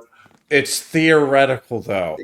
They could get there, and then it turns out that in the middle of the black hole, there's a fucking miniature golf course or something. I don't fucking know. Right. There But would be until, there would but be no I way know to Quentin's, and I'm saying that the only thing that I'm defending Quentin about is that we won't know until We do it. until we Until do we it. know. You don't know. But You we will don't never know know, because now we you can't know. just go But I'm forward. saying and I get that these people have fucking pay grades to get above us, but I just don't think it's a fact if it's theoretical. Yeah. There's a big difference between those. I distinguish between those two very, very much, because a theory is a theory and a fact is a fact. So And theories need to be tested. yeah, I'm not saying that is exactly how it would be. I'm saying that is what the proposed idea. That's what they Yeah. say. yeah. But And I'm all saying I'm saying is we have no fucking idea. And until we do it, it's we really don't have a clue. I mean, the theory could be right, but we'll never know. I just think it's like you were saying it to Quentin as if it was fact. That's all I'm saying. That's what I thought, and I was like, Oh no, because I know these people will tell you don't know that. They would say the best evidence we have. Yes, this exactly. is what Right. it would look like. yeah, and that I'd be all right. I'd be like, cool. This is what you guys are currently working with the knowledge that you have. I'd be like, great. Until to each his own. 2019. Until 2019. In 2024, they said this is the best evidence of what a black hole would look like. And then 2019, what does it look like? It looks a lot like that, yeah. But it was very grainy too. I've seen the picture. To be fair, it wasn't a Polaroid. No, it wasn't. But they also had to look at one from very far away. I mean, I'm looking it up, and it just straight up says we have no idea what it looks like inside or outside of a black hole. Wait, what? No. Inside. Yes, okay. Inside, I thought you meant what the outside of a black hole looks Let me like. hold on. So let me do image of black hole. You're gonna find a butthole. You probably. It looks like the one ring to rule them all. Honestly, Literally, it's Sauron, bro. Sauron is inside of the black hole. Yeah, it's That's just gonna be the fucking- accretion disk. So it's just gonna be a load of hot plasma spinning. It looks around. like a fucking embryo. it looks dope. I'm not gonna lie. It looks Yeah, it looks thick as fuck. metal. It looks metal. Anyway, let's get back to the movie here. So we're in this test. We could Go ahead. probably cut that last 20 minutes out. No, No, don't we have gotta to. leave That that, was bro. fun. Yeah, You you gotta have a little conflict on good critic and bad critic. exactly. Good sides, bad sides, but we don't know which is which. Exactly. We don't know. Yeah, exactly. I was trying to moderate that a little bit, but I don't know how. I know. I It can worked see well. you were It was sitting fun. back. I can see you holding court there. Yeah, silence in the court. I am the judge. And my name is Michael Caine. My name is Michael Caine. No, All right, so where are we going here? Where did So I- black hole. We're going into a black hole. He's Let's in the see what Tesseract. Yeah, it looks he's like. in the Let's go Tesseract see what it thing. looks like, baby. Yeah, we're in the Tesseract thing, which this is all where you just have to throw This science out the window, and this is all make believe. Yeah, you heard that, Chris? But Throw that it's shit out. I'm kidding, I'm kidding. I like it, this part, because it basically just reinforces the love that this father has for his 100%. daughter in a way of trying to get a message back to her through that stupid watch. So he's got to flick the second hand in Morse code to get. And we also, I think we failed to mention that Tars has made it through this. He made it yeah. there first, and now Tars he's is relaying the message Yay! to made get it. the data from the black hole back I to like. Earth. I really, real quick, quick side note. I really love that they didn't just like Cooper's losing his shit in there. Cooper doesn't know what to do here. They didn't just give Cooper this knowledge on how to do this. He got assisted by Tars here, and I love that they did that because it made this whole situation. Cooper is highly intelligent. We already know this, but he still needed to be pointed in the direction, which is what Tars did. And then Cooper takes over that because he showed something. Romilly that also TARS pointed him in that direction too. before Romilly his points death. him in the direction, but Cooper takes over when it's something that TARS literally doesn't have. When Cooper realizes it's love, it's something that TARS cannot solve this problem because TARS doesn't know love. He's a robot. That's I a very good point, love actually. that Yes. point. But That's a very good point, showed. Quinn. I love that so much. Yeah, that is a great point. So yeah, he relays the data to Murph, and there's some emotional bits here too, especially before TARS shows up on the comm when he's like basically just pounding the things to try to talk to them, and he can't. He can just knock the books off the shelf and stuff. So that stuff's all in well. But once he relays the message, Murph writes it down, and then she throws the papers, Eureka, and then Eureka. it looks like the people of Earth will be saved thanks to Cooper and TARS, Woo-woo. based on this this information at the center of the black hole that they can relay back. And then the Tesseract. You notice this? Like the Tesseract, it gets all quiet, and then they're like, "Did it work?" And he's like, "Yeah, because the Tesseract is basically fucking off now, Yeah. and it's closing." And Wouldn't then you be terrified if you were Cooper, though? you're like, what happens you're next? like, all right, this is my death now. Like that's Yeah. what I thought when I first when I saw this for the first time. I was like, okay, he's gonna die. Yeah. And no, it turns out that the Tesseract fucks off, and he magically gets thrown back out of the wormhole Makes no sense. next to Saturn. Makes no sense. None.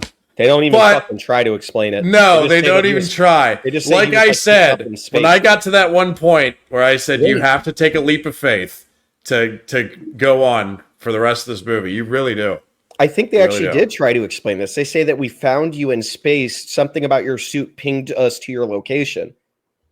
Yeah, but Is he's this back when through the. he's- Oh, or back through the rejected black from it? hole. That's the problem. No, he's back Yeah. through the wormhole. Yeah, back through the wormhole. He's out of the black hole. The black Yeah. hole is fucked off apparently, Yeah. and or has The at least the thrown him Tesseract- so hard out of the black Tesseract hole that he ejected. went back through the wormhole he came from the Well, beginning. of the earlier movie. in the movie, they did say that this wormhole popped up out of nowhere. It was created by It was something. it was created by them. He's ejected from the black hole through the wormhole. Once the back to because that's God. I hope I don't- Theoretically. Theoretically. Theoretically. shit! Okay. So theoretically, he ascended to heaven near Saturn, which is Yeah. where, which is what Because they're near the rings. someone thought that's where Jesus' foreskin. That's what Jesus' foreskin became. The rings of Saturn. I'm not making that up. Someone thought that. No, he's not. No, he's What not. was he trying to dock? Okay. Well, No, well, that's, he we're went moving to the on, right- they came to the right place. dude. Okay, so They came We're- in space. we're going. So we are now. Cooper wakes up out of this because he gets rescued. He wakes up in a hospital bed in a space station that is currently orbiting Saturn, and he looks out a window where a baseball game is being played. Foul ball breaks through a window by just going straight up. So they have. Does anyone What is think the that's a foul ball? hazard, by the way? That whole universe little area seems like a hazard. You fucking light fireworks off on New Year's Eve, you kill a family of 5 that's just living above you. Like, I can't, dude. The problems that No, you jump too high and you're fucking smashing into another person's roof. yeah, like LeBron's fucked in this world, man. LeBron stands no chance. Oh No people above It's 6'5" gonna be- are allowed to live in this universe. It'll be circuit. It'll be. I know, Craig. We're It'll be joking. gyrating. It'll be gyrating. That's Theoretically. what you do in space, baby. Oh man. So it would be maintaining. Yeah. When you do One that G's worth of rotation, gravity. An orbit, it simulates gravity. Yes. It'd be It's same thing that did with the Endurance ship when it's spinning. Yeah. So now they've been people of Earth have been saved. They're now in these space stations, and the people of the space station have made a museum out of the Cooper house and allow them to live there. on They also Cooper's station. Yes, Cooper on Cooper Station. And then they made the joke that you He guys hates named a this. station after me, not you, Doctor, or not you, Mr. Cooper, but your daughter always stressed how important it was. Blah blah blah. Meanwhile, this guy just went through a fucking wormhole and a tesseract to save all of mankind. And they're like, yeah, not you, man. It's just your He daughter. gets back. No, it's your daughter. He's You getting talked fuck. down to by these guys who did 7 fucking years of med school. Right? These guys just came out of scrubs. Yep. They didn't even have Dr. Cox to fucking talk them through it. Unfortunately not. And then fucking talking to this guy who.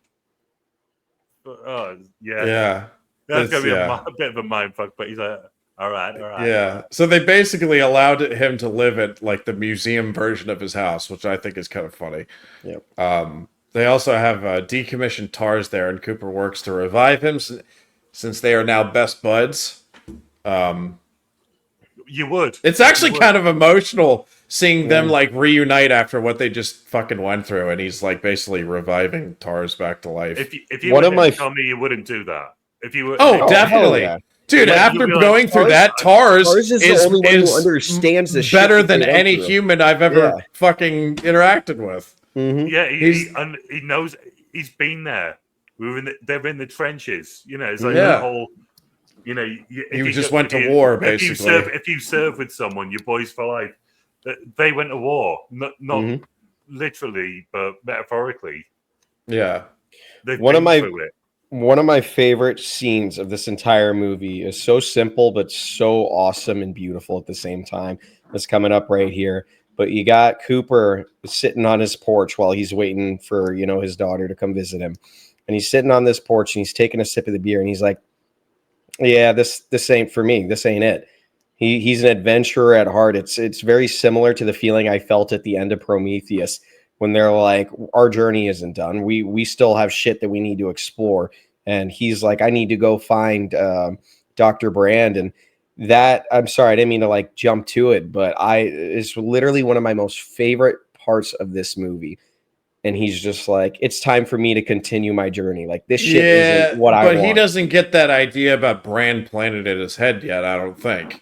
Yeah, because we had come to Cooper when he's this is a very emotional scene right here, where Cooper and Murph reunite, and Murph is an old woman, and a very old woman, and this is probably the scene where I got choked up the most, and just to have him sit there and talk to his daughter finally after all this time, and she's now basically on her deathbed.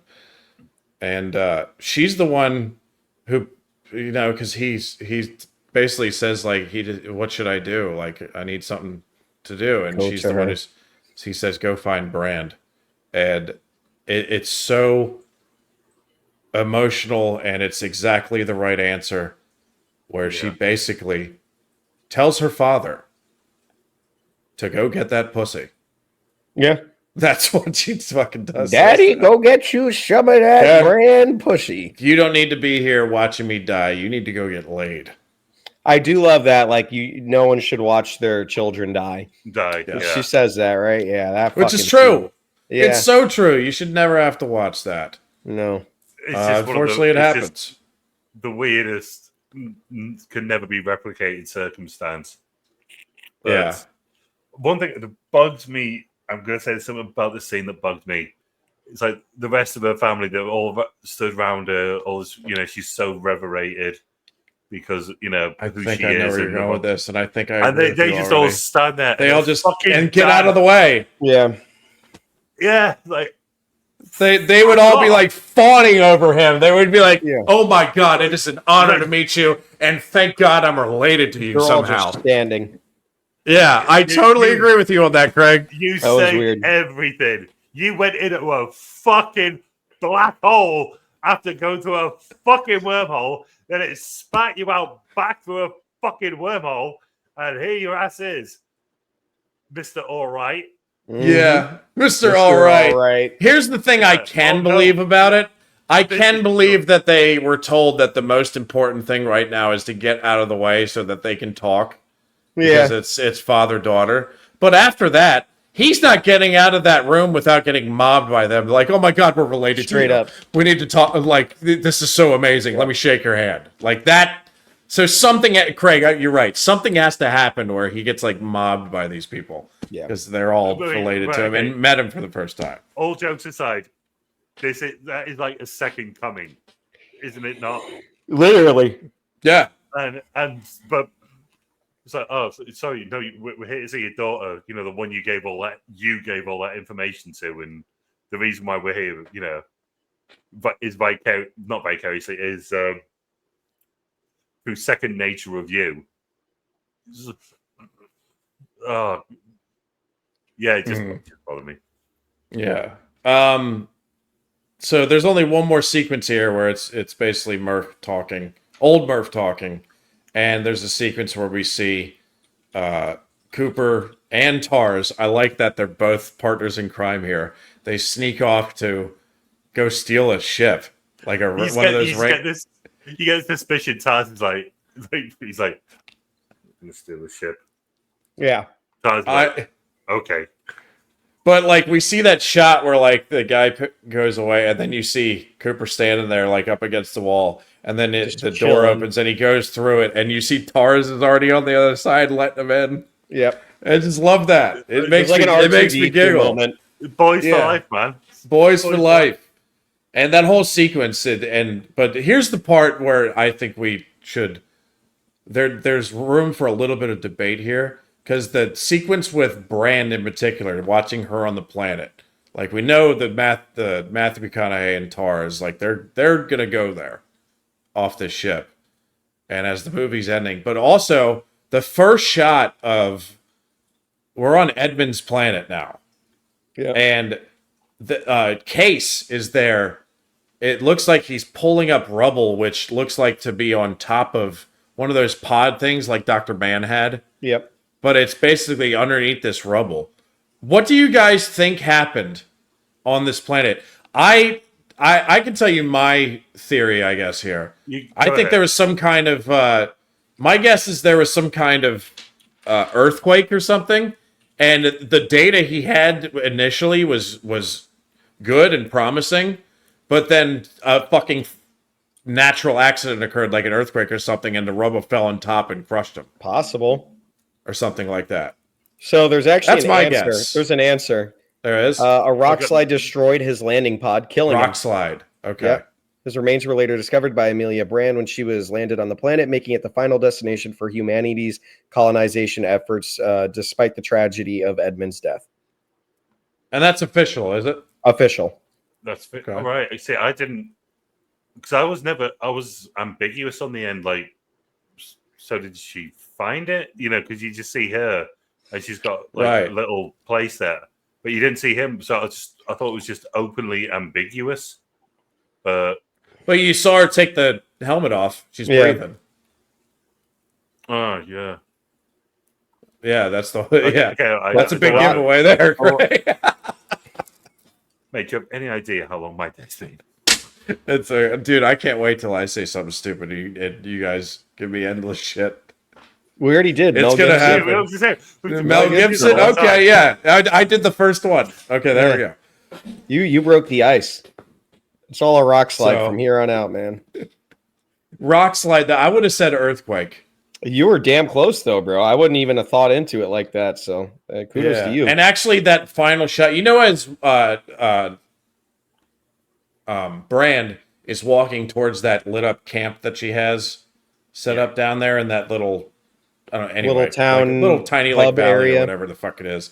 But if you look in the distance, you can see vegetation on the mountain. That's dope. That I never clocked. Yeah. That's awesome. Like small bushes and stuff. Because I think they shot that.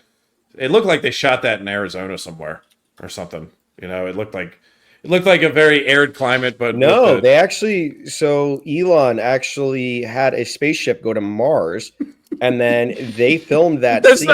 And they bought Dr. Brand. You can't do that because there's no fucking vegetation on Mars. No, Elon created vegetation just for this shot. He bought $100,000 worth of vegetation planted on Mars. He's bringing this back because he's mad I tricked him. He's mad I tricked him. The only thing that Elon took there was bloody plastic plants then. He's mad.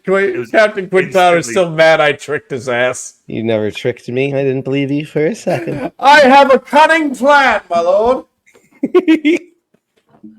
more cunning than a fox. Boom, boom, boom. Oh, that was so, dude. I can't quit. I can't wait till you go back and watch that. Your face, man. I listen. You got me for 5 seconds. Oh, well, You know what? You don't have to put any graphics over the top of that. You just need to cut that bit. And I know. I don't think I'm gonna put graphics over it. Well, at least the part where like your face, Quentin's face lights up, and then yours is trying so hard not to crack. I'm trying not to fall back. You literally looked like you were going to explode, Craig. Sorry, Quentin. It's okay. I'll take it. I'll take my 5 Sorry. seconds of shame. Sorry, I came up with the Mel Gibson one. It was so good. All right, so review time. Yeah, let's give some ratings. Do you want me to start? Because Yes. I'll just tell you right off the bat, 10 out of 10.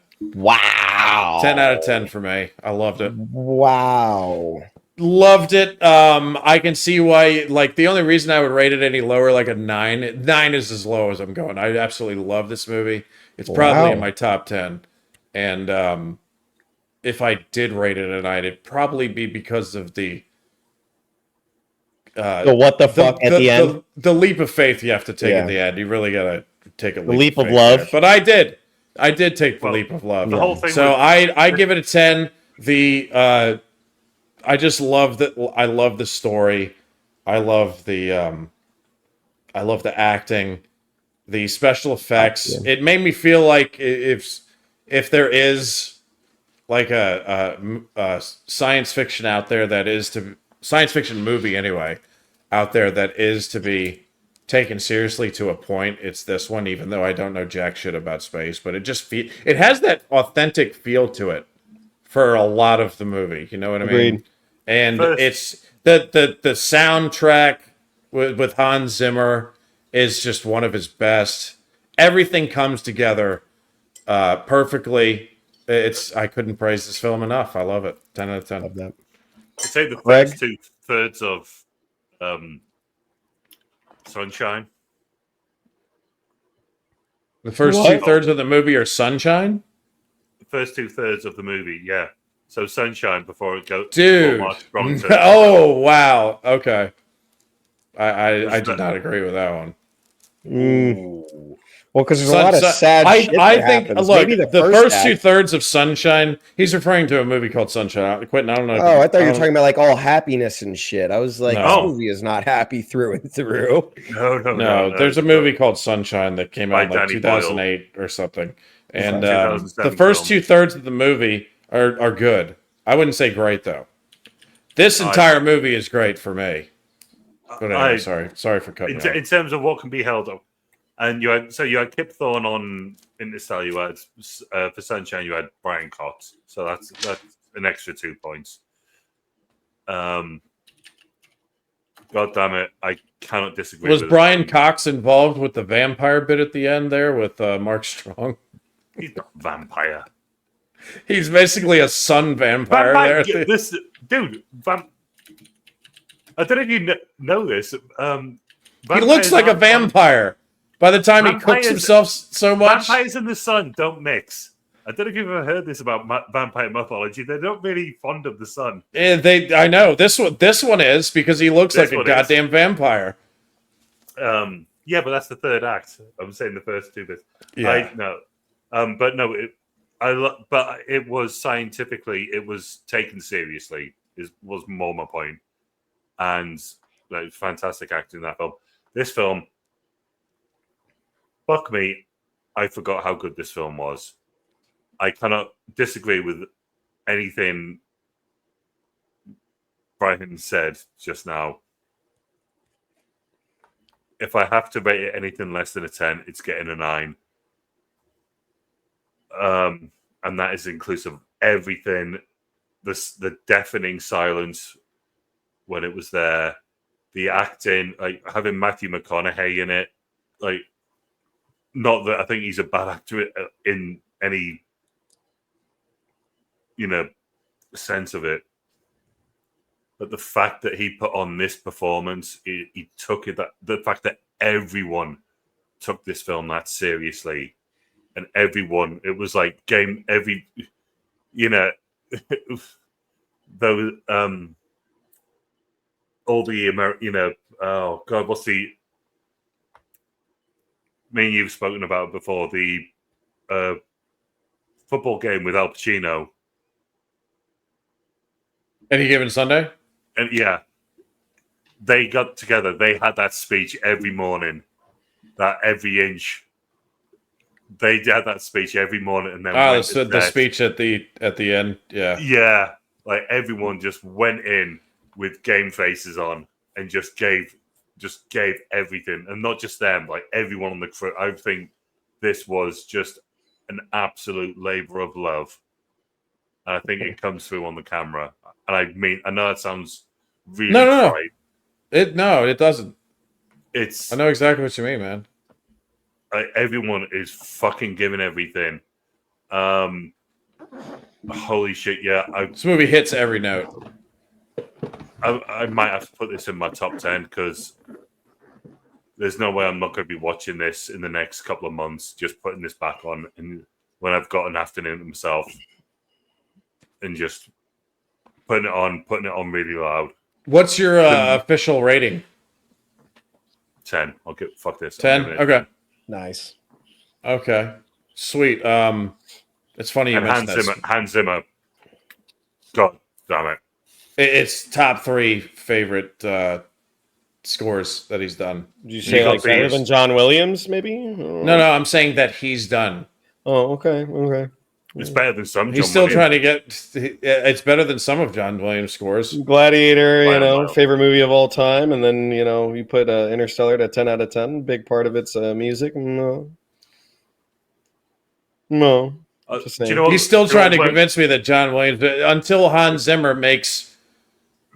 You could just put John Williams at number 1 just based on 2 movies alone on Star Wars and Jurassic Park. Jurassic Park is huge. That's if there was a guy who literally only did 2 film scores and those were the 2, you'd be like, this is the greatest composer of all time.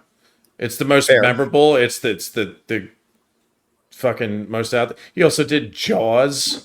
You didn't even know he did the original Star Wars movie. I didn't. But I also grew up with Hans Zimmer, and a lot of movies that I watched growing up had Hans Zimmer music. So I'm definitely biased because of what I grew up with. Here's the my nostalgic protest. music that came with Hans Zimmer for me. Yeah. He fucks right off, dude. But for my review, I am going to give it an 8 out of 10. I really think interesting. That's low. I'm not gonna lie. I think I'm actually surprised by that score because I thought it was low for Quentin as well. I thought he was going to give it a 9. You're not wrong. You're not wrong. Yes. It's your opinion. Yep, I heard you. He's talking to Jesus. Yeah. Holy shit! I heard him too.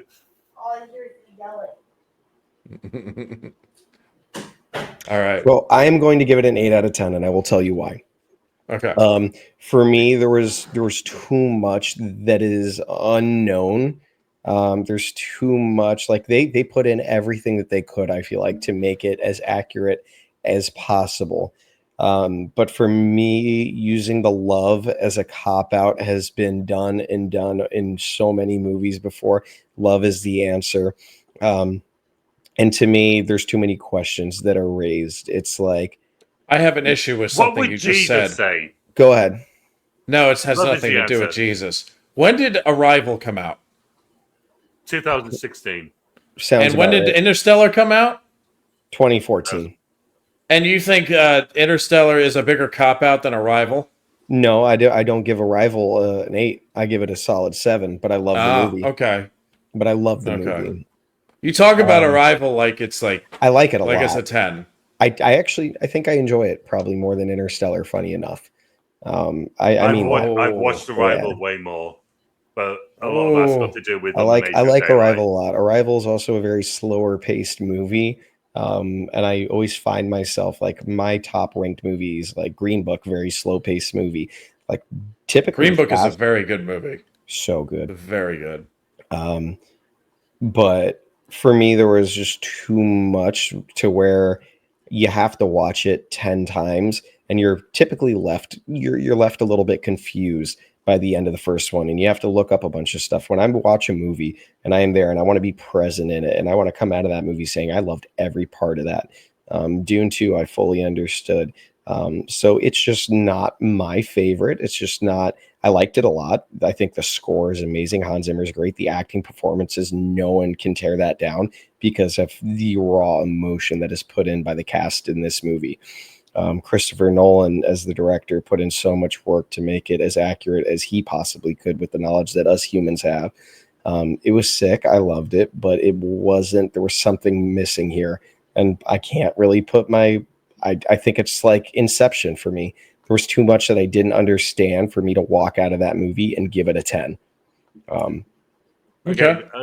We said something, and I'm ruminating on it for a few seconds. I think we're being a bit unfair. We've just grilled Quentin there for why did he only give it an 8? Yeah. When we all gave Batman an 8, I think. Or, and We did all give him an 8, and he had to come up with legitimate, nuanced, specific reasons. That's how good this film is. So even if it's an 8, I still enjoyed it. I still loved it, and I still enjoyed it.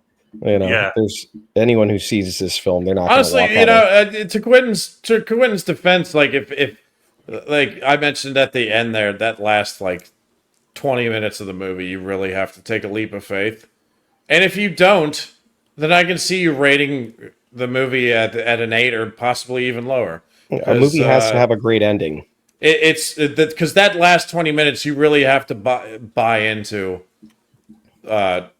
what's being presented to you, and you may not buy into like, would this legitimately happen? But you have to buy into the story of the love between the father and daughter. Yeah, but then it runs into a time paradox of who was the first Cooper? Like, how did this circle begin?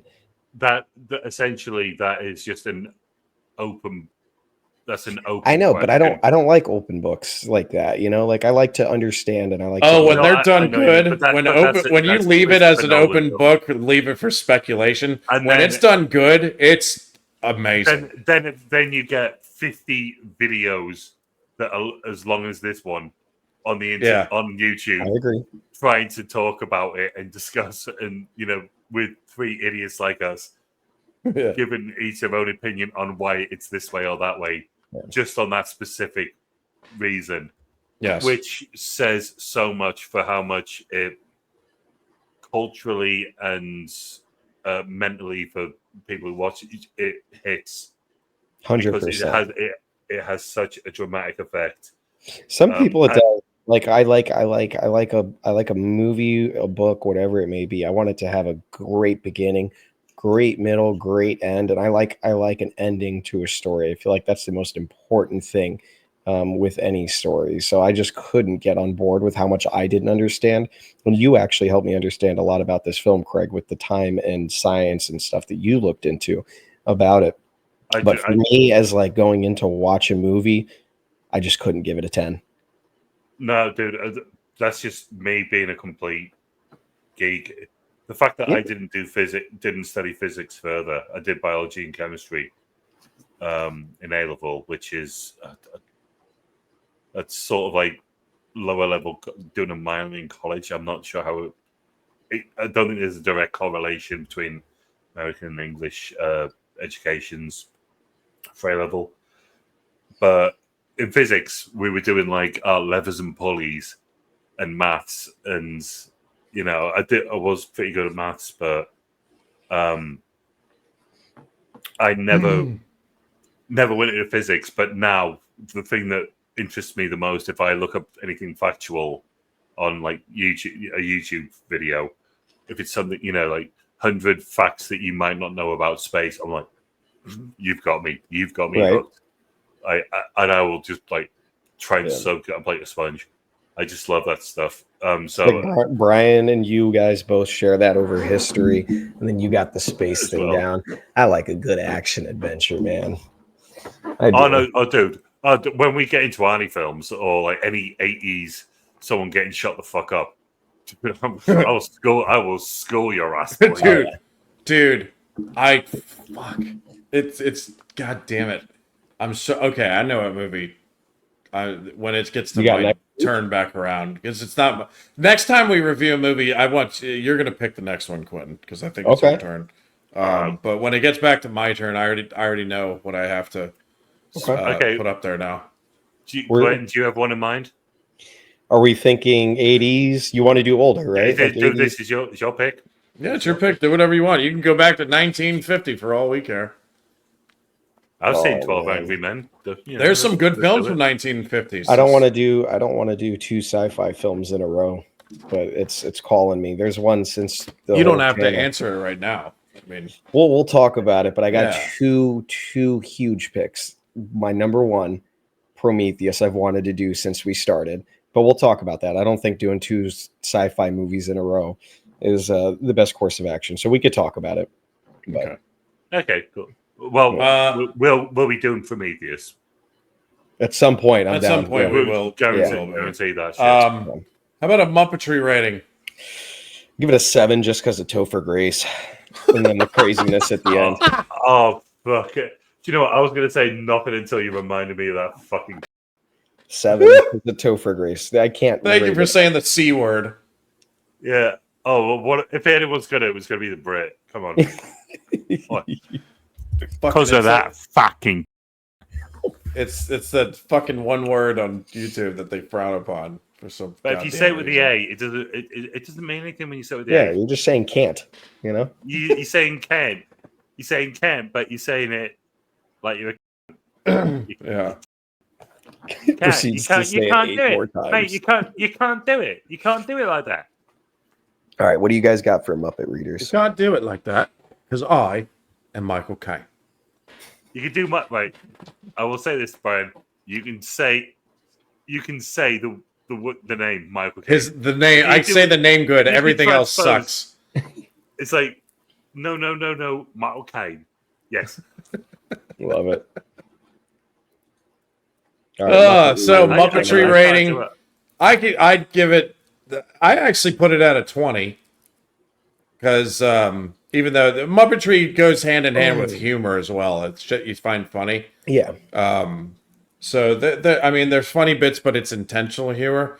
But the things one was Topher Grace. That that's brought it up a little bit. Is that like 18? And then two, I figured I would bump it up a little more, just because of the whole you have to take a leap of faith thing, and it's not really plausible in real life, you know. So Yeah. I kind of felt like I had to bump it up to at least something like a 20, you know. Yeah, but Topher Grace got smacked in the face. That's fair. He did. But that And adds it was to amazing. the That Muppetry. was That right. adds to the Muppetry. Yeah, No, that adds to realism. Because that's what would happen. that's what. Fair. That's I what feel like Muppetry- all three of us wish we could do that. Oh yes.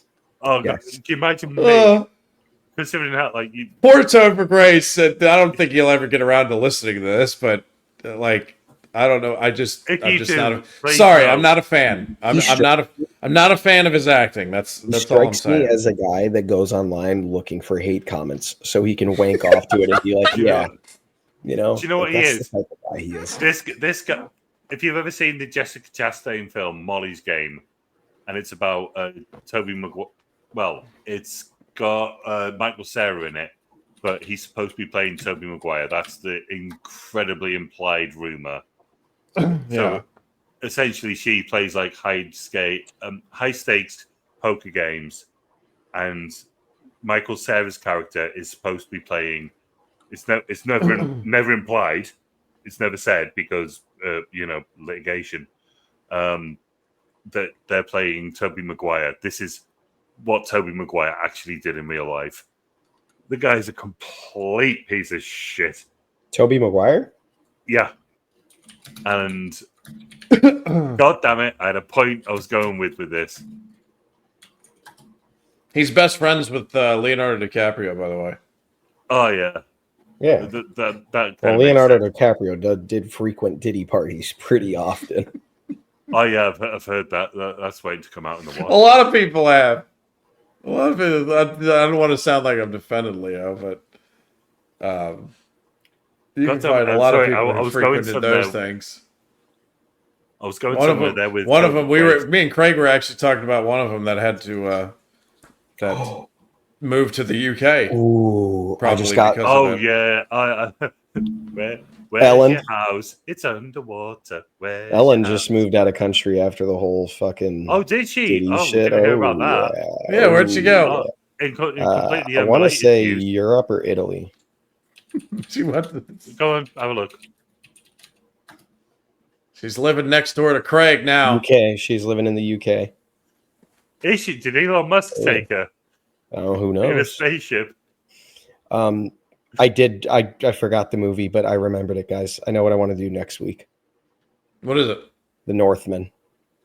The Northman. Okay, That's a big one. that'll be my first time watching it. Actually, I've never I've watched seen it it. before. It's badass. It's so- It looks so nuts. It's Yeah, I think- Macbeth. It's Macbeth with Vikings. Okay. I remember Queen Boomer actually watched that. We were on a that was when we went on that plane to Greece, and to buy the time she watched The Northman, and I think she said she got about an hour into it and she turned it off. It was too fucking dark for her. To be fair, and if she you go was to Greece, why did she watch Mamma Mia? It's set in Greece. she did. She did. Yeah, we were on the plane for fucking 12 hours, dude. That makes sense. We watched she watched like 5 different movies. Oh my god. She didn't sleep. I'm sitting there struggling to fucking to Your not be in back? pain because of my back, yeah. And that was literally like 2 months after I like destroyed my back in that accident. So Jesus. I thought Americans just took Xanax when they got on planes. They do. I not this one. I am very against. I've never taken a pill of that nature. I am very against prescription drugs to the point where when I injured my back, like I couldn't walk for 2 weeks, and they gave me several prescriptions and they gave me the dosage of what I was to take. And after 5 days, I stopped taking them. I would rather deal with the pain. I hated it so much. It literally, it not only like changed, like it felt like it changed my entire body fucking chemistry. It changed my voice.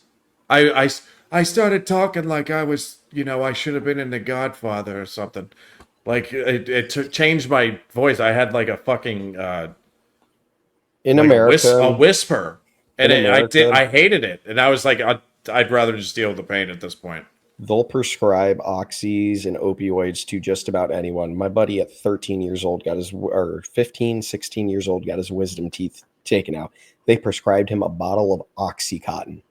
And that's why we have an opioid epidemic in this fucking country. And I've also had 3 friends die from overdose on what do they call those Opioids. things? Opioids. Thank you. Opioids, yeah. Opioids. So I'm very against that shit. Hey, because of the size of me, one of the few painkillers that really works whenever I've been in severe pain, it's called tramadol. And I've seen about 5 different other words for it. One of them is probably an American term. What you guys? We're good at that. So yeah, it's spelled as it sounds. And Sorry. yeah, dude. The first time I took it, I didn't realize it's a slow releasing painkiller. And god damn it, I took like 8 in the because painkillers here, you take them and within about 10, 15 minutes they'll start to kick in. Nothing. Took a few more. Nothing. God damn it, I took 8. Right. That is like probably taking like 8. I don't know what I've heard the term because I'm a wrestling fan, Vicodin and Percocet. Jesus. So I took like what was 8. injured again? My ankle. I'll send you a picture. Your ankle? Yeah.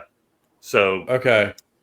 Jimmy, That could have been your very last ankle sprain if you had a couple more. Yep. I may or may not have got hooked on them a little bit later. Not from this, but I ended up taking them later when I had another injury. I took 20 in one day. Oh my God, Oh, Craig! dude. What the fuck? That Hope you're was alive. that was like, I think that was probably the last ones I ever had. Yeah. I just like no. I was just like, what the fuck?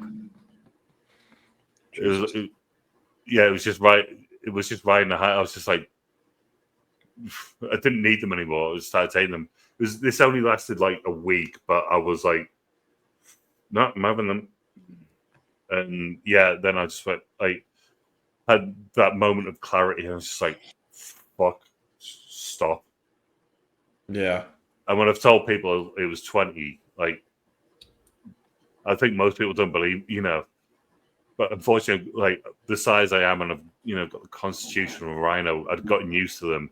So it just wasn't hitting. So I think most of it probably went straight through my system and went out, thankfully. Yeah. But that was it. But Well, that's a very somber note to end on. Yeah. yeah, Talking about feel free to pill-related cut that Don't out. do Shit. drugs. Don't. At least don't do the opioids, because they're Yeah. not fun. Yeah, all the other Have you drugs ever heard are a fun blast. story about opioids? Nope. No, the fun ones are. It's just weird that people What are just what take are the fun ones, Brian? Okay, I'm shutting up now. people just take them to go on fucking. I don't do plane that. rides. I'm a father now. I don't father. do that anymore. If you're worried about plane rides, you know what? If you're a light drinker, just get a double Jack Daniels or a double something. Just man up, just have that, fall asleep, and you'll be, even if you wake up early, you'll still be halfway there. You know what I mean? Or just go to the gym before, like go to the Yeah, gym do once that. a day, get tired, make yourself exhausted. Yeah, But I'm with you. Exercise. Yeah. Hey, anyway- yeah. Sorry. Here was my point about that. So because I'm a big guy, a lot of painkillers don't really have much of an effect on me, and you used to just be able to get them prescribed. And the first time I was in so much pain, and I did need them for my ankle.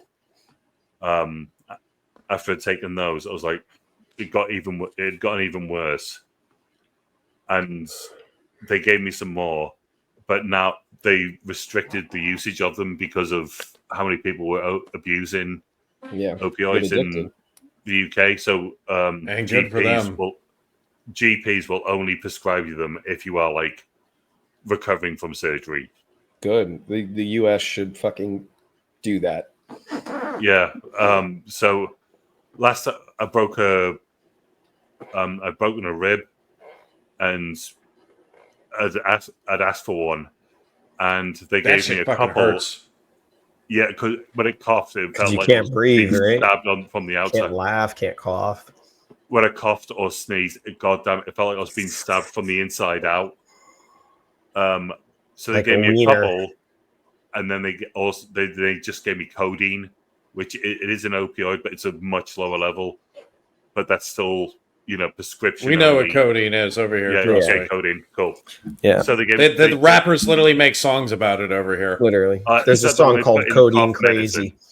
Is Yeah. that one they put with cough medicine or Yep. some shit? Yeah. Or Mm-hmm. yeah.